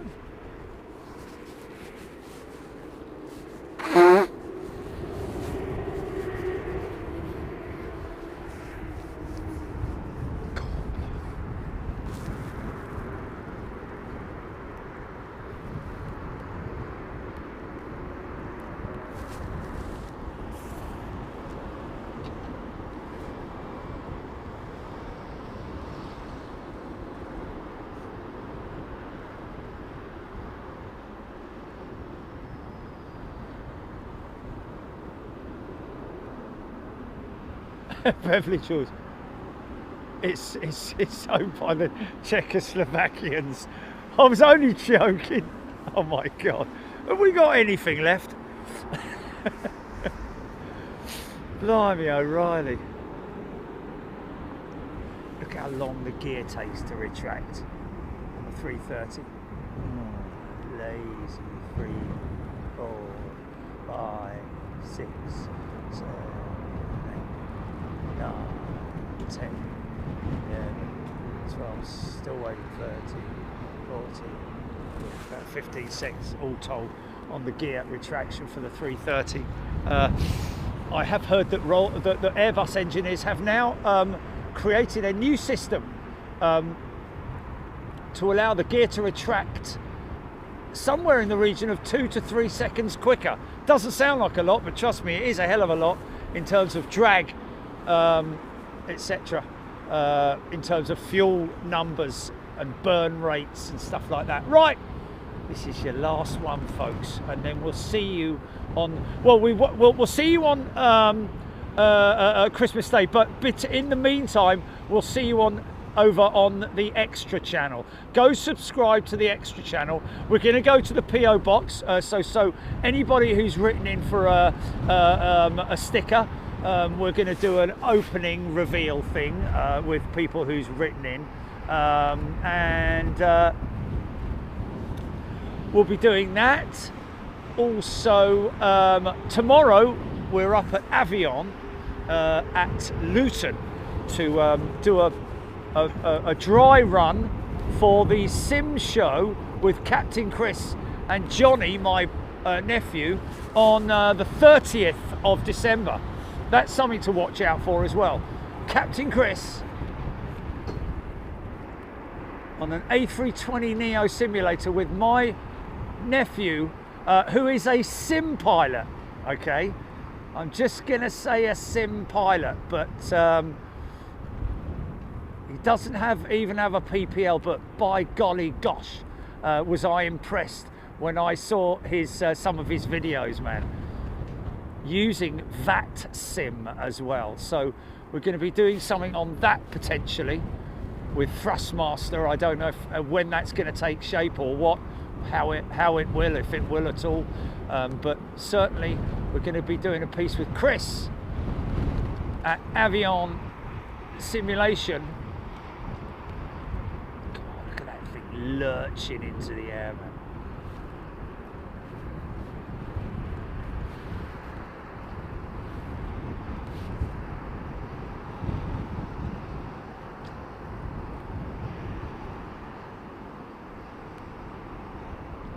If you ask nicely, yes.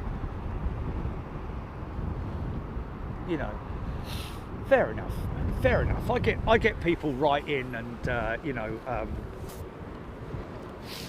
can I have one for me? Can I have one for me and one for me nephew, or one for me son and couple for me sons and whatever, one for me car and all that kind of thing. So we do have 3 different variants of stickers. One is the classic, the original. The other is the brushed steel, which I have to be honest with you, this sticker and the funky sticker are fast becoming the more favourite sticker amongst stickers, if funny enough. But yeah, so get the app, basically, folks. That's all you need to do is get the app. The phone's just gone straight over the top. Phone's just gone straight over the top. Phone's gone straight over the vent. Yeah. Because I was trying to put it in my pocket. Okay. Hold on, let's see if it's see how good the case is, shall we?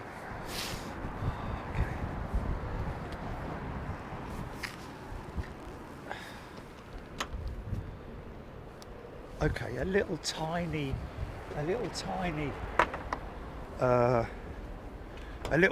scuff on the side. We're all right. Ooh, can't see. Ooh, can't. Okay.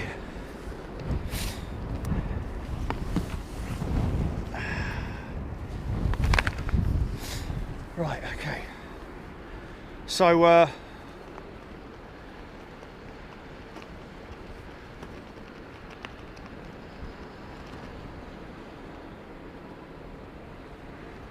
So yeah, we will be doing at least one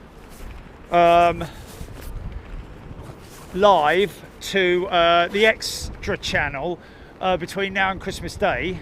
And tomorrow we've got to go up to Aviation and we'll see if we do something outside of there before we go in, or on the way out, or something like that up at Luton. And then of course Tuesday we'll probably do something with you guys on Tuesday, I'd imagine, on the extra channel. And then of course Wednesday's Christmas Day, we will welcome everybody in on Christmas Day. It's a charity show. It'll be Heathrow. It'll be a charity show with the Red Cross Relief Global Disaster Relief Fund. So looking forward to raising lots of money for those guys, because the great thing one thing that I was insistent on is knowing how much of your money, our money, goes to that relief fund. And I hear that it's a very small admin fee with GoFundMe, well, with PayPal, not even with GoFundMe, but with PayPal, because they're procuring the payments. It's around about 0.8% or something like that. So basically 99% of your money goes to that disaster relief fund, which is really good. So we're looking forward to that. And then other than that, that's it really. Thanks Heathrow, thanks to everybody at Heathrow, all the usual crew that work around the airport, we thank you. Thank you to everybody who's gifted today. Thank you so much, can never be thankful enough. Thank you to all our new members who've joined us as well. Get your comments and questions ready if you want to talk to us about aviation, or give us any information that you've got. We're always more than happy for you guys to put it into the chat. But apart from that, thanks Jilly, Trish, Darren, and everybody else who's been involved today. We really appreciate your input. Lovely to see you all, folks. Glad you're all well. And of course, we don't need to say premium members, you can watch Miami on Wednesday, do we? Because we've all been there. We are going to try and thinking about doing something on Boxing Day with like a catch up of the year, folks. Because funny enough, somebody on, I think it was somebody in Miami who said, why don't you for the catch up of the year, why don't you put all of your videos together and just put them up as one, like another channel's doing, which is like 12 hours long. Well, the funny thing was that I had to laugh when somebody said that, because one of our shows was over 12 hours long, overseas shows that is, and that's just one. And I think it was, 278 hours, Jilly, of overseas shows that we've done in 2024. 276 hours of live stream member shows this year alone. That's overseas, that's discounting all of the domestic stuff that we've done at Heathrow. So that's 276 hours that we've given back to our premium and first class members, which is the way it should be. As I keep mentioning to people, you're never going to survive unless you give something back, so that they've got some feeling of having been rewarded for their reaching in their pocket and supporting the channel. So thank you to everybody, and it's an absolute honour to be able to bring you that stuff from overseas, because there's a lot of people. Again, this fella that I was having lunch with yesterday, and his missus, they were like, "Oh, I had no idea that you did that. It's only open to your members." I'm like, yeah. No one else can watch it. They're like, "Blimey, that's amazing." But anyway, you know what it's like. So, but anyway, listen, look after yourselves. Thanks very much. I'm kind of cold. I've got to break all this stuff down now. This is an extra layer. You see the extra layer that this is the top platform. Now I've got to put all of these down on the, you know, whatever. Okay, we'll see you later, folks. Look after yourselves. Thank you so much. JD out. KGP.